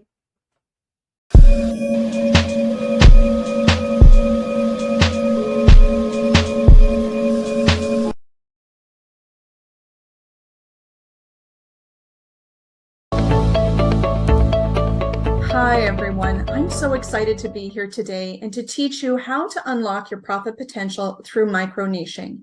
My name is Tracy Blem, and I teach holistic professionals how to skyrocket their income and dramatically increase their impact through creating their own signature programs. And after 20 years of working in the holistic health field and coaching a wide variety of businesses, the number one thing I've seen that constrains business owners is the lack of a proper niche, and even more so, a micro niche. So today I'm going to teach you what that looks like, along with walking you through a simple process that gets you unstuck and into flow so that you can create more income way easier than you ever have before. So what are the signs that you have a niching problem in your business? You're struggling to fill those client slots. Each flavor of service offering is completely different. And what you may or may not realize is that each of those flavors requires its own specific marketing strategy that's being nurtured every single week in order for it to be lucrative for you. You may have clients that are price matching or doing the price comparison when it comes to your services. And what this becomes is a dollar for dollar issue versus the true value that you bring to the table. You have maxed out what you can charge per hour without upsetting or losing your clients. You're exhausted, possibly on the verge of burnout, and you want more money, but you have no idea how you can possibly add more time to your week to take on even more clients. You have tried discounting packages and weird offerings to try and get people to book more with you, to find that as soon as those discounts go away, you go right back to your regular hourly fill. When I had my large clinic, we did the packages, deals, and discounts, and none of those tactics brought true sustainable income. They just don't work for true business and income growth. People will always wait for the deals. Let me give you an example of one of those. Here is one of our non-niche brain farts that cost me a ton of money and heartache to put on, as in no return on investment by the time we shut the lights off for the night on this one. We used to do these as a quarterly demo night, and this was to have people come and try out therapies and modalities that they have never had or have never ever heard of before. And we used to advertise it out the wang, as in everywhere. People would show up for their 20 for 20 and try to jam in a full session. Honestly, people would want a full acupuncture session in 20 minutes for like $10. For me, it would be rapid fire, and they'd show up with a tape recorder, if you can remember those, and belt out questions like the world was coming to an end. Then they wouldn't come back, or they would try to book in the next quarter to try and do it all again for $20, get those 2 sessions. And by the 4th attempt of trying to tweak and adjust it to make it profitable, we threw it in the trash. It was too generic. What's happening here is competing in a generic environment, and that creates what I call communication fog. It's also known as generalization, and it doesn't work. You have to find some way to cut through that fog, stand out as an expert, or your business will never command great prices and never scale. It's that simple. You can't be the master of anything because you can't master it all. And the service style marketing puts you into a competitive price war where no one wins, and the profit margins drop to the point where money's being lost, not made. So how to change this all around? You need a niche. Even more specific, you need a micro niche. So let's go through it together so I can show you how this works to make your life easier and bring you more money with less work, and even better, a single track for marketing to reach your clients with less effort that you can master and profit from. So the first level is where typically people start when they start looking at niching. And that is a large overall niche, which we call a mega niche. So for example, health and wellness is a mega niche. So is business, career, and money, or love and relationships, or personal growth, and there are a couple others. So when I first opened my clinic back in 2009, my personal private practice was undiagnosed infertility. I was a baby-making master. But the clinic and the therapists that worked for me were using the mega niche of health and wellness. And I ended up burning through an entire year of marketing budget in 2 months because we just couldn't get any traction with it. So let me show you where you might be going wrong by staying at that mega niche level and what that means for you. So we're going to keep going with the health and wellness as the mega niche for the illustration on this. And here's what a typical day for a therapist looks like. So as you can see, it's very difficult to market to this. It's difficult to position yourself as the expert. And you are competing with everyone else out there in a very generic way. So standing out from the noise is almost impossible. This business model, which is selling the modality or service type only, sets you up for that dollar for dollar comparison model where the cheapest offer wins that we mentioned earlier. So then we move into the next level of niching called micro niching, which in this continued example of health and wellness would be specific symptoms or specific illness. Now, the reason we're switching out of the service offered or modality offered into symptom or illness is because people pay for transformation. No one cares how you get them there. No one is searching for your service or training. They are searching for the solution to their symptoms and issues. I used to say all the time during our therapist trainings, every service can heal everything, but not everyone. In other words, you need a niche. You need to be even more profitable than you micro niche. So let's use another instance so that it's not all health and wellness. And in this case, we're going to talk about website optimization as an example. You are not selling website optimization. You are selling client attraction and conversion. Make sense? Transformation sells, not modality of service. But we're going to continue with our health and wellness example. So one level down is switching from the mega niche of health and wellness to a specific illness. And we're going to use as an example, diabetes. That requires a very specific type of focus and therapy modification to assist your clients, as well as your marketing. And you can take specialty trainings and courses to sharpen around this, or better yet, provide those kinds of things to your clients for purchase. This is definitely more specific, but still quite a broad group of people. But you can see how easy it would be to make finding these people a breeze. This could be support groups, doctors' offices, online forums, and social media groups where they would be hanging out. So already easier to find those clients to make that offer to. But what happens if we take it down another level to type 2 diabetes? Now that narrows it down more around who you work with, and it would make those clients pay attention when your lingo and offerings are tailored to them. You want them raising their hands saying, "That's me."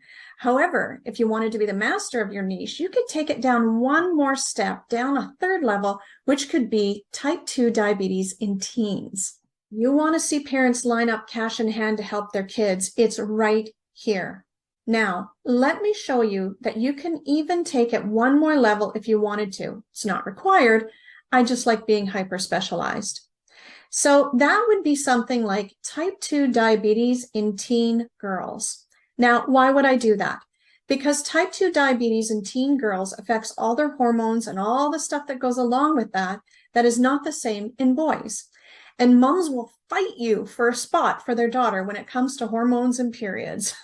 Trust me, I've got 2. And it's even easier to find where these moms are. You can then add to your looky-loo to try and find your clients to moms groups, support groups. All of that plus the list we already mentioned when we narrowed it down to diabetes. How easy would it be to know where exactly to hang out and place your offers when this is your micro niche and no one else is doing it, which automatically sets you up as the authority and the go-to person. So let me show you where you might be going wrong by building your business, marketing, and offerings only on a service-by-service style of offering and what that means for you when you stick to that mega niche. So let's go back to a typical session day for a therapist doing health and wellness. So we've already discussed it's very difficult to market to this, to position yourself as the expert, and you're competing with everyone else out there. This again is that dollar for dollar issue. Going one level down doing diabetes is what this day would look like. Better, right? So easy for you to master your services and your craft because you're working in this arena with every single person, which means you get to find all the nuances and weird quirks that no one else has the time to, or even just the number of exposures to this issue to find the patterns. But for high profitability, still too many variants.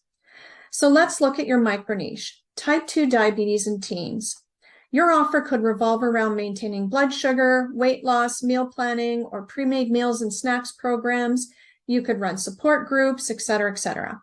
But you want to pick one to build a program around, and then you will know exactly where to advertise for this while being paid extremely well. So let me give you a full micro niche example. I work with teens who have type 2 diabetes to lose weight, maintain their blood sugar, and dump the fatigue so that they can do all the things that confident teens do to have fun, feel good in their skin, and make lasting memories with their friends. So, what's the transformation? Lean, energetic, confident teens. That's the outcome, whether they're seeing an acupuncturist, an energy worker, a massage therapist, a nutritionist, whatever. That's what they're buying. Lean, energetic, confident teens. That's the transformation. And who you advertise to is the teens. You talk to them and you make an offer to them. Or with teens, actually, it would be your mom. So in other words, this is what your micro niche is willing to pay you for. Here's what that looks like overall. Now that you're a specialist, AKA you have your micro niche, you can create laser-focused content that speaks to your ideal client each and every time you share with higher conversion rates. You have less competition. you're focusing in on your strengths, and it's easier to pre-qualify your customers. You get to choose working with a particular type of person that you love.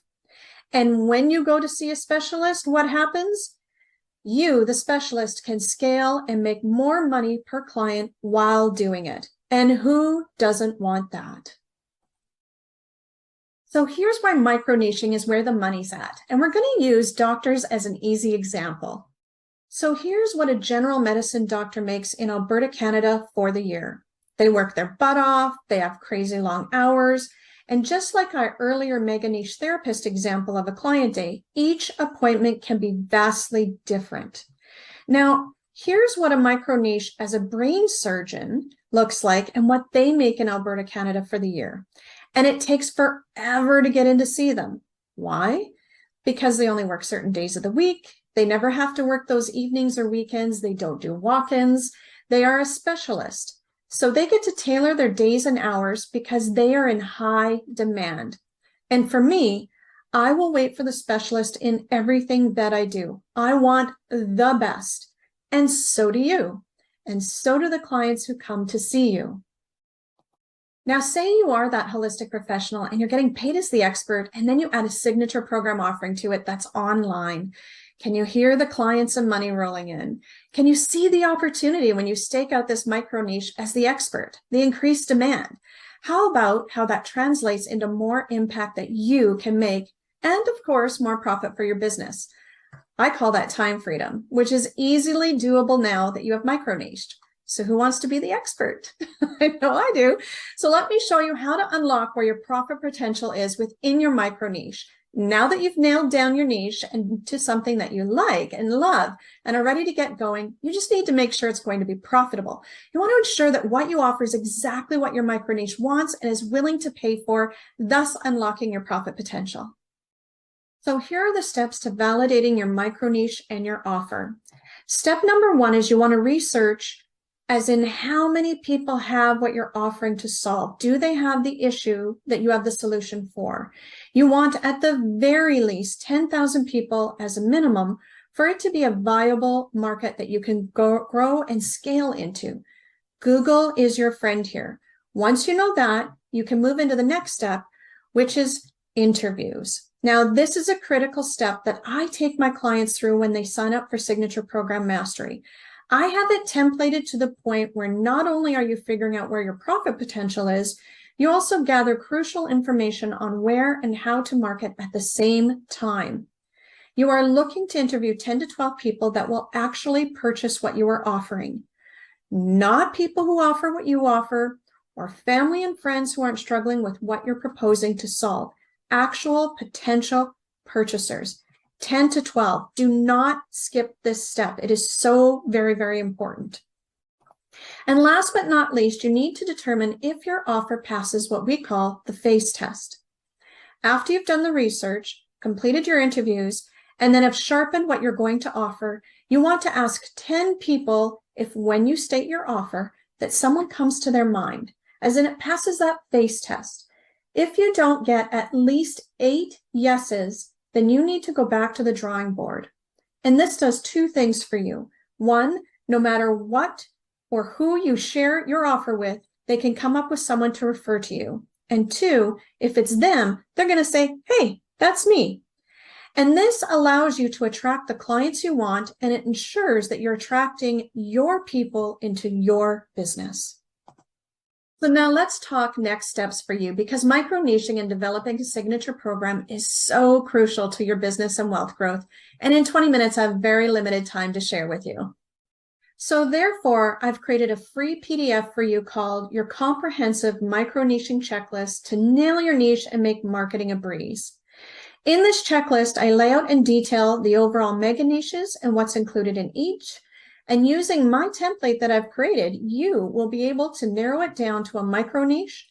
You're going to also look at the 7 criteria of it being profitable and how to put together your transformational offering, along with deciding what type of program or product to create for your niche, and of course, to see if it passes the face test using my special face test script. This checklist has everything you need to nail your niche and make marketing a breeze. And who doesn't want that? So I thank you for your time and energy. I look forward to sharing with you again. And thank you for being here with me today. Cheers.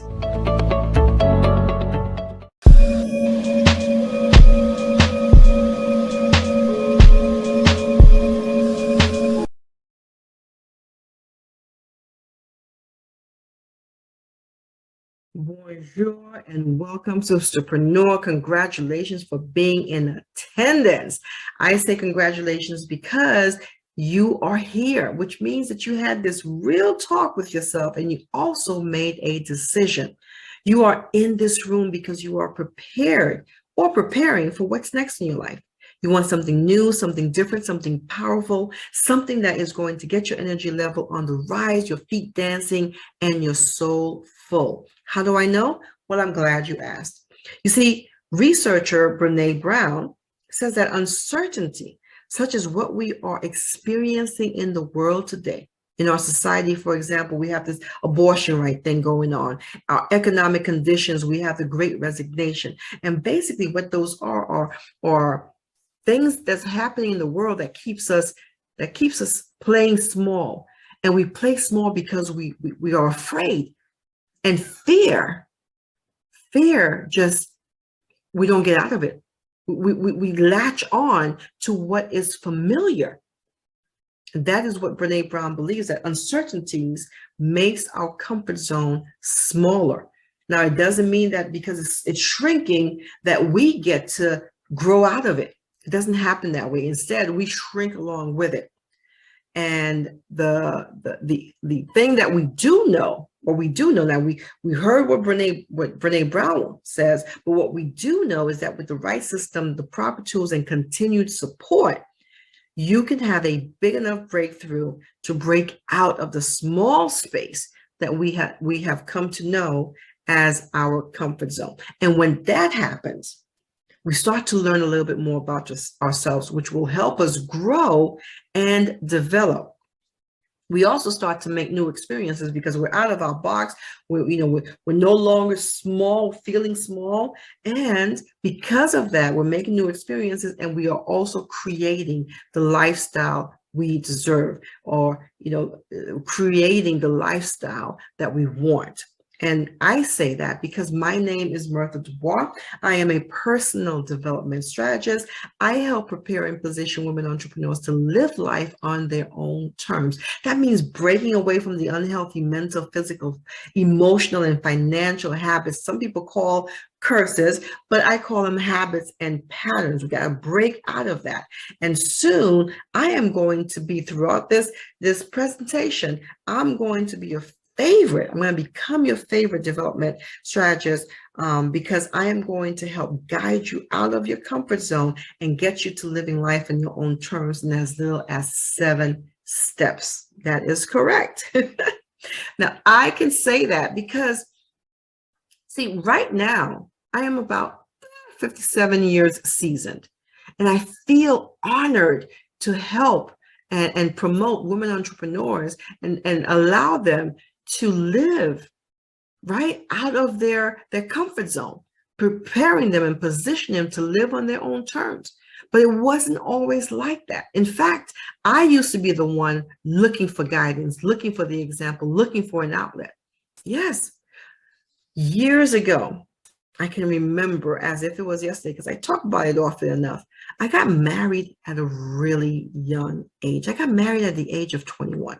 By the age of 29, I had 3 children.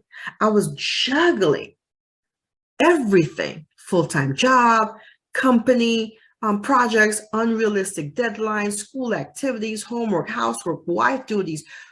Woo! Can you say woo with me? Yes, because my dreams and me had a big gap in between. Big gap. I was running, and it wasn't even my race. How many of you can relate? Like me, many of you thought you could do it all back in the day. You were handling things, and that meant, oh, I'm Superwoman. But that's not the case. See, for me, keeping it all together meant that I had to keep it all in. And as a matter of fact, as time goes on, how many of us know that stress manifests itself into physical form, right? I began to suffer panic attacks. And for those of you who don't know what panic attacks are, let me share my experience with you. First of all, they come out of nowhere. They come without warning, right? The thing that I had to establish was that moment, that second before it actually took place. And for me, it was just feeling the hairs in the back of my neck stand up. And I knew my mood was about to shift. I remember one day coming home from work and I wanted to stop at the grocery store so that I can get something to prepare for dinner. I felt it, that moment. It just came and my mood shifted. I looked down the aisle and all I can see was blur. I felt as if I was in a cartoon movie and I was a character. All I can see is that the aisle kept going and going and going. Once I seen that, my heart started pounding and pounding and pounding real hard, real fast. Now, normal heartbeats go da-dum. It has a certain rhythm, right? Da-dum, da-dum, da-dum. But my heartbeat lost the rhythm because it was just going da-da-da-da-da-da-da-da. And as if that wasn't bad enough, I was sucking up air like I couldn't get enough. The faster I sucked up, the more my head was spinning and my eyesight were blurry. I couldn't see, I couldn't think clearly. And the more that my head started to spin, the more I panicked. The stronger my heartbeat kept going. It was a vicious cycle. I saw people's mouths moving, talking to me, but I couldn't hear or understand what they were saying. And I felt myself sliding to the floor. In an instant, I so wanted to be in my comfort zone. I wanted to be home, away from these strangers. I couldn't move. My senses stopped working. I lost feelings in my legs, so I couldn't crawl, walk, stand, or run. All I could do was fear. Fear of not knowing what's going to happen to me. Fear of what these strangers are going to say about me. Fear of how I'm going to get away from this. And I was shrinking. I was getting smaller and smaller and smaller. Now, of course, the transportation came and took me to the hospital. And I was there and I was thinking, and the doctors was talking to me, but I didn't want to hear them. I just wanted to go home and do something else. But when I got home, however, I had to have this conversation with myself, the same as you had to get into this room. I had to say, you know what, Martha, this is not the first time. What are you going to do about it? And guess what I had to do? I had to make a decision. Do I want to feel small all the time? You know, and because I was feeling small, guess what happens? I also have to play small. So going back to Brene Brown, my comfort zone was shrinking because of the social conditions I have allowed others to put on me.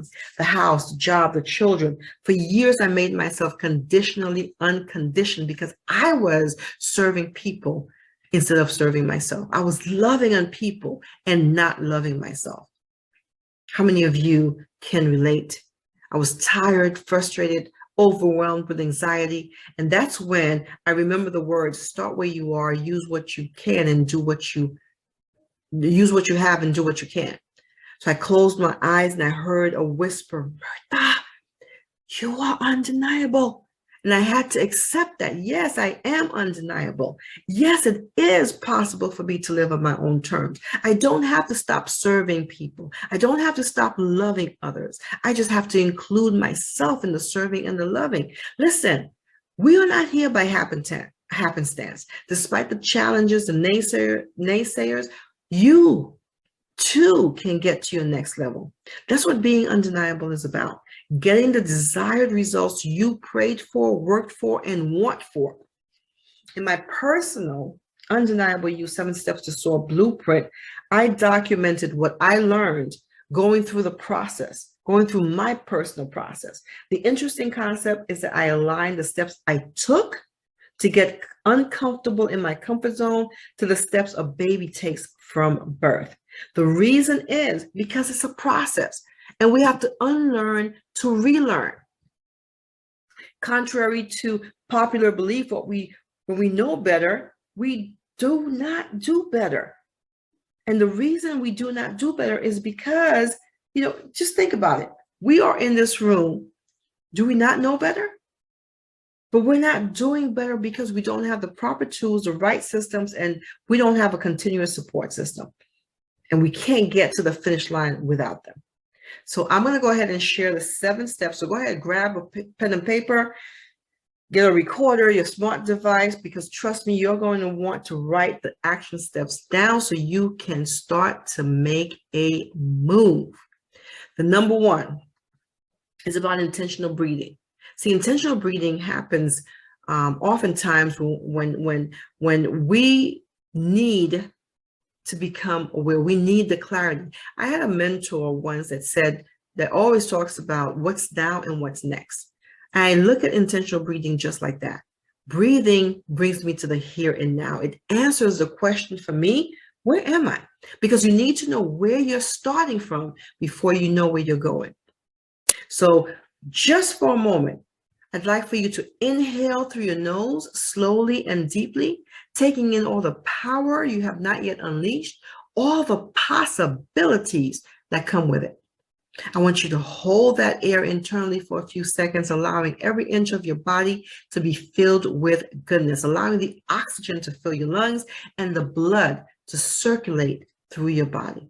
Now go ahead and exhale through your mouth, boldly and completely releasing all those toxins, all the things that are no good for you, all the things that have been weighing you down, all the lack, the doubt, the fear. Release it. Very good. I'd like for you to practice this regularly throughout your day, sisterpreneur, even if it means pulling over on the side of the road. Now, speaking of roads, let's move on. Senses. There are 5 of them. We know them: seeing, smelling, feeling, touching, tasting, hearing, right? How is this affecting you? Well, this is the adjustment stage, right? The seeing stage is the first step, and it's about vision, because a man without vision shall perish, meaning there'll be no growth. You can't get to the next step. We have to come to identify what we see what you believe, and hold on to that vision so you can move towards it. The next is about hearing. What are you listening to, and who are you listening to on a regular? How is that helping, or is it hurting? You see, if you are moving towards your undeniable life, great, right? Because we know that we're going to get to live life on our terms if we do that. But if you're not listening, if you're listening to noise, then you need to get yourself some noise canceling headsets until you can move outside of the environment so you can hear something that actually prepares and positions you for better. The next sense is smell. Now, the sense of smell. If it's good odor, it leaves us feeling positive. If it's bad odor, it leaves us feeling negative. And when you smell something bad, what do you want to do? You want to hold your breath. You want to move away.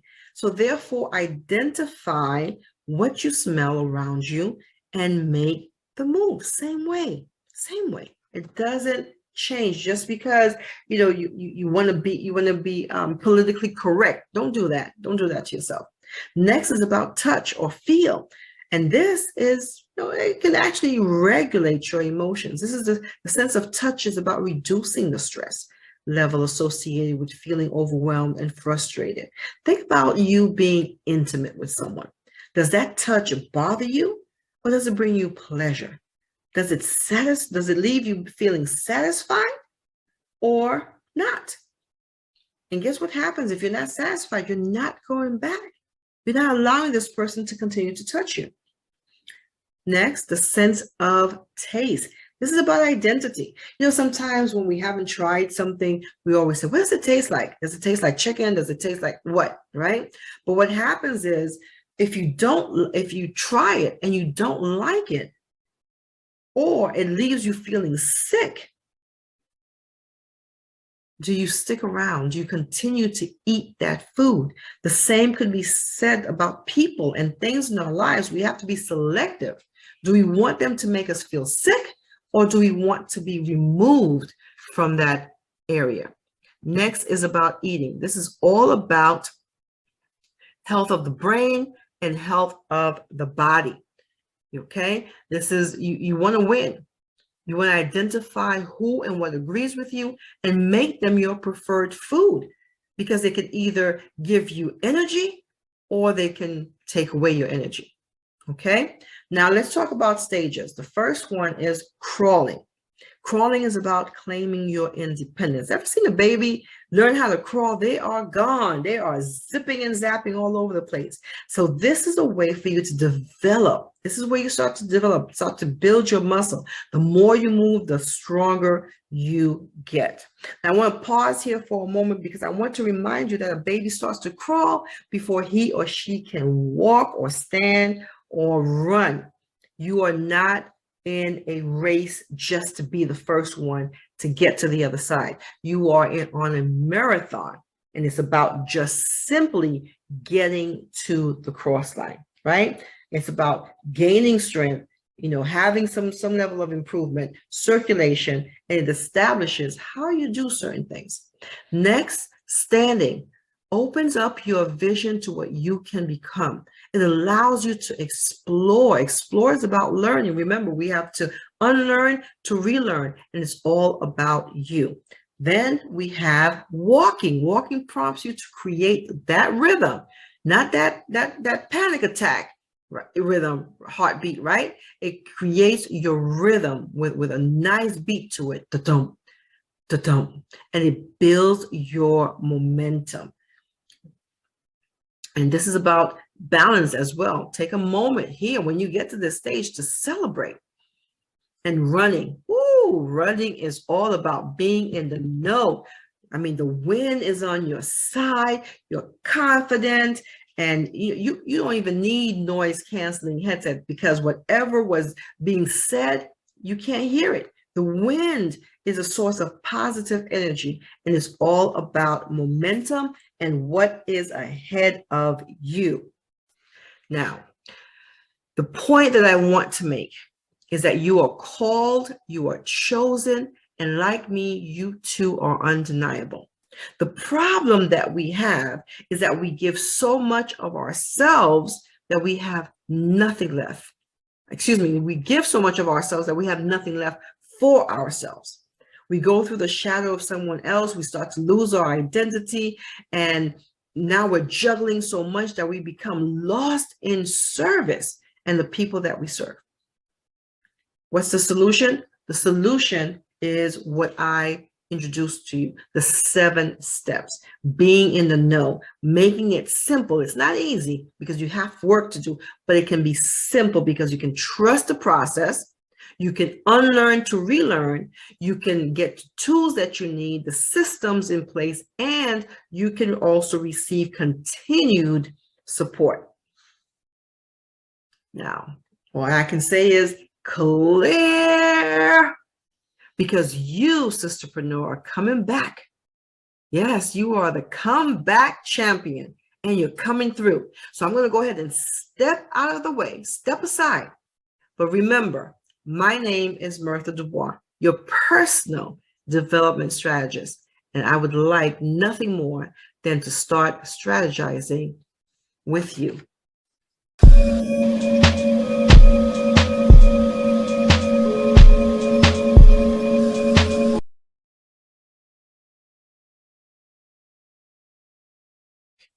Champions always come back. Hello, everyone. My name is Bernice Cooper from Vacate Victimville, and I'm going to talk to you today about how I connected my setback to my comeback. I hope you heard that. Did you catch that? My setback to my comeback. Like I said, my name is Bernice. I'm a mom. I'm a wife. I'm a licensed marriage and family therapist. I'm an author. I'm a professional speaker, consultant, but I came to talk to you today about being the mayor.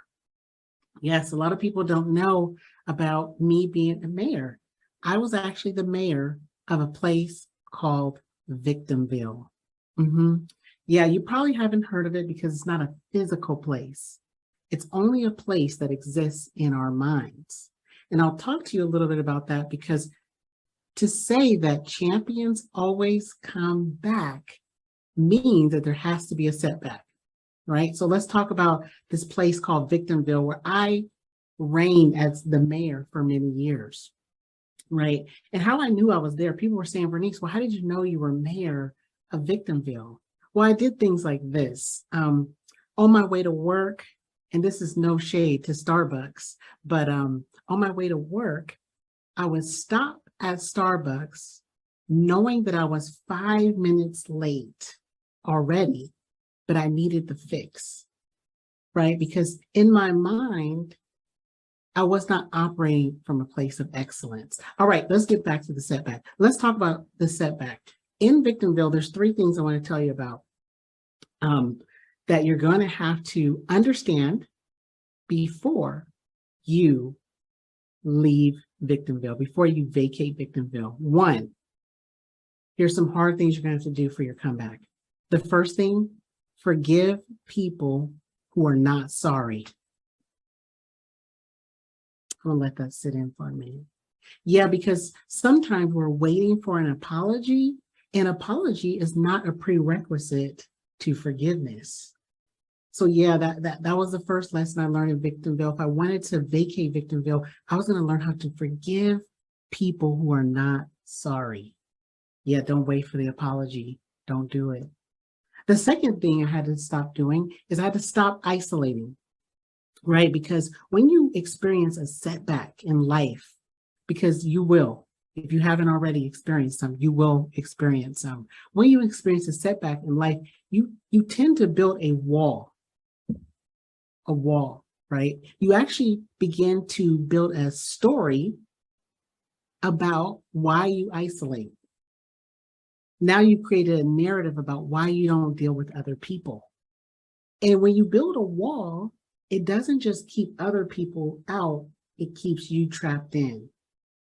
So I had to learn to stop isolating, right? We don't just need, as human beings, we don't just need community, we also need connection. We absolutely need connection. The other thing I want to tell you is that we must learn to celebrate other people. And see, it's now 2022. And what celebrating others looks like is pushing that like button. Yeah, you guys know what I mean. Pushing that love button. Yeah, on their social media, right? Also, when I talk about celebrating others, there's something else I try to practice, right? Which is celebrating people who are doing better than me and building up people and bringing up people who are not where I am, right? So a lot of times I ask people, rate yourself, are you a 10? They're like, yeah, I'm a 10. I'm a 10. I'm a 10. And I say, okay, great. Now I need you to find a 7 so you can bring them up, and a 13 so you have something to aspire to. All right, so that's how I knew I was in Victimville. This is how I knew those 3 things. I had to forgive people. I was struggling with that, forgiving people who were not sorry, isolating, and celebrating others. But let's talk about the comeback, because you guys came here for the comeback, right? Because champions always come back. To leave Victimville, the only thing you have to do, you ready, is move. For the note takers, write that down. Move. M-O-V-E. Yeah, that's all you have to do. You just have to move. M, make a decision. What is it that you want? And I'm not talking about those tangible things. I'm talking about the intangibles. What is it that you want? Right? Make a decision about what you want. O, operate in excellence. That might require some people who are listening to this to do small gestures of operating excellence so they can get to those bigger gestures. Things like, I don't know, taking your grocery cart when you're done with it and not leaving it on the side of the grocery. Okay, some of you guys aren't ready for that. Operating in excellence, right? V, visualize it. Can you see the place that you want to be? Can you see it? Have you drawn it out? right? Is it something you talk about or something that you're actually able to visualize? And are you ready for the E? Execute. Move, you would have to execute, right? Once you make a decision of what you want to do, how you want to move, you actually have to make the steps to get out of Victimville. Because let me tell you this about champions. Champions don't take the stairs. Have you ever been in a really long stairwell, very high stairwell before, right? It gets tiring. Sometimes you just want to go back down, right? The thing about champions is that they understand that this thing called life is not so much about who's going to work the hardest, who's going to climb the fastest, who's going to have more grit, right? Champions don't take the stairs. They understand the power of an escalator. Yeah, because they understand that once you're operating who you're supposed to be, you are now aligned, right? You're no longer depending on your own strength because you understand the power source of the escalator. For some of you, you don't even know your power source, right? What do you believe is powering who you are? Are you aligned? Are you being who you need to be to come back? Or are you still the same person from the setback? Right? So let every setback be the springboard to your comeback. Let every setback be the springboard to your comeback, because champions always come back and you have to move. Movement is the transportation to your transformation. My name is Bernice Cooper. You can follow me at Vacate Victimville on Instagram and Facebook, or also at my website, www.vacatevictimville.net. Thank you.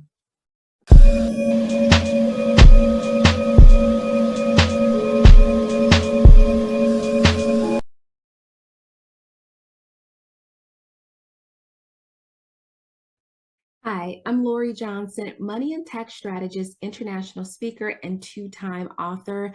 And I have a question for you. Why did you go into business?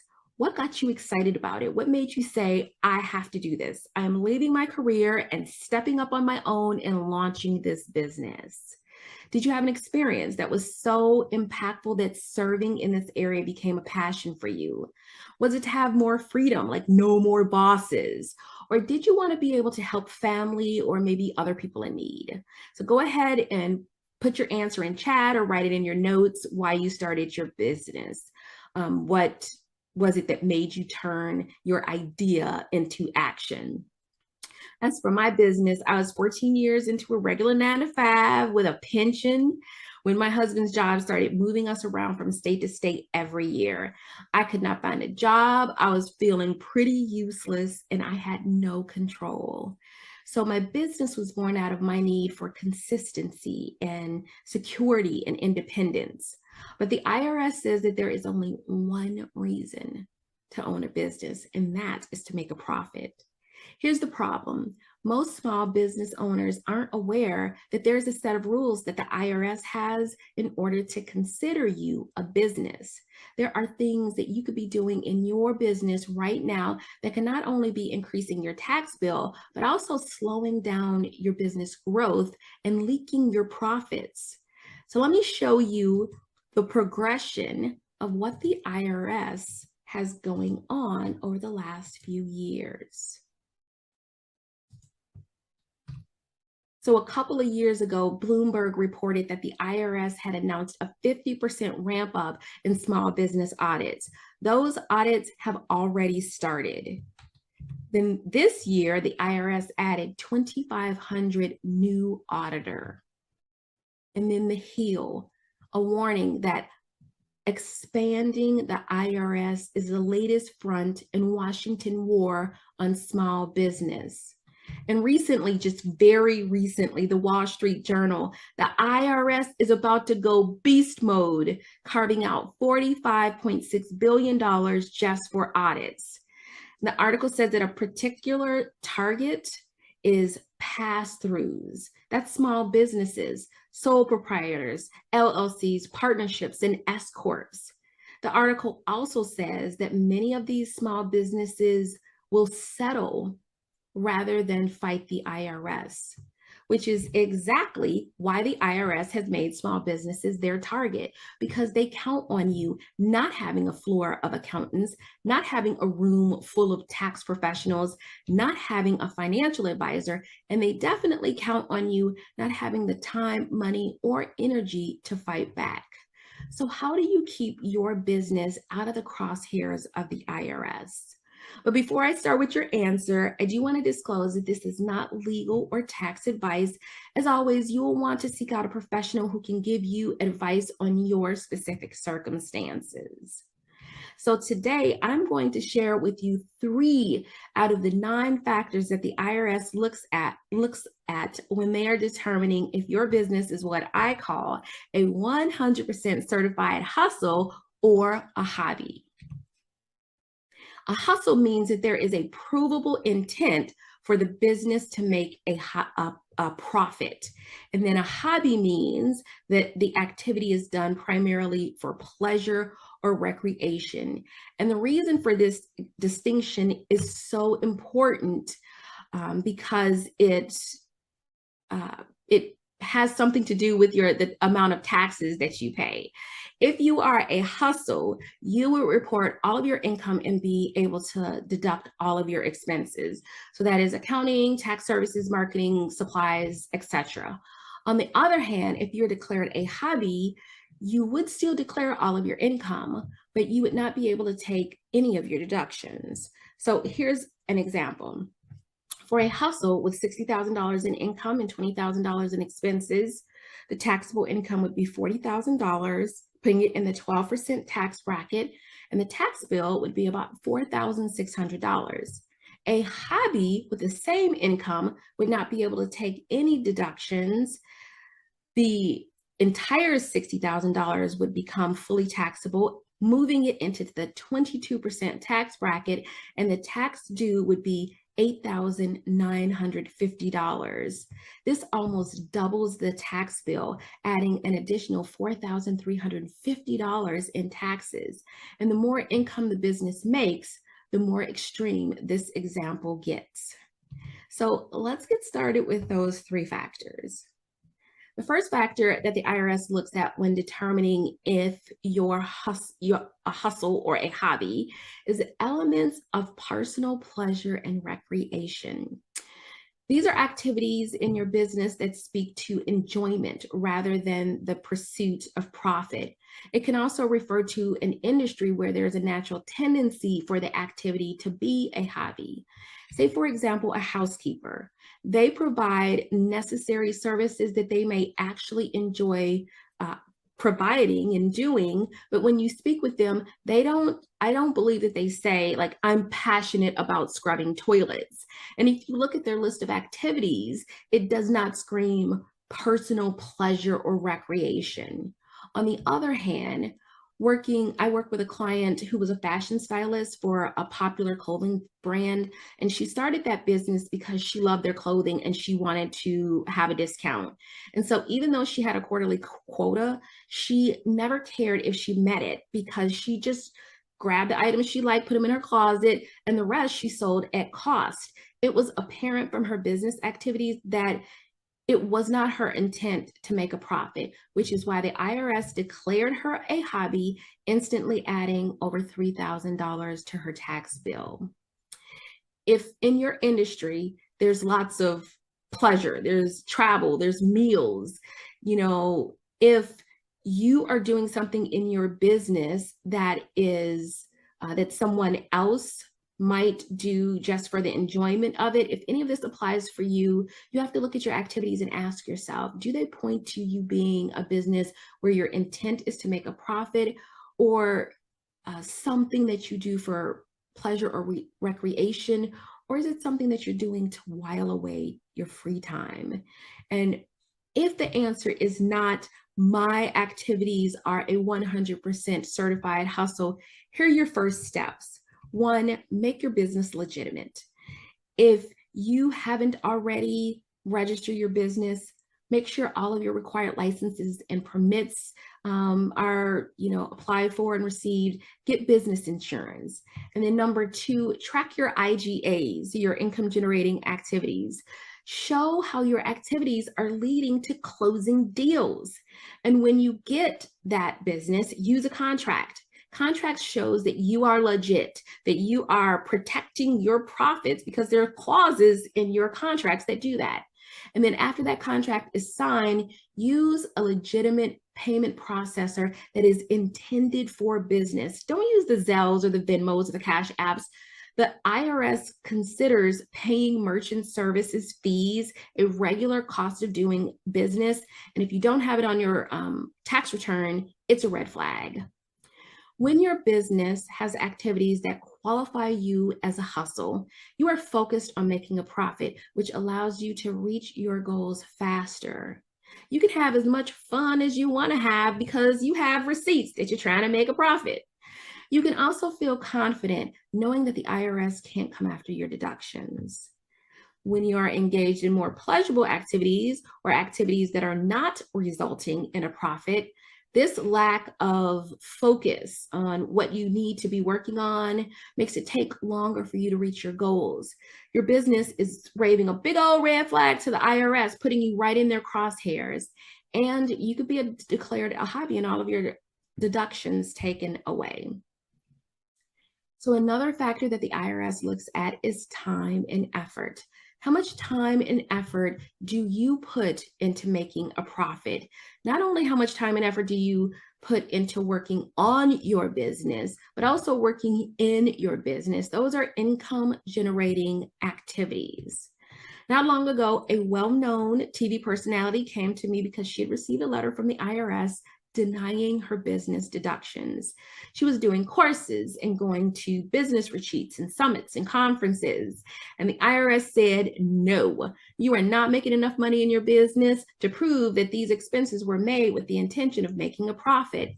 And so no business deductions for her. If you are not sure that your time and effort would make you a 100% certified hustle, here are your next steps.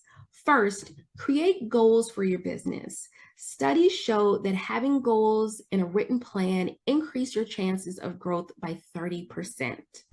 Next, ensure that your activities are aligned with your goals. If your goal is to have 20 sales conversations in the next month, what income generating activities do you need to participate in to ensure you reach that goal? And third, use the 80-20 activity rule. Spend 80% of your time in your business doing the things that lead to profit, like prospecting or having sales conversations, following up, income generating activities. So that leaves 20% of your time to work on your business, gaining new business skills, creating new programs, developing strategies, doing accounting and taxes. And truthfully, some of those things are better left to someone who specializes in it. You want to avoid doing things that you aren't good at. Pay somebody $20 an hour for it, because that will free you up to do the things that you are great at, where you can earn $200, $300.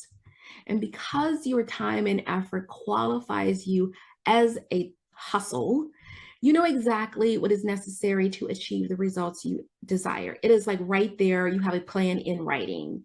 You work more effectively and therefore work less for greater results.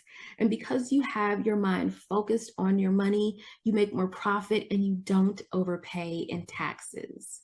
But when your time and effort is hobby, you can become completely overwhelmed with the sheer multitude of tasks that have to be completed in your business.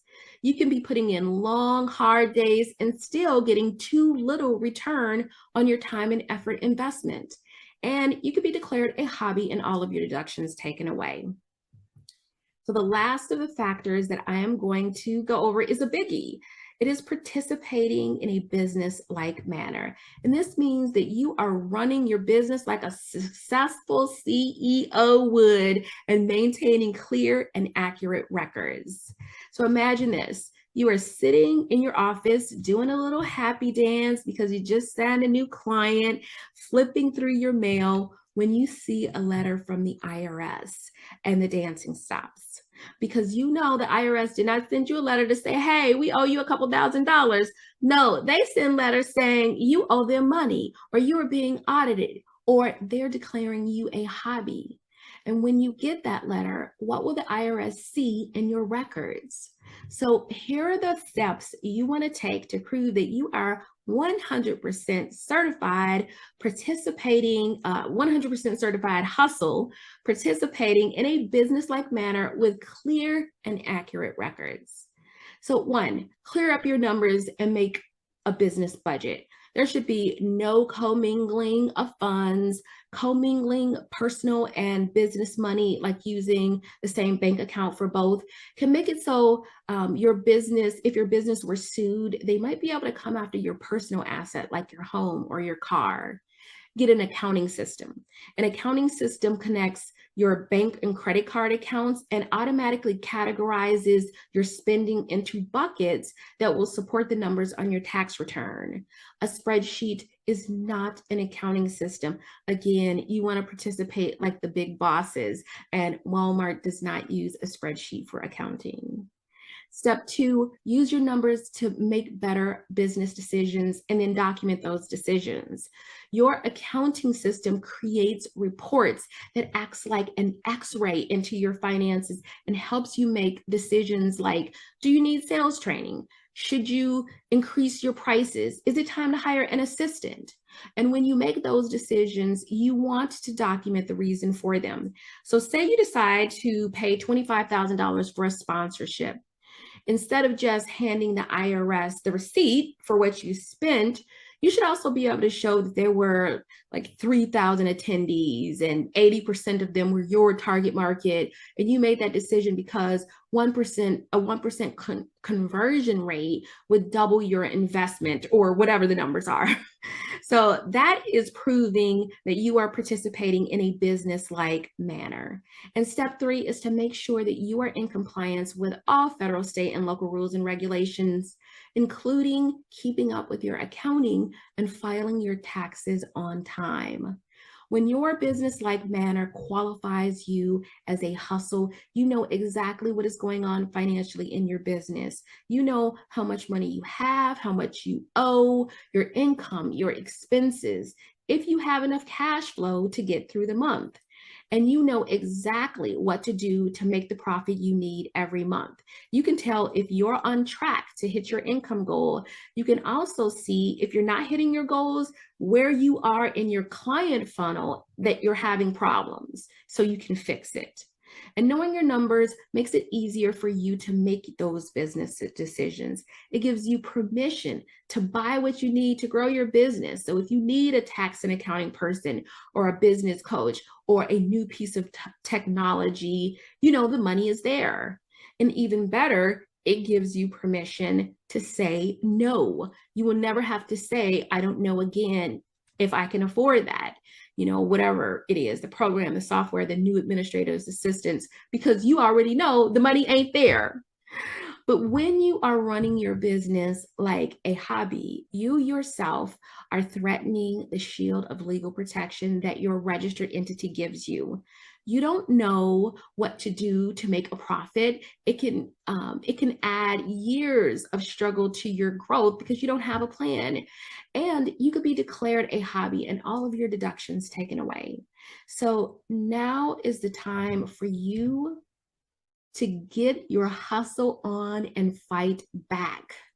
I have been in the industry for over 27 years, and me and my staff dedicate hundreds of hours every year to keep up with compliance and IRS rules and regulations, so the thousands of clients that I've worked with can pay less in taxes and make more profit in less time with less effort. And so that I can put together this information to give to you so that what you can have what you really want, what you were really imagining when you thought about starting your business in the first place. Waking up confident that you know what you need to focus on that day, with a clear plan for making profit, the profit you need, knowing exactly how to protect that profit with your books in order. giving you time, freedom, and flexibility to have closer bonds with friends and family, a shrinking bucket list, zero fear of the IRS, and fun in your business. So I invite you right now to go to hustleorhobby.com and download both the slides for this presentation and also a checklist that will let you know if you are a 100% certified hustle or a hobby.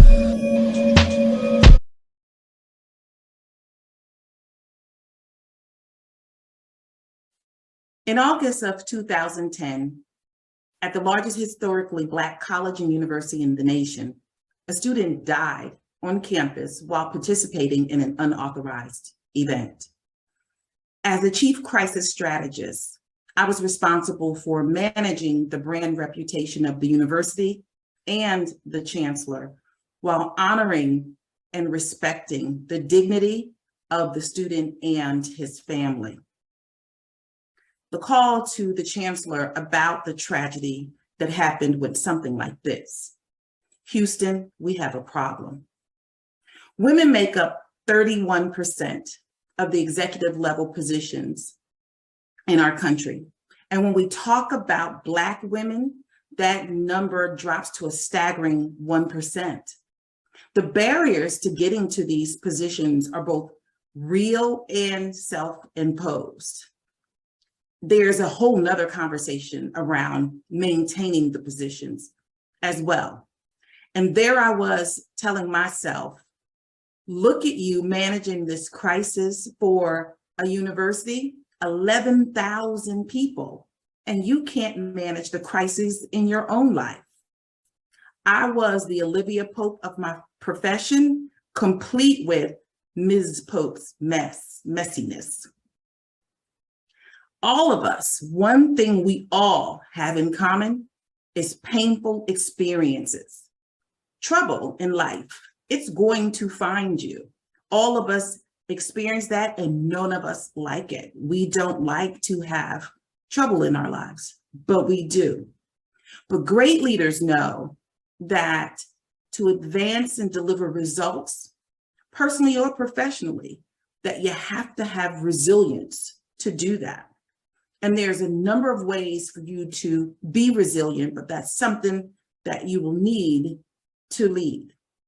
So how do you get that? And how do you work through these painful experiences? The first thing I'll ask is, what do you see when trouble comes your way? Do you run and hide from it? Do you duck? Do you blame other people? Do you just go away and pretend to ignore it like it's going to just disappear? I used to run from bad experiences like they were bill collectors. You can't escape bad experiences. They are going to happen. So what you see, your perspective about bad experiences will determine how far you will go and grow.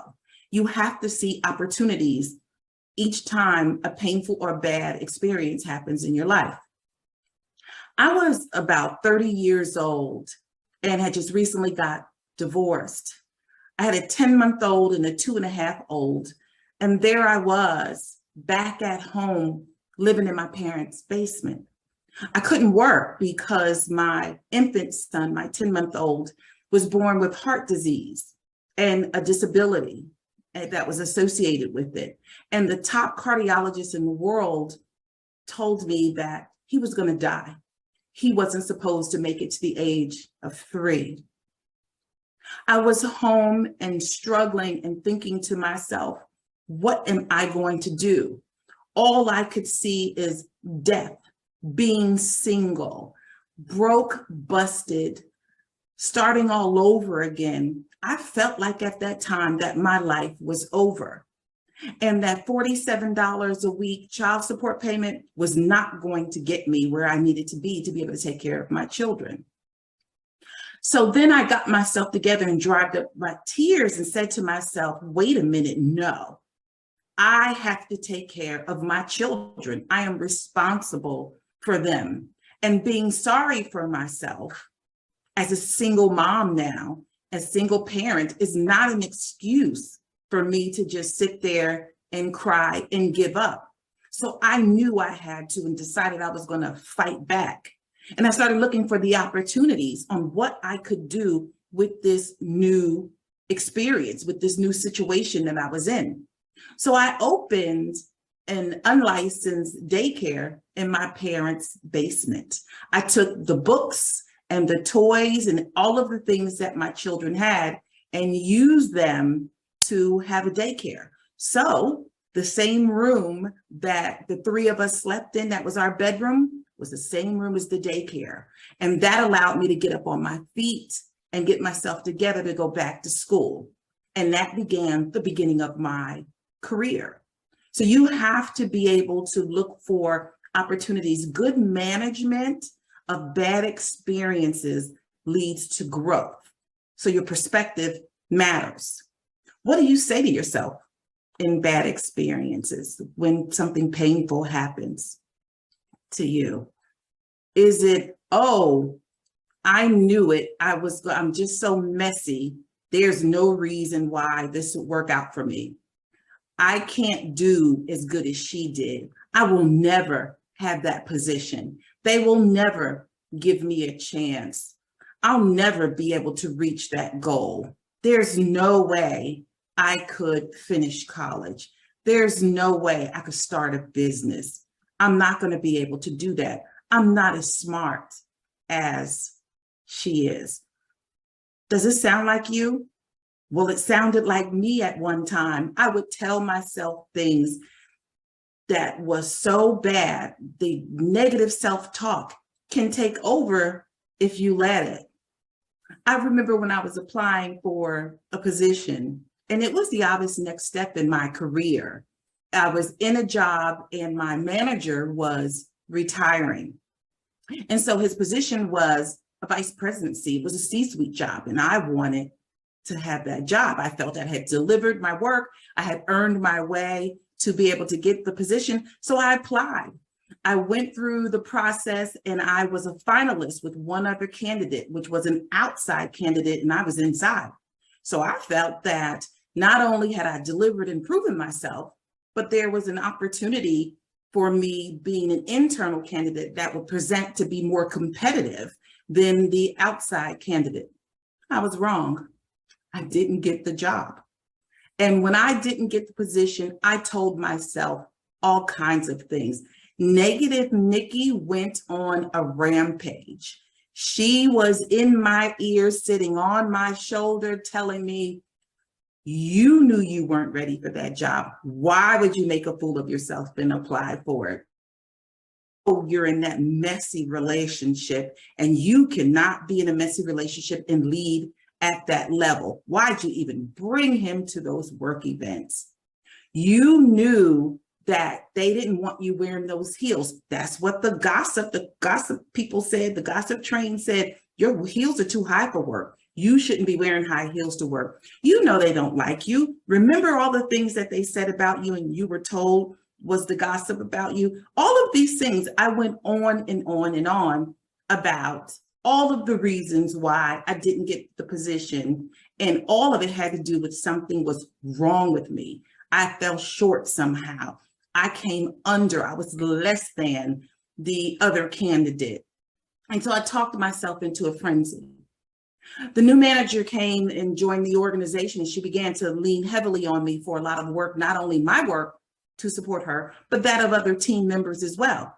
So instead of complaining, which I didn't, I said, I'm going to continue to deliver excellence in all of my work like I had done previously. And so I started telling myself and went into a training class and said, you know what? I'm doing great work. She needs my support. This is important. I have an opportunity to grow and provide some more learning for myself and gain some more skills and knowledge. It's never a problem not to be able to grow from where you are. You can always learn something new. So I continue supporting and delivering great work.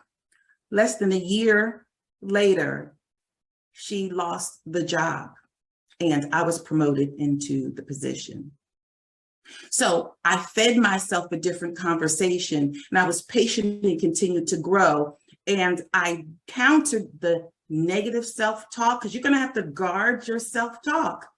And I countered that with positive conversation for myself, not only taking a positive life stance, but I really fed myself something different and put a cycle of value in my life about who I am as a person. And you will need to be able to do that too, so that you don't find yourself stuck and not being able to move forward because you're telling yourself something that's not true. It's one thing to lie to yourself. It's a whole nother thing to believe it. The third thing is, what do you do? So what do you do when a bad experience or a painful experience happens in your life? Do you just give up and sit there?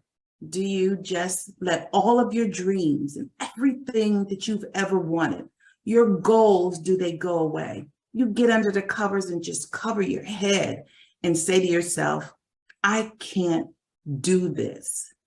Get up. Yes, you can. You can do this. It's critically important that you take responsibility for your choices and decisions and for what happens to you. Whatever, sometimes things happen to you that are not your fault. You didn't bring it. It's somebody else's nonsense or messiness that actually becomes a part of your life. You still have to take responsibility for the choices you make in that mess. Do you stay? Do you not stay in the mess? How far do you get involved in it? Take responsibility. Whatever you choose, you need to take responsibility and find opportunities for personal growth. You have to commit to growing yourself. Personal growth, I cannot underscore how important that is. And finding lessons in bad experiences. They're meant to grow us. They're meant to stretch us. You stop growing when there's no more tension between where you are and where you want to be. There has to be this tension because you have to stretch yourself and grow. I was in a job and on my team at an organization, and I was a little troubled by something that was going on. There was a vice president who was firing people in her department who didn't have performance issues. This was a small organization, a nonprofit. And I saw what was going on. There was a lot of talk around the organization. So I went to the president and had a conversation with her about what was going on.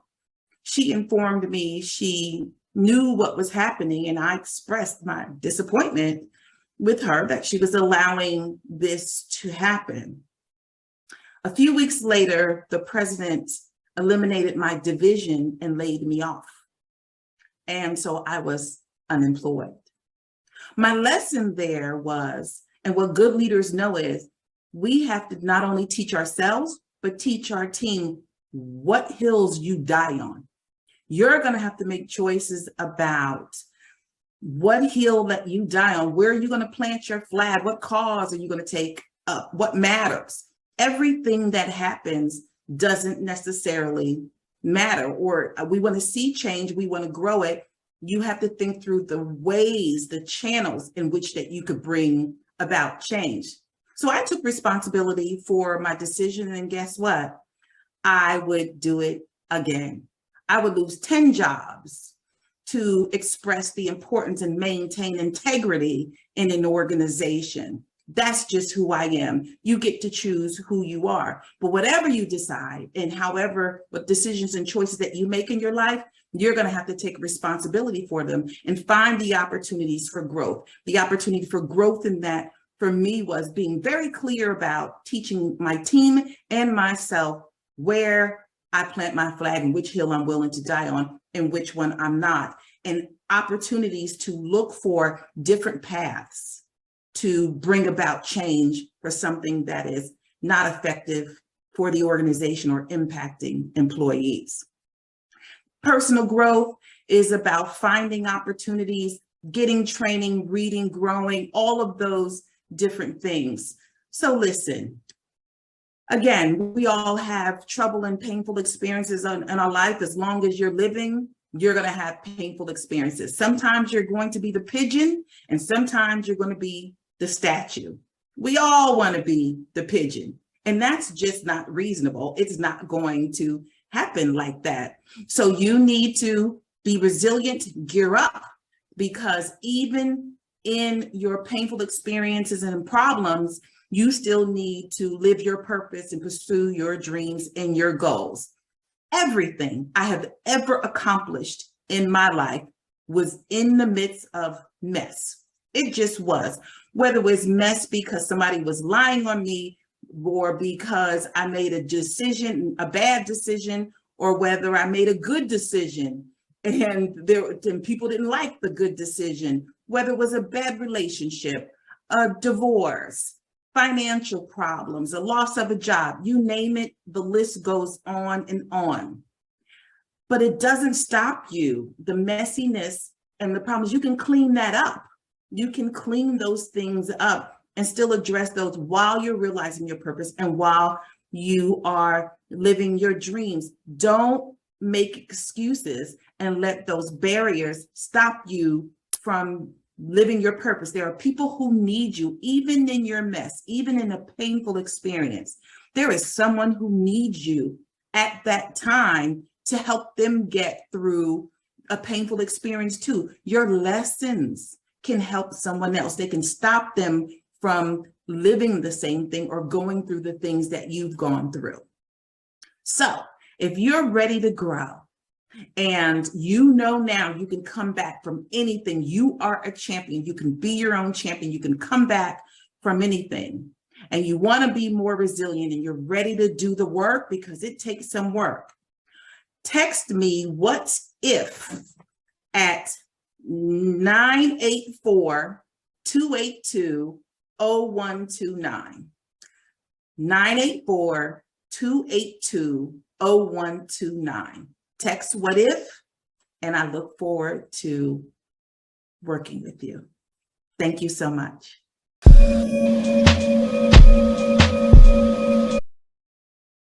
Hey, my name is Diana Lynch, and I am super excited to come to you today to talk with you about investing abroad.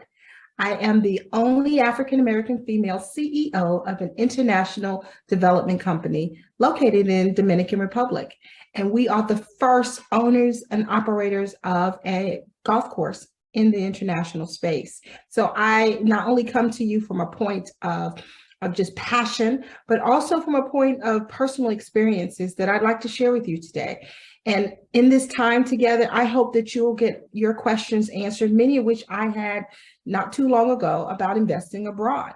I fashioned myself as a pretty savvy investor all of my life. I have been practicing as an attorney for 3 decades and retired in 2022 to devote my time exclusively to development and investing abroad. But before then, I really savvied myself as a learned investor. And it wasn't until I started to explore opportunities abroad that I was able to really learn and glean all of the opportunities, financial and otherwise, that I was missing out on by actually just closing my mind to other opportunities and not being willing to diversify my portfolio, not being willing to learn about other ways that I can make money.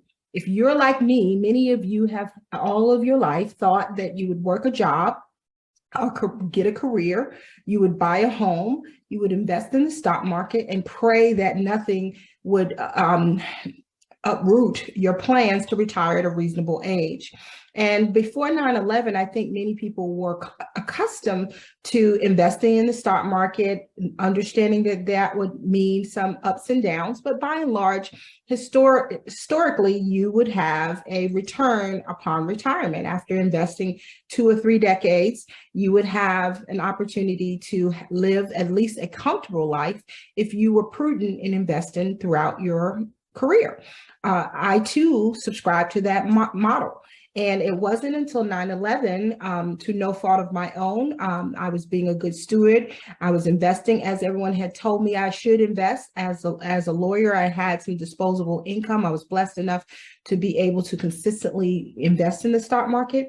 And unbeknownst to me, an event, while catastrophic to me personally, and many of us, and all of us actually here in the US, it hit home financially as well. The losses that I sustained after 9/11, I am only just attempting to recover from them, to find out that most recently a war in Ukraine with Russia would yet again uproot my plans for retirement and investing responsibly in the stock market. I remember not only in 9/11, but most recently, when the events of Ukraine occurred, I contacted my fund manager and I said, well, what are we to do? And I got the same story that I got after 9/11, which is, don't get on the sideline, leave your money in the market, and it will eventually recover. And I felt like I did in 9/11, very helpless, helpless, really kind of at the mercy of things and happenings that occurred halfway around the world in this instance. And I just wanted to take better control of what my investment future looked like, what my retirement looked like. And so after 9/11, I was so dismayed by the market. I realized that for myself, at least, I needed passive income. As an attorney for over 2 decades, it was important for me, and my business model, most attorneys bill based on an hourly rate, and I was one of those. So when I wasn't working, I wasn't making money, except for the fortunate times when I had individuals, other associates that work for me. Other than that, I can only make but so much an hour because there were only so many hours in a day. So I realized that I needed to find a stream of income that would be making money when I was not physically able to do so, because I wanted to vacation or because I wanted to do other things that interest me. And God forbid, at one point when I would become unable to work an hourly wage. So I needed to have a plan, and real estate was my plan. So after 9/11, I sought out real estate investment opportunities stateside. Those were the things I could touch and feel and could understand and appreciate. And so I sought out obtaining rental properties in the United States, most very close to home, some around college campuses, because as a student and growing up near HBCUs and various other institutions, I understood that there was some opportunity to make money off of college housing. And I was able to secure housing at many of actually over 3 HBCUs, and was able to lease these residences out to students. That provided a stream of income for me. And that was kind of the entree into investing in real estate. And so as the years progressed, I continue to build a portfolio for investing in real estate. So why it never occurred to me to explore the opportunity to invest abroad is unbeknownst to me. It wasn't until many individuals started coming out that looked like me and I identified with, especially African-American females, who were calling themselves expats.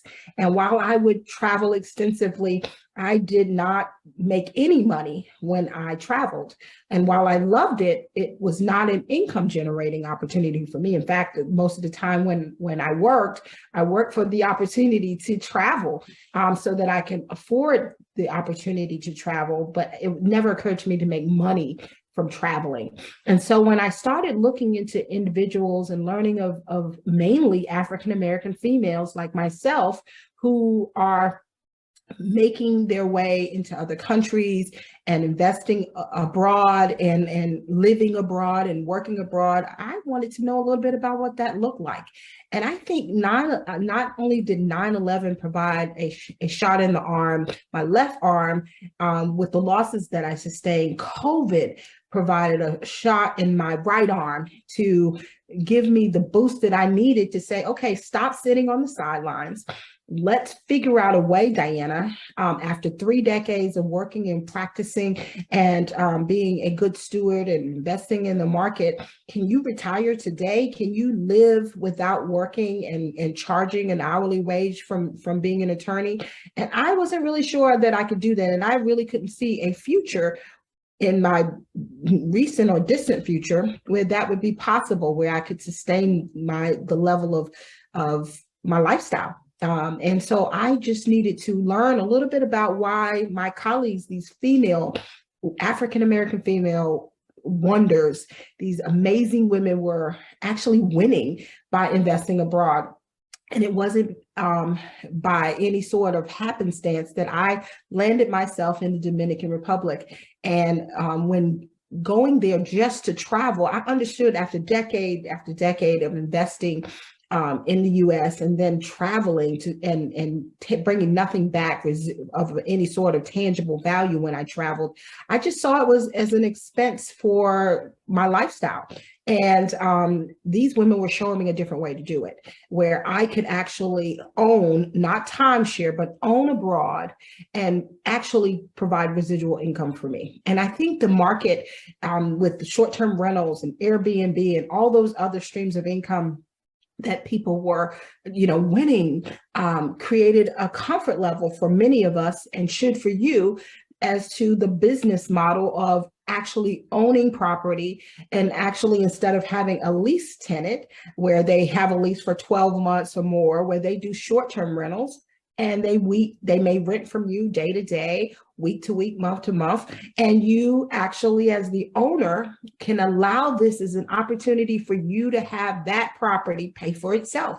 And that alone would have made me incredibly happy to actually have an asset where it would take care of itself, and then I could enjoy it when I wanted to enjoy it, not like a timeshare where I was restricted to a week, or I never could own it outright or sell it when you got ready to sell it, because nobody wants to buy a timeshare. And it felt like a trap, a check that I had to write every year, as opposed to an appreciable asset that I can pass on from generation to generation. And it would annoy me to no end as I was involved actively in civic organizations, my sorority, I'm a former JAG officer. We would meet with annually at conferences and conventions. As a lawyer and a Black entertainment lawyer, we would meet and spend thousands of dollars at various conferences, at various hotels around the world. And while I enjoyed immensely, they never contributed back to the organization. Only thing I brought back after spending weeks and thousands of dollars in these places were pictures, memories. And while they were valuable, they did not add to my portfolio. And so I felt like I needed to explore what these wonderful women primarily were experiencing as expats. And so I want to share with you, so that is the why of this conference today, or this meeting today. I want to tell you that is the why I decided to do and research international investing, and why I'm coming to you today for you to explore it as another alternative to traditional investing. In fact, when I speak at various conferences, I call it not your grandmother's investment strategy. And as a lawyer and estate planner, one that is licensed in various sorts of investment, mainly insurance products, this just provided another avenue. And while I would never provide you any sort of financial or investing advice, I do say, definitely take an opportunity to speak with your fund manager, speak with those people who advise you in investing, and see where you may be able to, surprisingly enough, find assets that you hadn't thought about that are sitting on the sideline, that's not making you any money, any substantial return, and that you will have access, or can have access to now, to be able to diversify and to put your money into various other resources that could generate not income in the future, not only income in the future, not only a generational wealth, not only something you can pass to your children and your children's children, but can provide you present income disposable income for your own use. And so we're gonna wander down this road and learn how it is that you can invest abroad. And so what I would like to, we've already discussed the why of the conversation. Let's talk about the who. Who would be the ideal person to invest abroad? I would say anyone. While mainly African-American females have flooded the market as expats, mainly professional women who find it that they can not only invest abroad, but live abroad and work remotely. COVID provided an opportunity for we as a culture, not just even as a nation, but as a culture and a world where we realize that we don't have to have brick and mortar. We don't have to have the large overhead of major office buildings and that sort of thing. We can work more productively anywhere. And that was not something that corporate America accepted at one point. In fact, as a lawyer, unless I was going into the courtroom every other week or several times a week and talking to the judge and sitting in a calendar call with 50 other attorneys for 3 hours waiting for the 10 minutes that I have an opportunity to express my concerns before the court, I would not have fathomed a time where we could have been as efficient as we have been in COVID, where we are through Zoom and various other technology, team meetings and those sorts of things, we're able to be as productive and conduct business.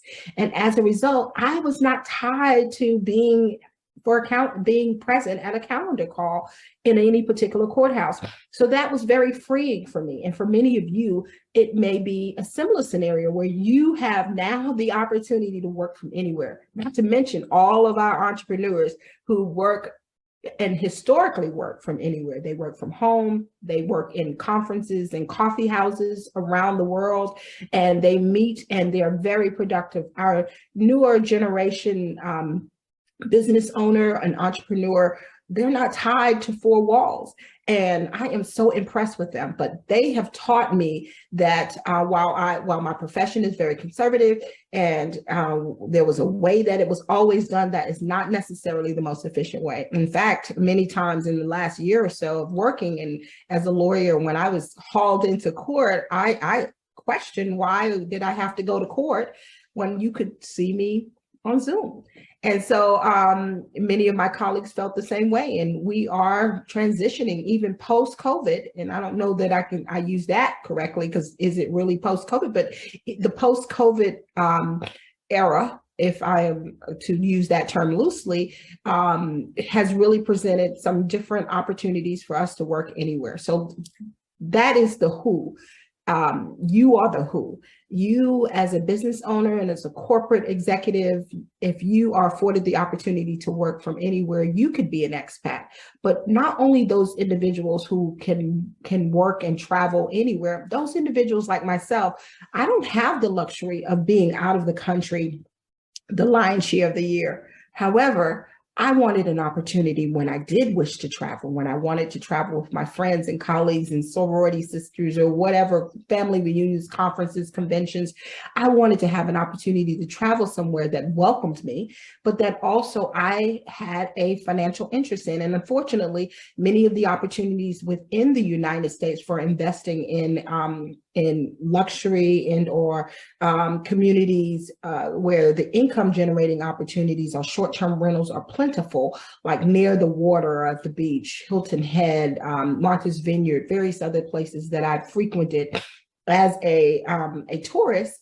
It was just not feasible for me to get into that market now, because it was a well-established market. And to get into a market that's well-established means that the price points are higher.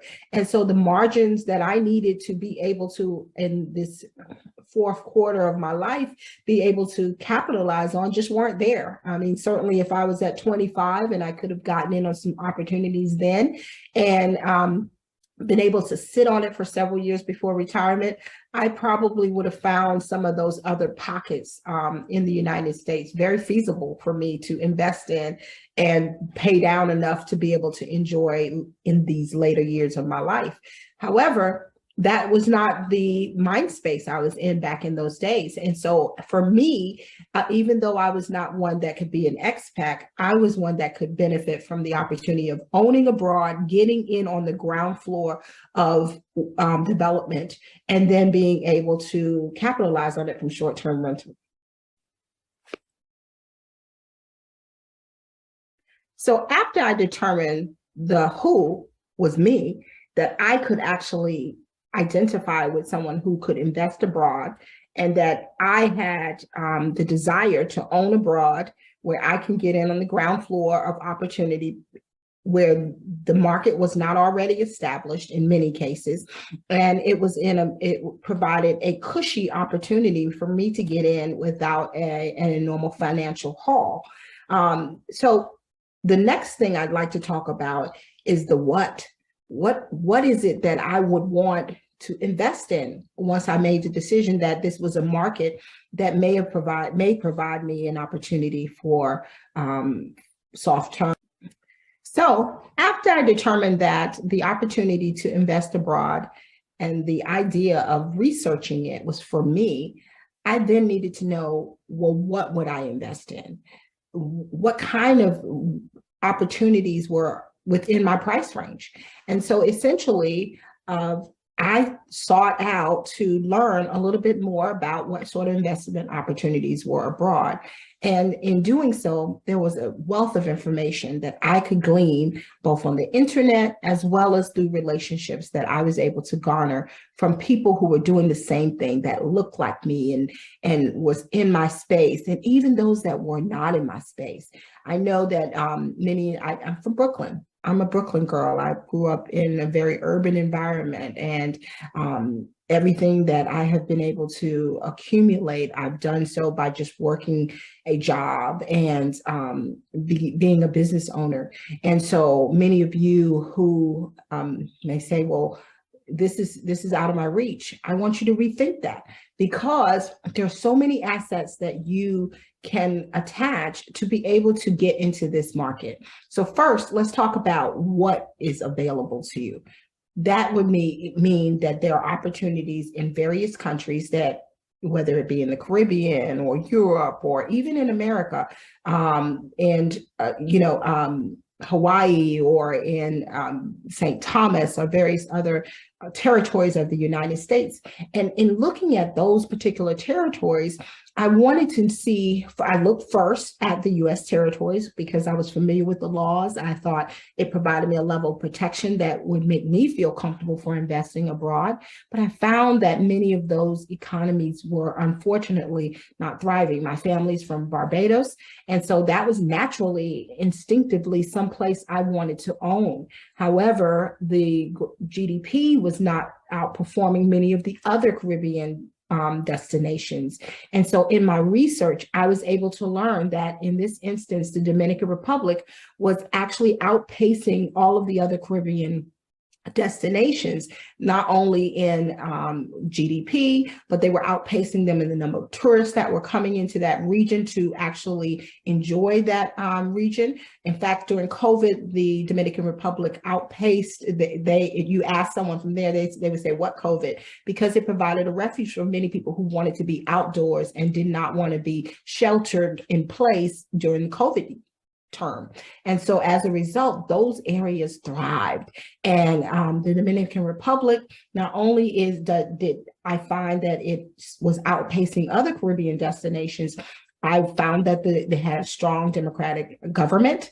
It had a stable economy, beautiful beaches, beautiful people. The distance from the US to the Dominican Republic was palatable. It was no more than it would take me to get to many other American cities. And being in Atlanta, it made it very easy, for me to be able to hop on a plane and be there in 3 hours.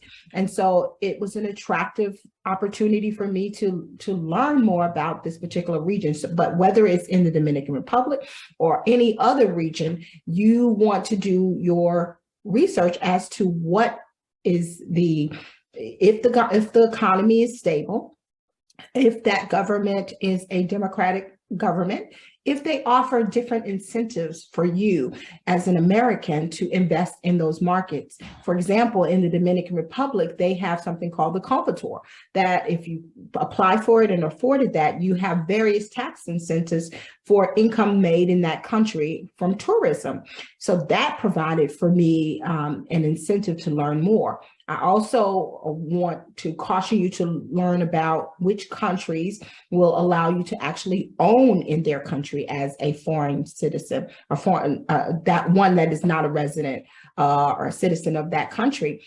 For example, in Mexico, while I had membership interest in various properties, I could never own there without having citizenship. In fact, at one point, and in many countries, you cannot own unless you either marry a citizen or you become a citizen. Well, in the Dominican Republic, not only do they afford you the opportunity for dual citizenship if you want to, as an American, also have Dominican citizenship, but the main thing for me is that it didn't require me to do that, that I could actually have an interest, a deeded interest in property in the Dominican Republic without being a citizen of the Dominican Republic. That meant that for 20, 30, 100, 1,000 years from now, my family could keep that asset and transfer it over and over again. And so that's one of the things you want to look at whenever you decide to invest abroad. What does that government offer you? And are there any incentives, and how stable that government is? Additionally, you want to, when you're saying what you want to invest in and where you want to invest, you want to look at whether or not the trend, just as in the US, whether the trend is that the assets are appreciating in those regions. So like in any country, there are areas where the markets are thriving and there may be areas where they're not thriving as much. And so what I found is that when you look at it, you want to determine whether or not you do your research. A lot of this information is online. And like you, I took the time to look up the market in the Dominican Republic. And while there are many tourism areas in the Dominican Republic that many people flock to, I wanted an area that was actually a market that was going to actually be an emerging market where I could get in for a reasonable amount, but that the trend was that it was appreciating in value. And what I was able to find in the Samana Bay region, in the Samana province, was that particular region had been preserved from many of the industrial and commercialization of Punta Cana and Puerto Plata and various other regions, because it was until recently as in a few decades ago, not even accessible except by boat. And so it was a fisherman's town. And when you go there, it looks like you're in the Mediterranean, because it has been largely populated by Europeans and Canadians. And it's just a well-kept secret. And so when you're looking at where to invest, you want to try to make sure that you can get in at a rate where you can benefit from the appreciation and the margins, that you're not buying at the peak of the market, and that there's an upward trend in that region. And so that would be not only where you're buying. Now let's talk a little bit about what you're buying. As far as buying power, many people elect to do villas and or condominiums because it provides the quickest way for them to be able to leverage that property for short-term rental through Airbnb, Vrbo, or various other platforms. And so if you find that you have identified a property, you want to get with a reputable company, developer, or real estate company. And the thing that was really challenging for me is that while I could look on the internet, and many properties are bought on the internet, legitimately so, I just personally, as a lawyer, was more accustomed to more traditional buy and sale agreements and closings and various other things. So it wasn't really an area that I felt admittingly comfortable in just buying over the internet. And so one of the things that I say is know who you're investing with, and you want to research the company. One of the things about the development company that I serve as CEO is that the principals of this development company are U.S. citizens. I have been a lawyer in Atlanta, Georgia for over 3 decades.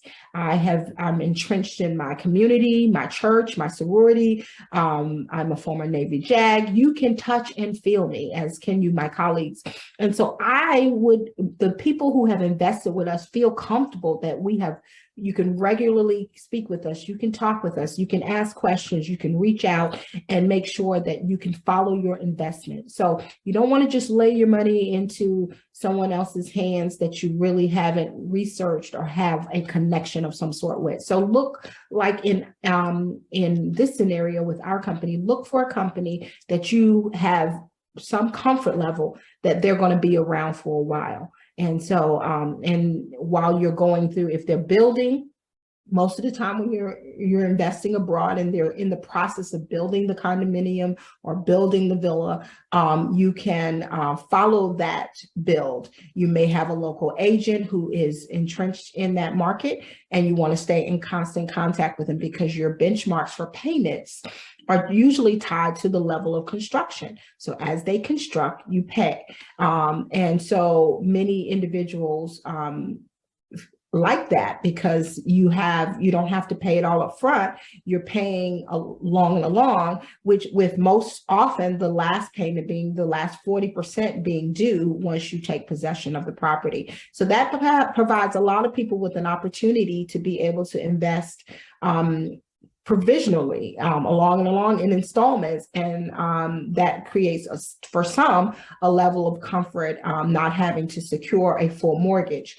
What you buy and how much you buy and how much it's going to cost, it varies based on the property, just like it is in the US, based on the property, whether you're buying a lot and building later, whether like in our resort, you're on a golf course or you're in an infill, if you could see the ocean, or you're on a mountainside looking at vistas and views, whether it has a full development and master plan. For example, when I sought to purchase property originally, I was just down in Las Terrenas, Dominican Republic, looking to buy, like you maybe, a villa where I can actually stay, pull out a month a year, sporadically with my family, friends, SARS, whatever, and come back and enjoy this property and rent it out the rest of the time and have it to pay for itself. That was the scope of what I initially thought I would be invested in. And that may be the space, and likely will be the space that you're in. But one of the things I wanted to know is how vibrant was the community? Did it have activities planned? How can I ensure for myself that there were going to be opportunities for rental income, because people were going to come back again and again. A lot of times when I travel places, I don't come back several times. In Las Terrenas, I've been back even before I became an owner or had any financial interest.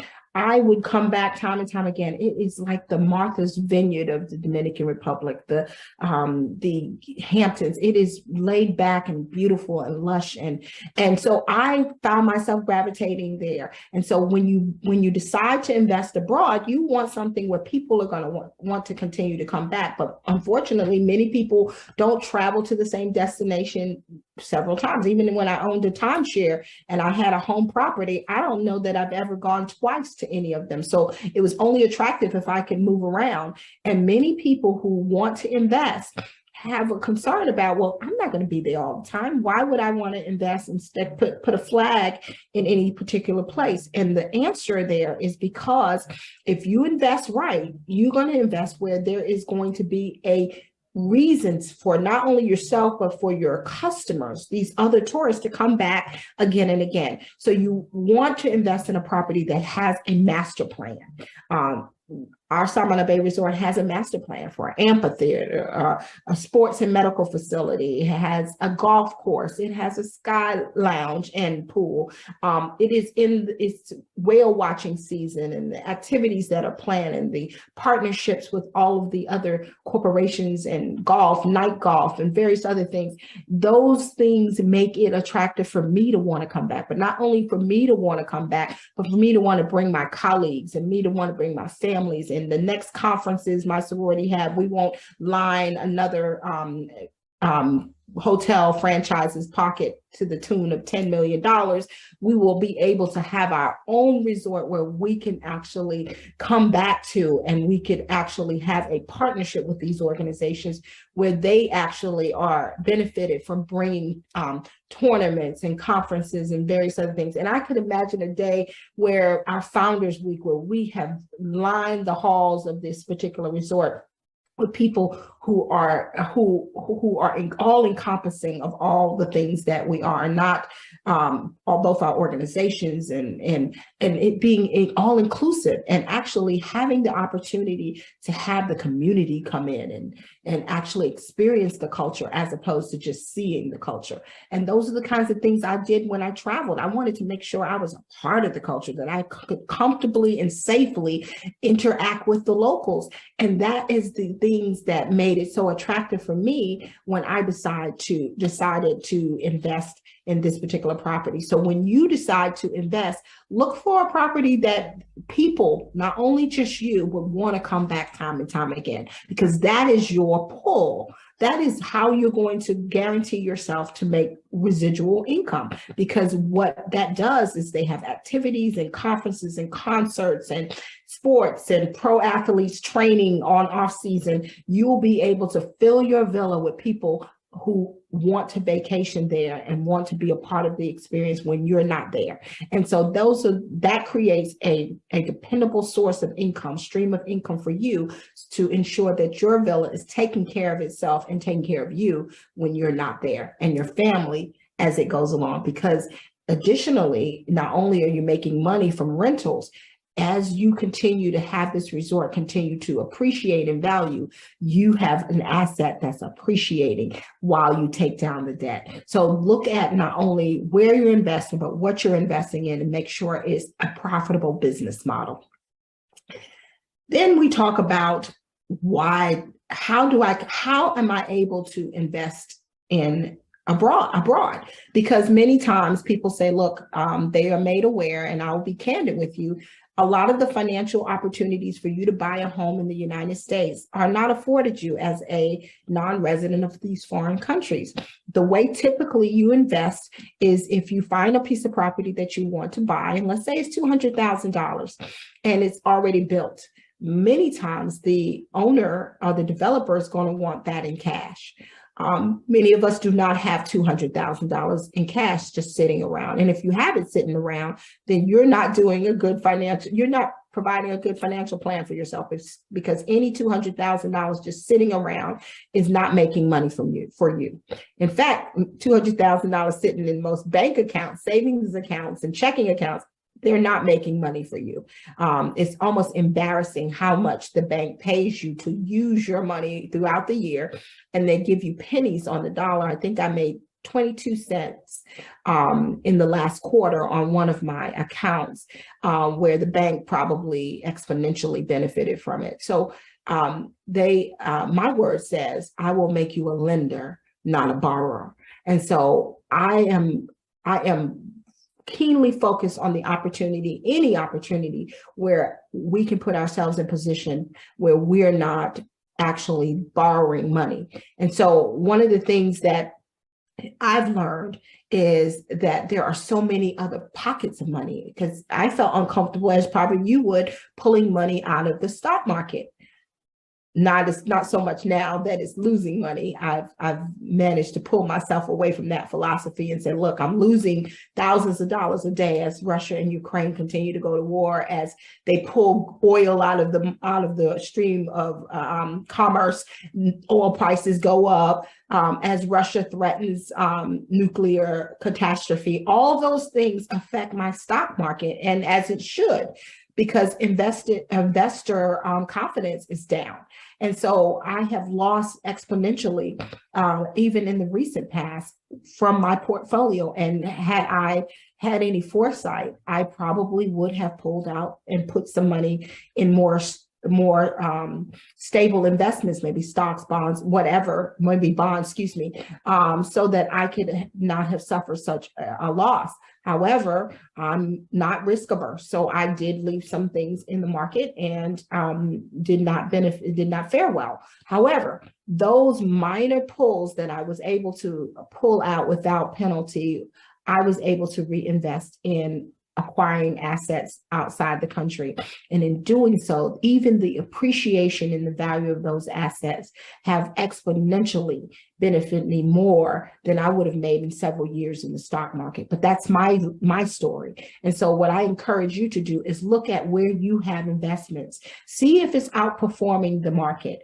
And if it's not outperforming the market, maybe you need to look at whether or not you can safely diversify these things, put them in different buckets so that when you have a loss, you don't suffer a full catastrophic loss because everything's in one basket. And might I even recommend to you to look at maybe investing abroad. So what does that mean for you? So if in your home you have, as many of us do, thousands of dollars, the market's been great to us, the appreciation in value, your tax assessor is even making money off of this presumed value in your home, but you're not, because all of your equity is sitting in your home, thousands of dollars. But until most recently, you could have pulled those resources out for pennies on a dollar.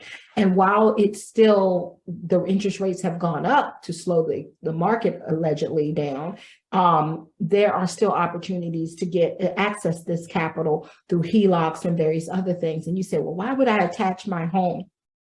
If any of you experienced the downturn of the real estate market, as I did, being a massive real estate investor, I wish I had accessed those funds, because once that downturn occurred, I would have had cash to be able to buy at a lower price when the market was down, as opposed to buying at the peak of the market. And so if you have assets in your home, the interest rates that are there still usually outperform credit card and other commercial and hard money debt.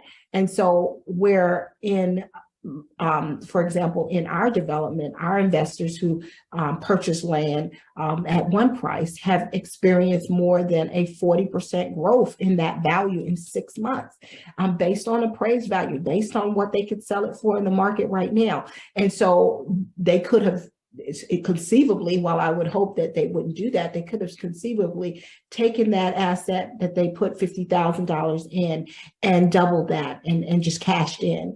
And that certainly would have outperformed arguably most, if not all of that they would have made in the market. And if they kept that money in their home, arguably they weren't making any money off of that. So do look at other opportunities that you may have. There's also crowdfunding. Not only is your home an option, or moving and diversifying your portfolio and what you're investing, maybe even pulling back and not investing so much in the market, depending on your age and your strategy. Definitely talk to your fund manager. I'm not here to provide you tax advice, but there are solutions. The other way that has been amazing for our group is crowdfunding. And while you want to make sure that whenever you're doing these investment pools and these family offices and various other things, that you're following all the SEC rules, if there are any applicable rules that are in place, and you want to seek legal counsel for that. But we together are able to do so much. And one of the things I love about Black Wealth and all of the podcasts that are out there, and Killer Mike and Steve Harvey and all the other, Tyler Perry and all the others that are talking about investing and actually the power of the purse, as if we collectively come together. We can do that in our own groups. We can do that in our organizations. We can do that in our friend groups. I remember we have what we call Friend for Life group with my inner circle. And we are a bunch of powerhouse women, executives at top corporations, Fortune 500 companies, living abroad, working abroad, living and working in corporate America in the United States, most of them making $250,000 to $500,000 a year. And we would go every year to Hilton Head for our friends weekend. And we would stay in a wonderful villa or chalet there on the Hilton Head Beach or Pawleys Island or wherever we found ourselves, we would go. And we would spend several thousands of dollars, and we would come back with some wonderful pictures and great t-shirts. And one of our counterparts, one of my colleagues, one of my sister friends decided, I'm going to buy my own. I'm in a position to do that. And she did that. And she bought her own in Hilton Head. And she not only benefits from short-term income, but she pulls out a week, a year for her friends. And we pay her because we would pay someone else, but we pay her. And how much better serving is it that we have an opportunity to enrich one of our own?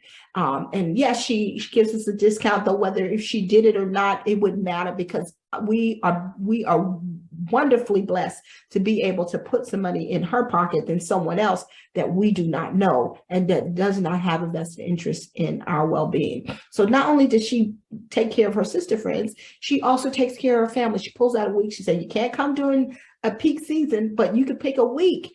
And despite these holdbacks for herself, her family, her friends, her colleagues, she can do exponentially better in the income that she can generate there, and be able to pay for itself, provide an asset for her family. When we take trips that we would take anyway, we benefit someone that we know. And no different than if any of us do that. Now, she decided to do it in the US, and that's an option for you. But let me venture to caution you to not let go of the opportunity to learn about investing abroad, because you can get in for far less, usually 250, 300,000 in most markets, unless you're talking about something in a higher end, like in a master plan development with golf or something like that, then you're to the north of $500 million. But even that, I shared with my colleagues recently on a trip to Casa de Campo in Dominican Republic, which is one of the comparable resorts that we align ourselves with as our development company progresses. They were making $600,000 a year on their villa, and it was able to be built for about $600,000, but it's now worth $3-4 million. So now not only has this person been able to benefit $600,000 a year in passive income, they also have an asset that has appreciated several $1 million. And when they got in, my understanding, Casa de Campo, the average home was $300,000, $400,000, $500,000. With, like, for example, our development, if you're talking about a development where you're talking about a master plan and you can get in and purchase a lot and build on that lot and pull out and have something that's magnificent, that's tailor-made for you and your family for generations to come, and it still make income for you, and you could still utilize it for family reunions and conferences and various other things, and bring your own where you and your own can benefit, you're winning. And not only are you winning, if all of you got together and collectively were able to buy in, like my sister friends, we're all in a position to drop $10,000 on something to get a lot. 5 or 6 of us get together, get a lot, pay onto an investment, and build. And yes, we can build our own infrastructure. We can pull out our own weeks. We can all split proceeds. We can get together and have a cookout for homecoming. Why can't we get together and build and invest and have something that we can own from year to year and generation to generation, can enjoy one amongst each other? So that's kind of the why. That's kind of the why we do it. Not only because we can do it, if we think about how we can crowdfund, how we can, as siblings, as communities, as sororities, as fraternities, as conferences and groups, and how much power we have and how much we spend on travel and various other things. And it does not mean that you'll have to go every year to this place, but we hope that when you decide to invest abroad, you pick a place that you wouldn't mind coming back year to year, that you wouldn't mind leveraging your relationships and organizing events around the Founders Week, that you would not mind passing on from generation to generation, so that just like the Hiltons, when your children's children and their children's children come to the Founders Week, so many years from now, they'll see your name on the marquee and not Hilton. So I just wanted to have you think outside the box, because we can do all things, and we only limit ourselves by what a vision we have for ourselves. And together, even individually, and goodness knows collectively, we can learn about investing abroad. We can know the who is you. You can do it. It is about you investing in yourself and learning and researching what opportunities there are and where's the best place for you. The what is what's your financial portfolio and of your collective networks. What can you buy? One of the things, like I said, at Samana Bay Resort that we've done, we are a group of developers that have come together and have purchased land to be able to develop this 4,000-acre masterpiece. And we've managed to put together a team of professionals that have done resorts like La Cala in Fiji and Six Senses and 5-star hotel resorts. You get the best because you want the best, because you want this particular property to rival all the others. And you can do it if you work together. And so while we talk about the who being you, the what being what you're able to manage through your creative financing, through learning about what you do have access to, from your portfolio to your home, to your savings, to the ability to have developer financing. All those opportunities are available. So don't say you can't do it. Any of us can do it. And you say, what you think that is, when you say, oh, any of us can do it, she would say that. No, I am no different from you, and you are no different from me.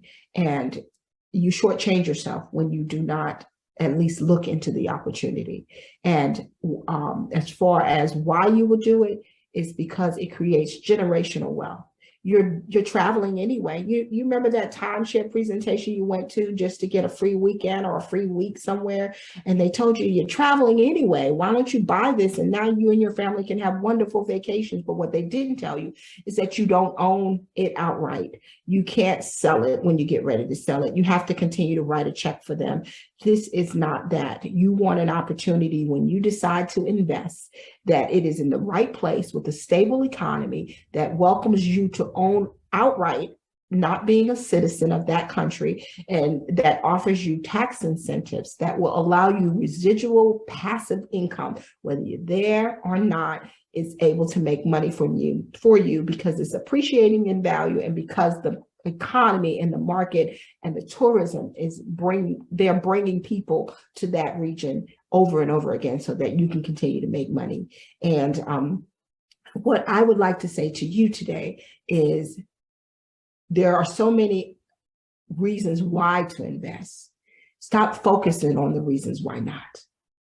Look into it. You owe it to yourself. You owe it to your family. And I am super, super excited to be the one to tell you, let's start it today. Let's get together and figure out how we can own abroad, and how we can and I haven't even gotten to how you will enjoy the opportunity to have vacations and make memories, enjoy beaches and all sorts of things, and how much pride you will have in saying, I own here. And I cannot tell you how much that means for me, how prideful that makes me, and how I love being able to take my mom there and having her to experience it with me. And I want to experience it with you. I want to learn about your stories and how you have been able to think outside of the box, and how you have been able to glean from what I've told you and develop a strategy for yourself that's not your grandmother's investment strategy. So I look to hear from you. I'm super excited for what is to come for you and for all of us. And I thank you for this time and the opportunity to speak with you about investing abroad. And for now, I yield my mic.